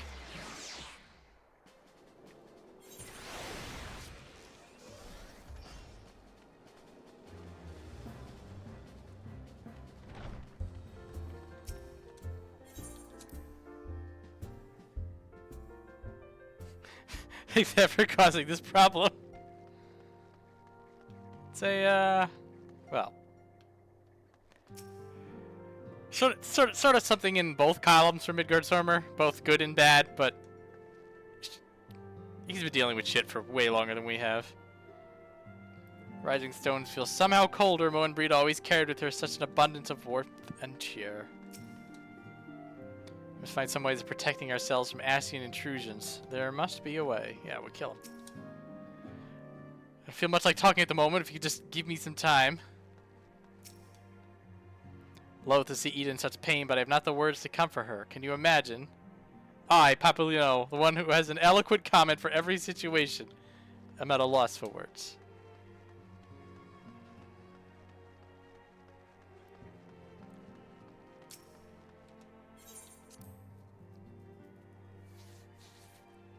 So they didn't really get into it much, but we appear to not have the air quotes blessing of light. Which, I mean, that's, at this point in the MSQ, that's all they really called it. It was a blessing of light that had the power of the echo and prevented us from being tempered.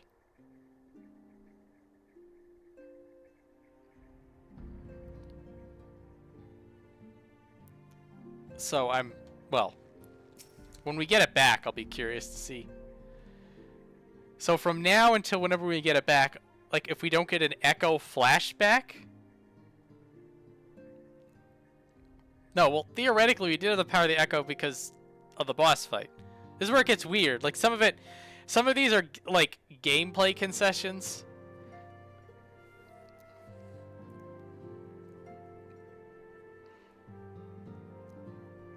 We have said our farewells. The pall of sadness has diminished but little. Forgive me, as antecedent, 'tis my job, the pillar of strength. I have good news for you, Minfilia. Nobody leans on you as a pillar of strength. And I also believe the grief you feel now is precious in its own way and not to be lightly swept aside. On that, Minfilia, we do agree.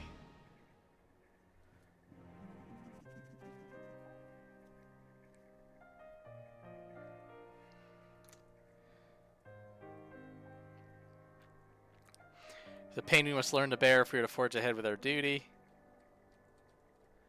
Battles we have fought have taken the lives of so many. Louis Sois, Moenbryda, our fellows at the Waking Sands. We're not going to name them. Their spirit and dedication to our cause will never be lost as long as we rise to fight once more. Yes, yes. Hardly need to remind you of this, of course. It's my own benefit that I repeat these words. A reaffirmation of mine's own chosen path. If I do not rebuild the foundation of my resolve, I am like to collapse in a fit of weeping. My apologies again. There is no other to whom I can display such weakness. I'm sure. You can go get Tataru. You are my pillar of strength, and I fear I shall have need of your steadfast presence in the days to come.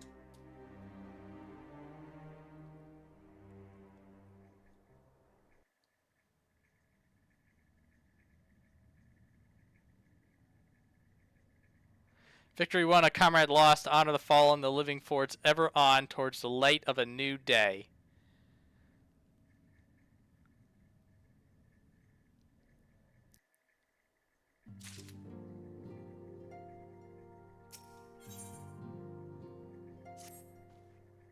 I believe Ida wished a word with you. I consider it a personal favor if you'll let a sympathetic ear to her troubles. She's not been herself since Moenbryda's passing. My heart aches to see her so downcast. Well, Ida hasn't really been herself for a while now, but that's besides the point.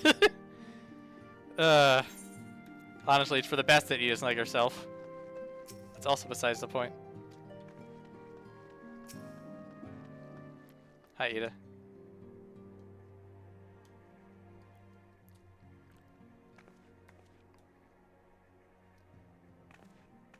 I'm here. It's me. Trying to stay positive. It's just hard, you know. Thing is, I know Moen would tell me off if she saw me moping around like this. Which I decided to cheer myself up by getting her a special flower.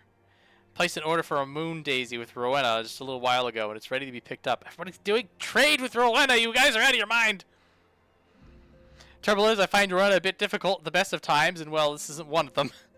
I know it's silly, I just can't face it at the moment, so I was wondering if you think you can maybe collect it for me. I have the coin to pay for the flower right here. Warrior of Light's too stupid to realize that Rowena's a problem. Thank you so much. I'll be waiting for you. In the daisy at Rathafrost. We're going to go back to Rathafrost, okay.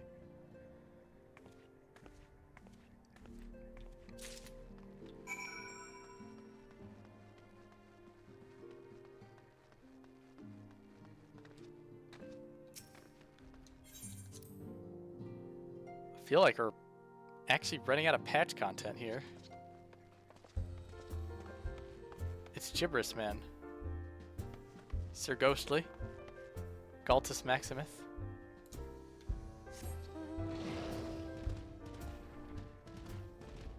Spy Thunder.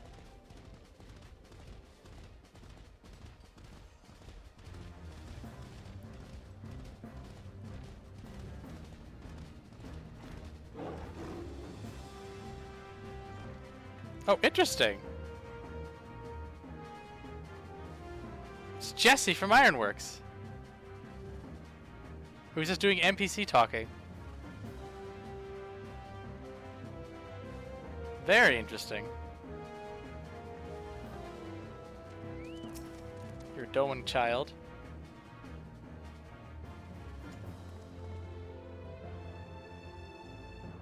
Oh. Check this out. $50 million mounts, boys! How rich are you? That is what a money sink looks like. What can I do for you today? Eldritch trinket to trade. Flower payment. Got you running errands now. Them Scions really know how to make the most of your talents, don't they? Send them to the savior of Eorzea to make the bleeding market. Fine use of your time, that is. Seriously though, you'd best learn how to say no or they'll have you mucking out the chocobo stables next. Anyway, what was it you're here to pick up? The Moon Daisy, was it? Here, then take it. Tell that Ida lass I've got a wide selection of headwear in stock if she ever decides to replace that dowdy old mask of hers. God knows she needs to.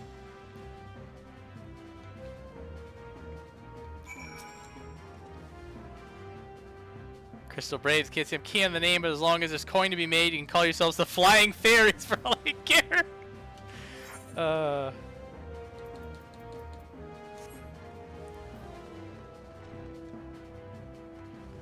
I'll let it be known that my my concern for Rowena comes from the deepest respect and acknowledgement of her vast power. She is a great character. Oh right, I gotta go to the place with the thing, which is this way.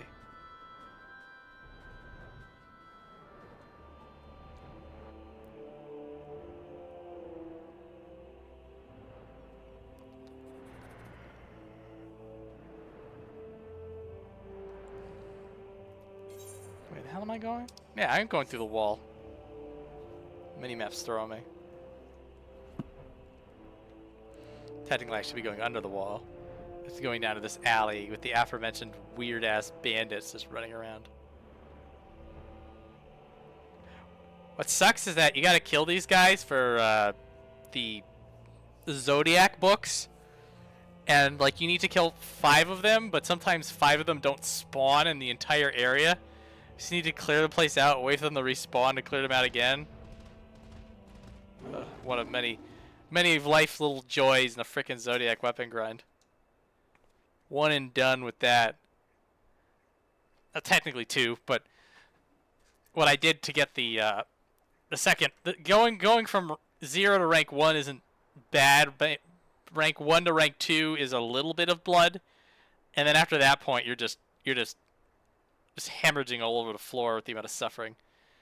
Anyway. Rowena can be so annoying. She just will not take no for an answer. Every time I visit her, she insists I replace my visor with something more fashionable. And when I tell her I like it just fine the way it is, she says it again and again and again. It drives me crazy.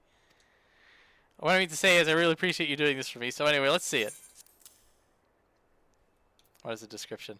Moon daisies are often hung to rafters, trees, or other elevated locations to represent the celestial body when performing holy rituals to the goddess Menfina during daylight hours.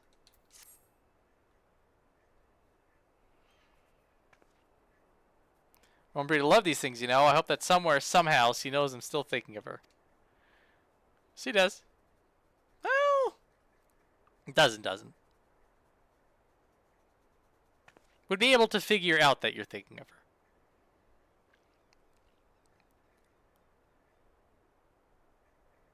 I'll never forget you, Moon. None of us will.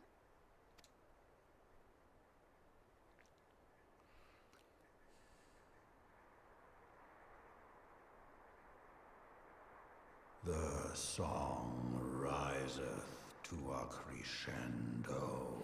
Midgardsormr's just like, by the way, plot's happening. What are you doing here? Midgardsormr, having a moment.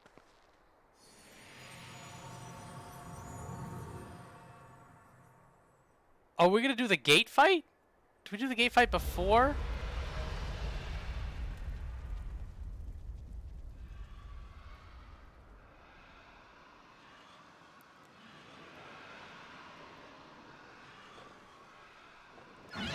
The second 8-man that was turned into a duty. Is that what I think it is?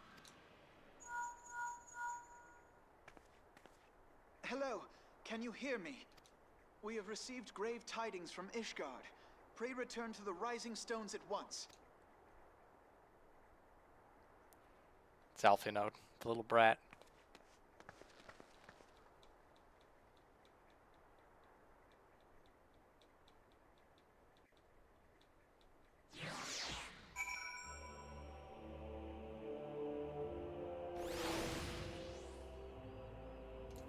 Ugh.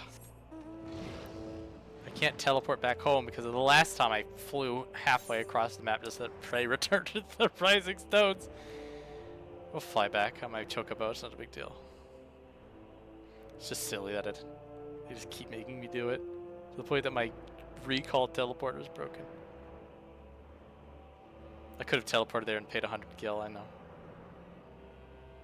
Ain't gonna. Too late anyway. Should have said something sooner.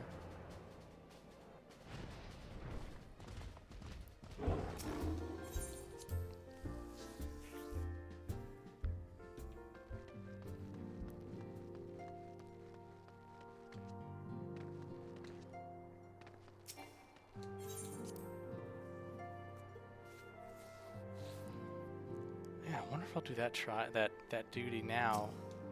I think you save. We'll see, we'll see.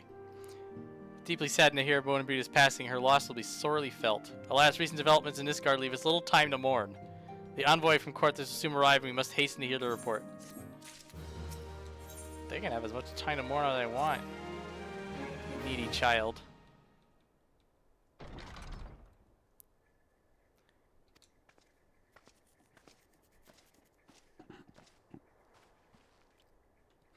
Thank you for receiving it such notice. Time is of the essence, or I'll forego the usual pleasantries. The dragons begun their attack in earnest. The first wave reached the central highlands a short while ago, and the battle was joined soon thereafter. Sir Aymeric himself sallied forth with a contingent of temple knights and several companies of the noble house's finest. Though the beasts were ultimately forced to retreat, our victory, if such it may be called, came at the cost of too many of our own. We will not withstand a second wave should the Dravanians renew their assault.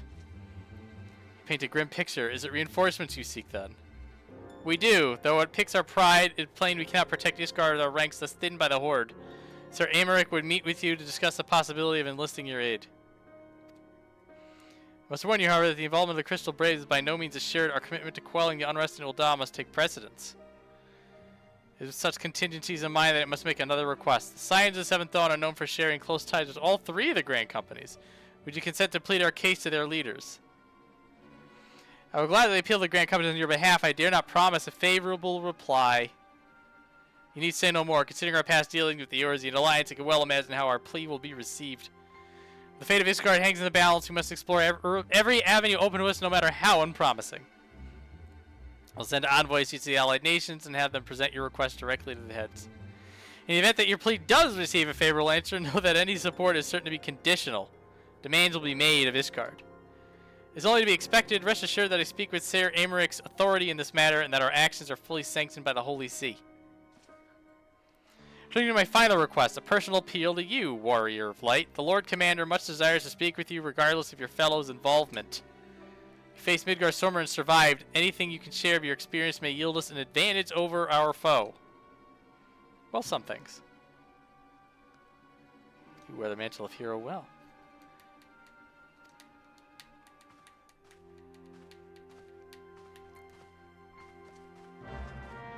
Kind of go talk to Aymeric in the side room again.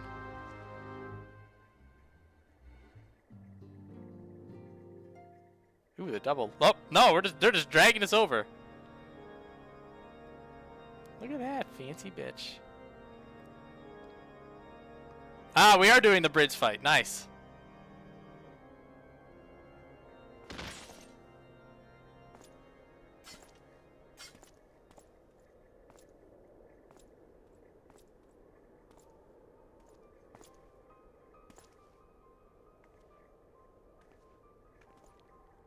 Hi, Iceheart.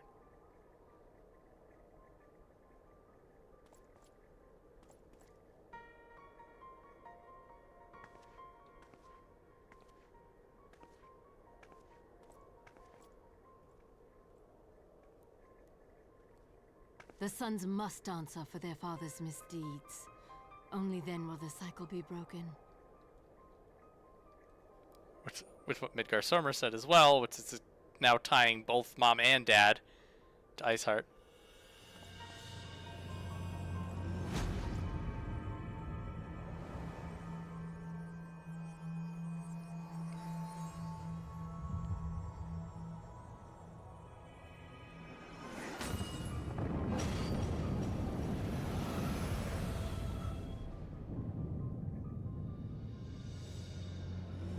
Brothers and sisters of the heavens, we raise our voices and join you in the chorus. The sinner's feeble magics are undone. Come, claim your retribution.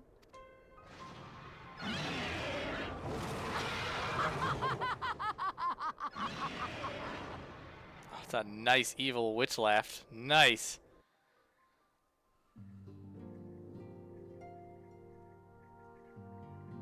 Very nice. So very nice. Okay, they do actually make us teleport to Cramped Dragonhead very well. They're just teasing us.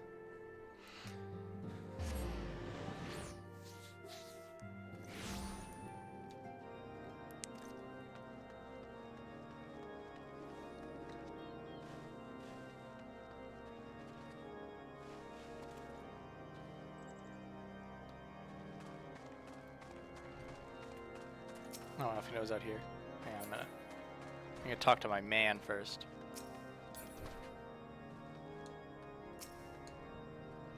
Dear friend, once more you arrive at our hour of need that we could speak longer, but I'm afraid my duties require my full attention. Very good. We're busy. We can't bone. I'm at 1 o'clock. Fine. Seems I was the swifter. You two, however, have arrived with time to spare, for our host has yet to make an appearance. The murmurings around camp tell of some manner of trouble at the gates of judgment. In Lord Commander's absence, I suggest we visit the place and find out what is afoot.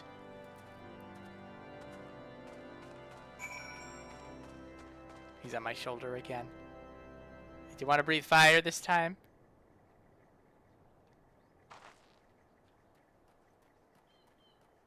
Ah, he's just so good. I love the pets that can sit on your shoulders. Or if you're a potato, it'll sit on your head, which is also extremely adorable. Particularly if you have a sultana or some other like chibified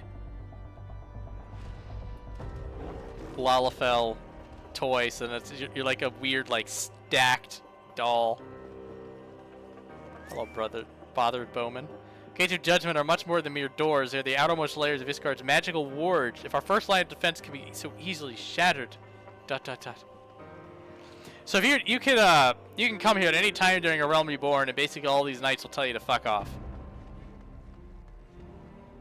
Dyspeptic Dragoon. They got the dictionary up for this one. Heretic scum, how dare they meddle in the divine protectors. Shall rid our nation of their blasphemy, even if it means cutting them down one by one. We need not fret over much. There are yet several layers of arcane protection that shield the city from invasion. Mother will be fine. Yeah, this is the gate guard. You talk to him, he's just like, get out of here.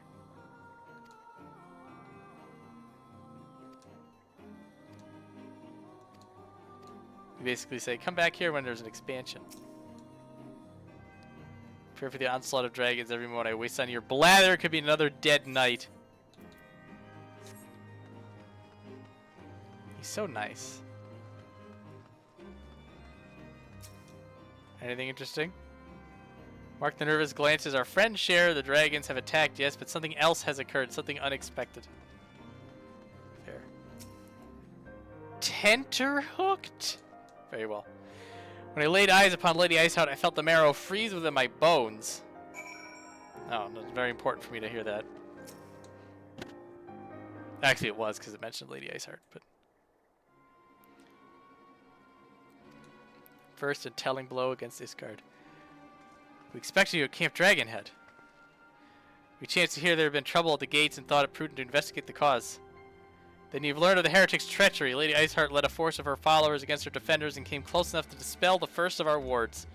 Let us speak more of this back at the camp. Get back to camp, you idiots. We need to talk.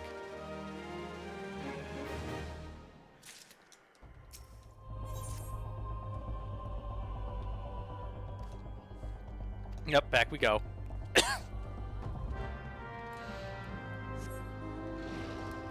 Long since run out of water. My voice resents talking this long. It's alright, only got another half hour.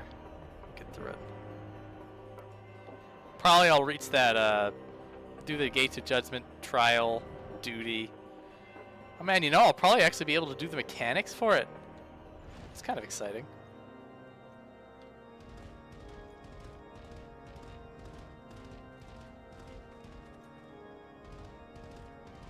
Oh, no, we gotta go talk to Harsavon. Yeah.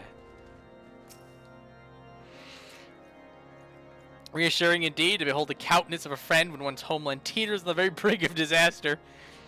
Through a single misstep could send us plunging into the abyss, your heroic presence strokes the flame of courage within my heart. Ah, but yet come the dragon, had to listen to my prattling.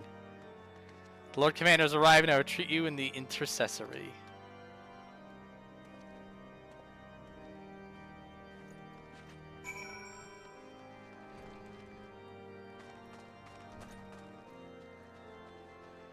Time for the intercessory.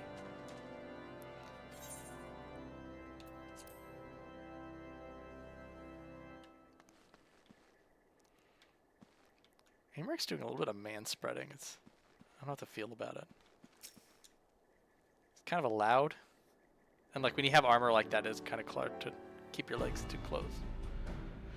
Thank you for coming with such haste and apologize for my absence. Suffice to say, Lady Iceheart and her heretics have much to answer for. See you, Snooty.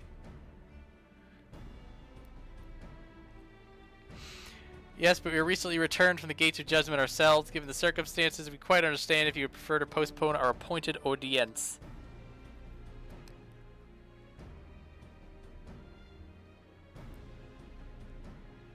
On the contrary, I think it more important than ever that this meeting take place. Rest assured, I shall return to my post on Isgard's walls the moment our business is concluded. Before we move on to the subject of reinforcements, I would introduce to you to a close friend and stalwart ally, Estenian!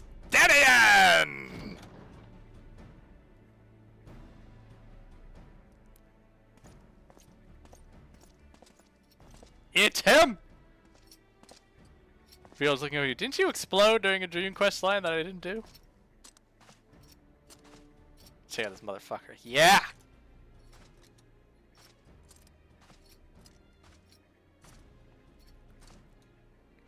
I present to you Isgard's Azure Dragoon. Impressive title, though I confess I know press as little of the Order of Dragoons.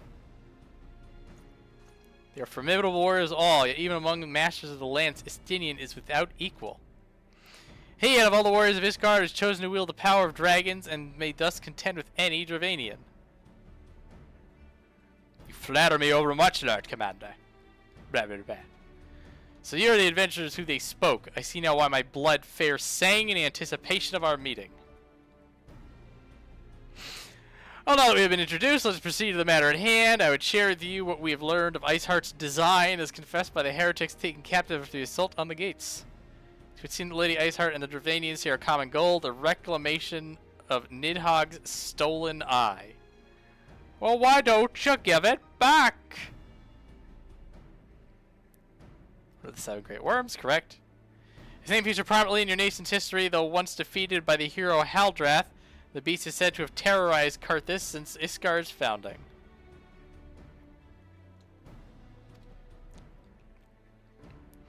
Aye, many are the scars of our walls bear from Nidhogg's relentless efforts to raise the city. The trophy Haldrath plucked from the bested worm's skull, known simply as the Eye, is a treasured relic of Ishgard and one possessed of untold power. Should it ever be returned to Nidhogg, the dread creature would be restored to the height of its strength, and then no wall or ward we could erect would be stout enough to deny him.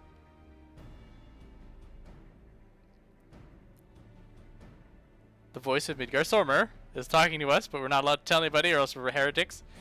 My vengeful son hath waged war against Isgard for 1,000 years. No mortal mind can comprehend the depths of his rancor. The eye itself is secreted deep within the vault, with capital V. It is kept under heavy guard, surrounded at all times by men and women who have proven their loyalty to the Holy See. But those stout walls and sharp blades may suffice to discourage the heretics. The dragons are another matter. They are individuals with the Dravanian horde whom an entire company of knights would labor to repel, to say nothing of Nidhogg himself. Nor does age rob them of their strength. Through the endless march of years the dragons endure. Patient, calculating, inexorable. You must understand these creatures do not share our perception of time. And that is especially true of the great worms. They who spend centuries in slumber only to wake and resume their campaign as if mere hours had passed. It has been 20 years since Nidhogg last darkened our skies. 20 years from the gather his strength and for us to bolster our defenses, and now, just as he seems primed to recur, the heretics strike at the gates. I believe Lady Iceheart's in league with the creature, then. Of that we cannot be certain. Though we know the heretics covet the eye, we have been unable to determine their plans for it. I think it is to give it back, but... Such questions aside, we must needs, there's a must needs for the bingo card, address the ragged hole their mistress seemed to fit rend in Isgard's protection, as a weakness the Dravanians are not like to leave untested.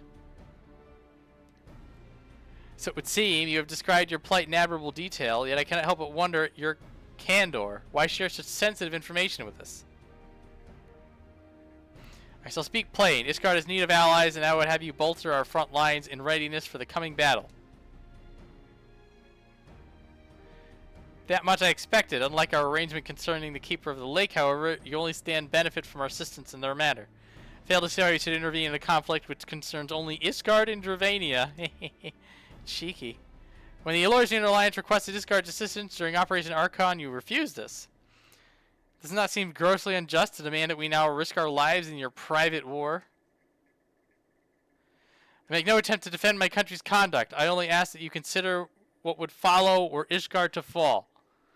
Having raised our city to the ground, the Horde will have little cause to linger, and most would return to their lairs in Dravania. Soon thereafter, the ruins of Karthus would be buried in snow, and the land would become the sole province of beasts and beastmen.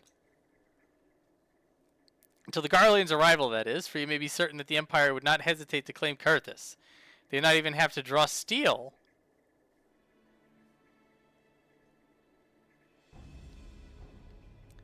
An Imperial province sharing a border with Mordona. 7 hells! Very well. We will assist you in repelling the dragons. The roar of a great worm may have shaken the firmament, but we of Eorzea will not abandon our Isgardian brothers to face the coming horde alone. That was easy. Talking about the roar now. The power of the eye, I have become the vessel of Nidhogg's strength. His essence has stolen into my very blood. Fear not, I am full control of my faculties, and the eye itself is not relevant to this tale. It is not essential that I bear it with me wheresoever I go. Its lingering influence does, however, allow me to hear Nidhogg's voice. The worm who roared, yes. By process of elimination, the only one who would actually do it was Nidhogg. As spoken earlier. Scroll back or whatever. He means to hurl his horde against Dravanian's collar, against Danafin's collar, and shatter the remaining wards to protect the city. There can be no doubt the worm has summoned his minions to war. We gonna fight.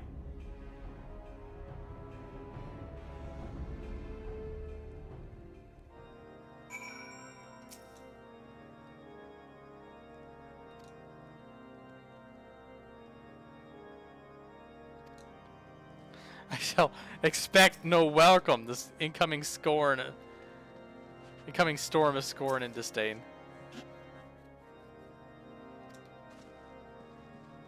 Alright, Alpha, no. Actually, hang on. What kind of booze we got today?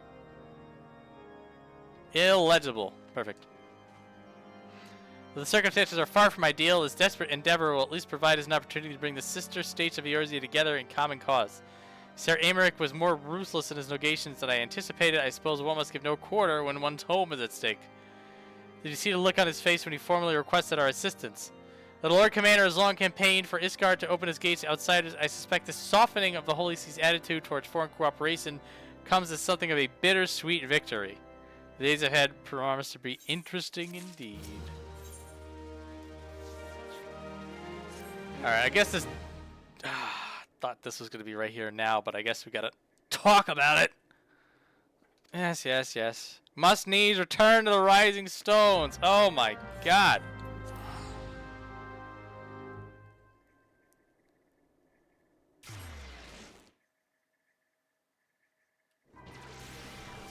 Pray return, pray return. All I do all day is pray return.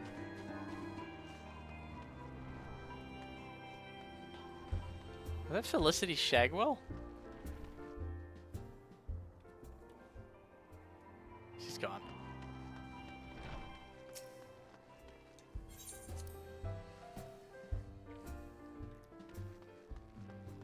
People have moved again.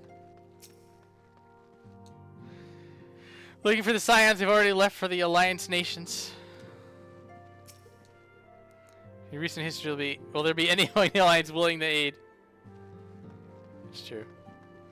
Hori Boulder, how you doing?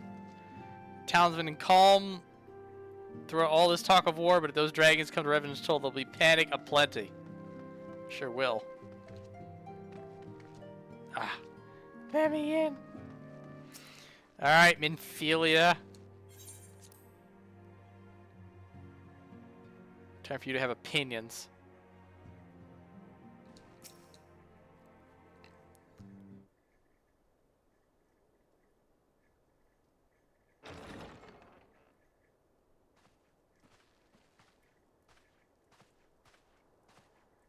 Alphino, it is good to see you. Tell me, what have you learned? Pray summon the others. Everyone must hear my report.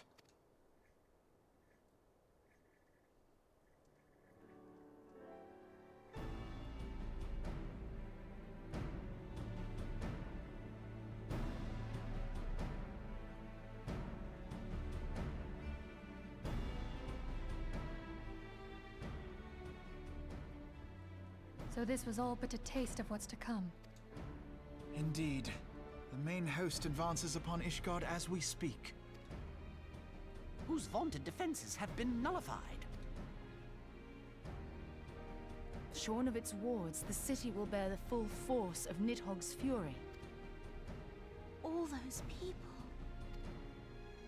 Alphino is right.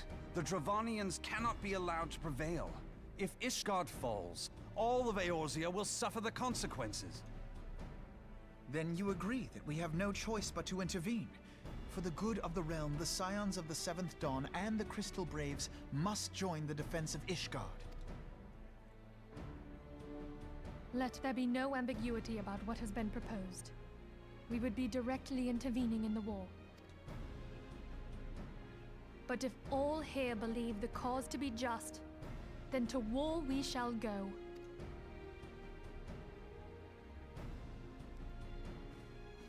The path we now embark upon is perilous, but I pray you will walk with us to the end. For those we have lost, for those we can yet save. Will you walk with us to the end? Where have I heard that? Also, for those we've lost, for those we can yet save. Another one throwing in there.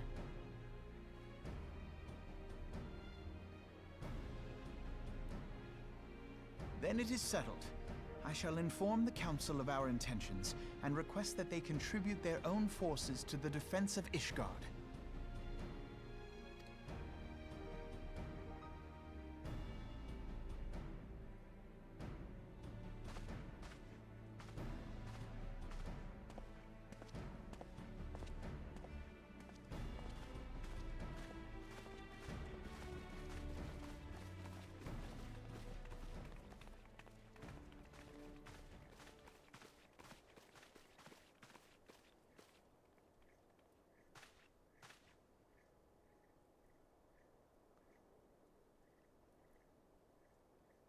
Real's got his eye on him.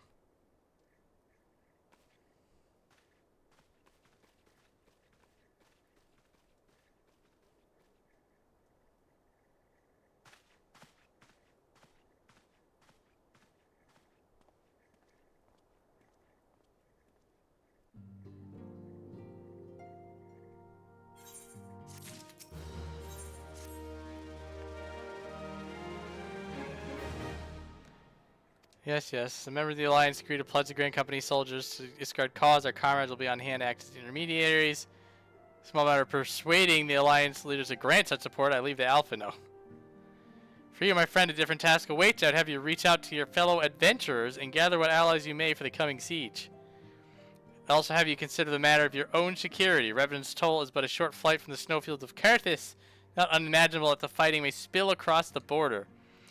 Pray brief slaff more on the brewing conflict and discuss potential contingencies. Freely, it might suggest that you have Tataru accompany you. She's a talent for administration. I don't know why you need me doing this busy work, but okay. I guess everyone else is busy. If I see Hoary Boulder outside, I can throw a fit.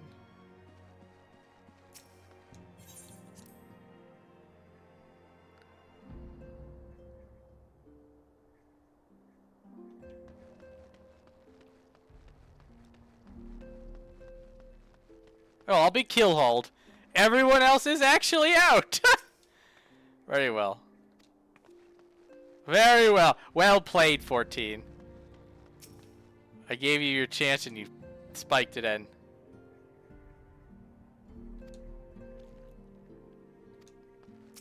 Alright, Tatar, let's go. I've been thoroughly and utterly handed. Here are close the cards are. We best suit our own defenses. All need to have beds and bandages laid out. Good receptionist is ready for every eventuality.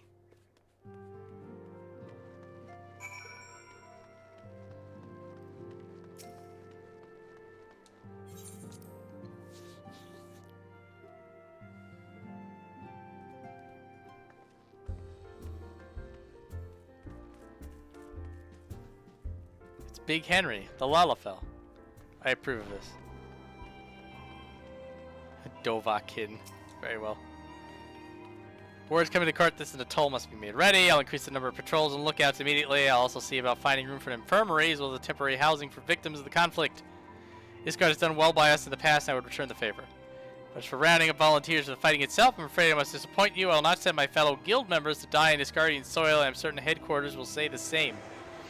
There'll be no Adventurers Guild presence at this siege. That said, each adventurer is of course free to do as he or she will. So I'll have a word with some of my more capable colleagues on your behalf, and you might try your luck here in Revenant's Toll. I dare say there are a few stout souls about town who'll answer your call to arms. Tatara, what?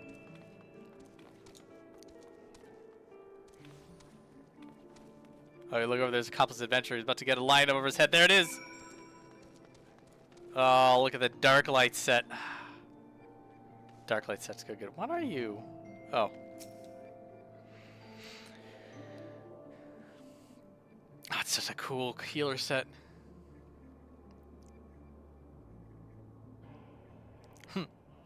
Spare me your talk of glory and fame. I'm not in the habit of volunteering for lost causes.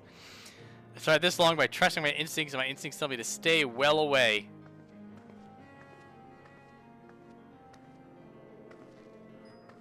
Oh, I was about to say, I don't know why we needed a cutscene for this, but here's Riol.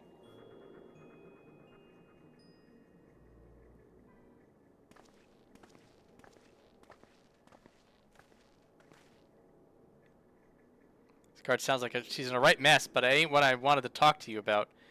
I need you to cast your mind back to that scuffle with the Empire out by the processing plant. A lad from Little Alamigo by the name of Wilfred was there with the fort that day, and I want to know if you've seen him since. Have you? Nope. God damn it, I feared as much. No one's bloody seen him. It's like the ground opened up and swallowed him whole. That ain't all. Around the time Wilfred stopped turning up for duty, them black market weapons went missing from our vault in Ul'dah. So now, of course, half the braves suspect the lad of making off with the goods. Folk like to believe our company's disciplined fighting force, but as you and me both know, there's no more than a motley collection of mercenaries, adventurers, and Grand Company veterans.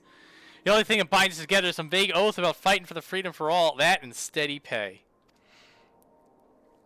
Now, compared to most others in the crew, Wilfred's a fresh-faced novice, a bleeding whelp amongst wolves. The boy's got passion. When we talked about being a guardian of Eorzea, he bloody well meant it. A lad like him won't rob us blind and bugger off like that. He ain't the type. And then, and this is between you and me, is the fact that the lad wanted to tell me about something queer he noticed in the ledgers. Something about the Braves' numbers not adding up. There's a villain at the end of this trail I stumbled on. I'll bet me good eye it ain't young Wilred. Any road, you got a water rage, or I'll let you get on. I just thought someone else should know. I'll be seeing you.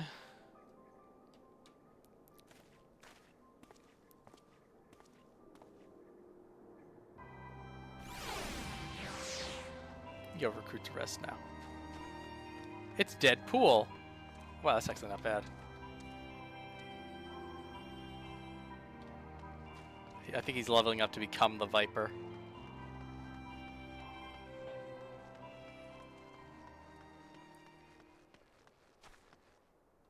That's a pretty good outfit. That staff is something else. This guard seeks sellsword to bolster its ranks, so I'm not sure I like the sound of the seas. Those nobles will surely be generous with their rewards. Oh, and I pledge myself to guard Revenant's toll. Modest work though it is, I loathe to break the terms of my contract. What to do, what to do.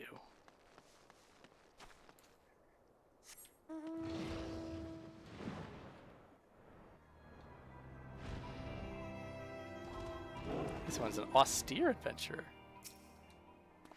Some of bladiest guardians. Well, them dragons are a fearsome lot, but I'll slay me a fair share if the coin was good. Work for one of them knights before, you know. Watch me like a bloody hawk he did. Still, I'd put up with worse than that for a heavy purse.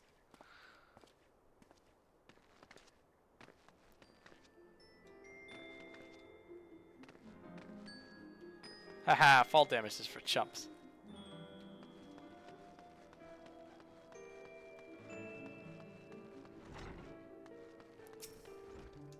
This one's an angular adventurer.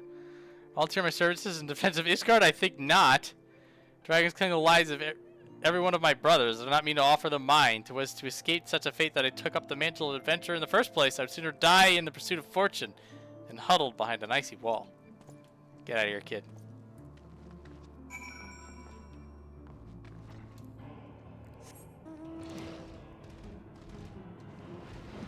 Ugh. Such a drag, this crap. We're almost done, guys. We're almost done. We got like 2 people. 1 or 2, eh? We'll add to the mine that makes 3 or 4, not including Slashborn's friend, will not have the largest company, blah, blah, blah. Yeah, so we can possibly get on with it.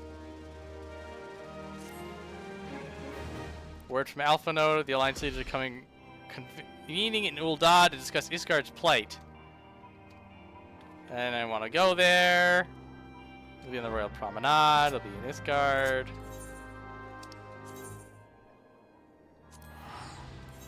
That's the right one.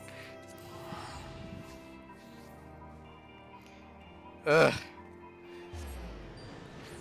I think 5 hours is about enough of what I could take.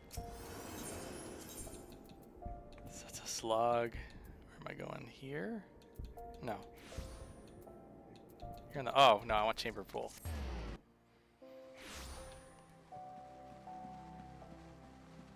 Trying to make fun of the Paladin trainer again. Oh, it's Lowenroar Roamstrider. Dead to me. Come back when you have an adventure played.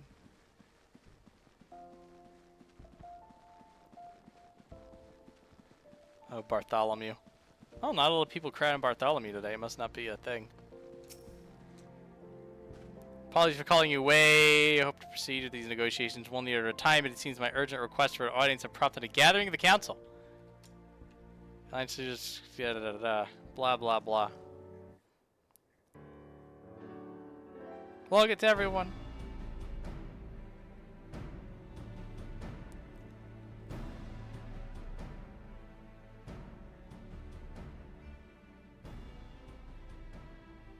We are well aware of Ishgard's dilemma, and we agree with your assessment. Then I trust there are no objections to the Crystal Brave's intervention. Ul'dah has none. Gridania does not object. The Crystal Braves are yours to command, Alphino. Do what you will. We shall pray for your success. It was my hope that you would offer more substantial aid than prayer. I know it is within your means. Do not presume that you have knowledge of our every concern. The Garleans and the Beast Tribes are but 2 of many. We are not in a position to contribute greatly to the defense of Ishgard, not when our own homes are still under siege.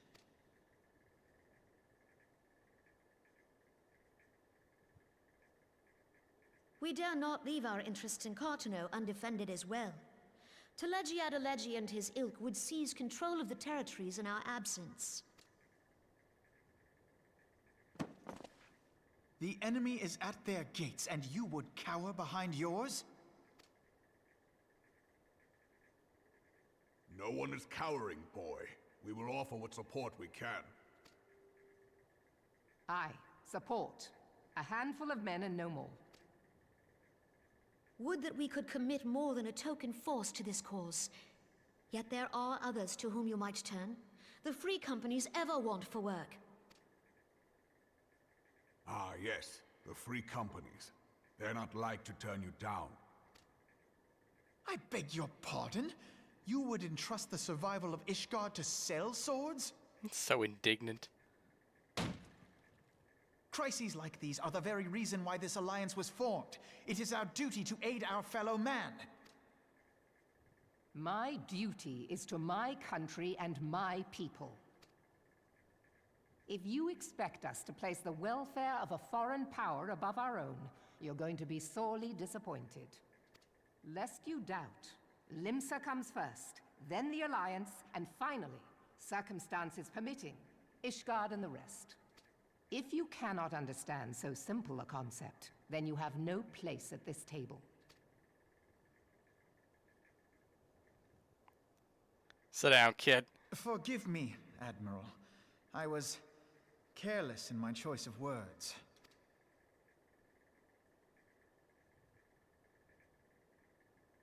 I suggest you assemble a party of elite adventurers, assuming you haven't already.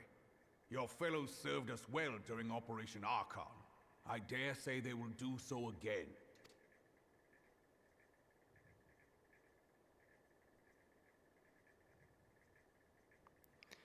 Get some adventuring friends. If I may, Your Grace, I wish to propose a redistribution of forces. If we entrust the security of Uldar to the Brass Blades for a time, we can dispatch a larger force to Ishgard. Your Grace?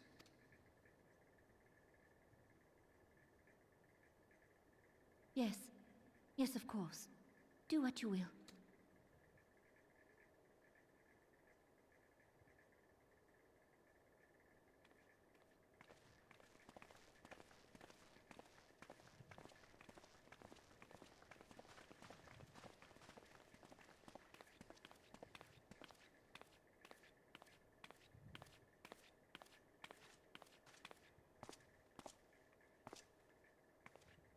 Is Her Grace not feeling well? To the best of my knowledge, Her Grace is in perfect health. I see. Carry on.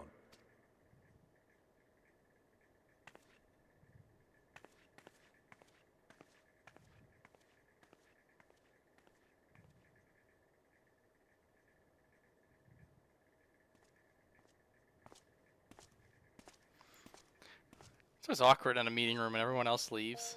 And it's not your meeting room.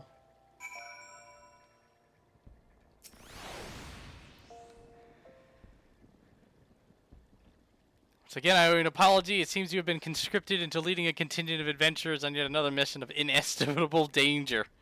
But I fear we've been left with little alternative. We cannot well abandon Lord Harshafont and Sir Aymeric to their fate. As abide by the council's decision, as short-sighted as it is. Oh my god, Elfino.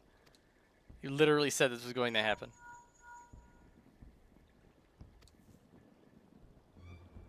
The assault has begun. We have with this moment concluded our audience. We are forces in position. You will join House Durandare at the Steel Vigil. Man the cannons, blah blah blah blah.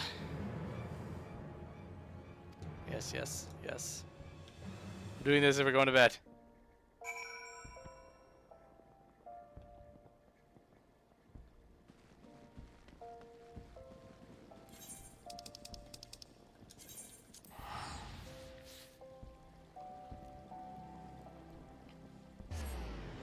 Good to see Merleweb slap the guy, though.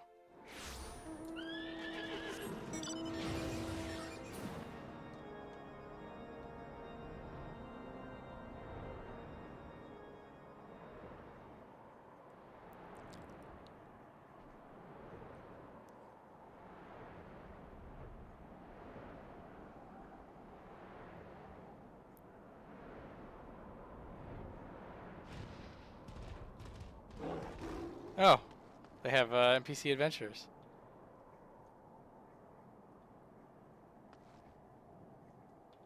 Interesting. I forgot this. It's Grateful Tide. Oh, this is the guy we convinced to come. Will the other guy be here? I don't see him offhand. Alright, let's get this done. Either appointed captain of the sellsword contingent and welcome. There's no shortage of blade work to be done. As we speak, Dravanian skirmishing parties are harrying positions across the Central Highlands. Crystal Blades and your fellow nodes to contain these scattered attacks to present. Have you joined them? Blah, blah, blah. Blah, blah, blah. Yes, preparations. Oh, God, they want me. I can't. If we were gonna go in. If we were gonna go into the steps of faith right then and there, I'd be up for it, but my God. It's gonna be another 10 minutes and that's just too much. Falling apart. So, future crap. Hang on. Let me I gotta put the chocobo down somewhere. Here we go. Alright. This. Alright, so thanks everybody for hanging out. Hope you're having fun. Hope you're enjoying this slog. There are good parts, there's good bits. Interesting story, a lot of fun conjecture and theory and trying to work things out backwards and forwards. Definitely worth their time. But anyway. Saturdays in September. I'll be saying this again on Wednesday. I am not streaming. There's a whole bunch of crap going on in September, so I'm either not going to be available for streaming, or I'm going to be exhausted, and probably not going to be terribly much fun. I will be streaming Wednesdays, probably, just because I usually have other stuff going on anyway. Good night, everybody. So, I will... Yeah, it'll just be Wednesdays for September. I'll be doing more 14. I will eventually do another game with 14, I think. Towards that end, the remake for Silent Hill 2 comes out October 8th? 7th. So, starting the 12th, I'll be playing that on stream. And being very cross. There's no world in which that remake is good, but we'll get there. And that's in over a month. So, your Saturdays will officially be free to do whatever you want. I mean, you guys can do whatever you want anyway. My Saturdays are, well, the reason I'm not streaming is because they're not free, and you get it. You get it, whatever. I'll catch y'all later. Hang in tight.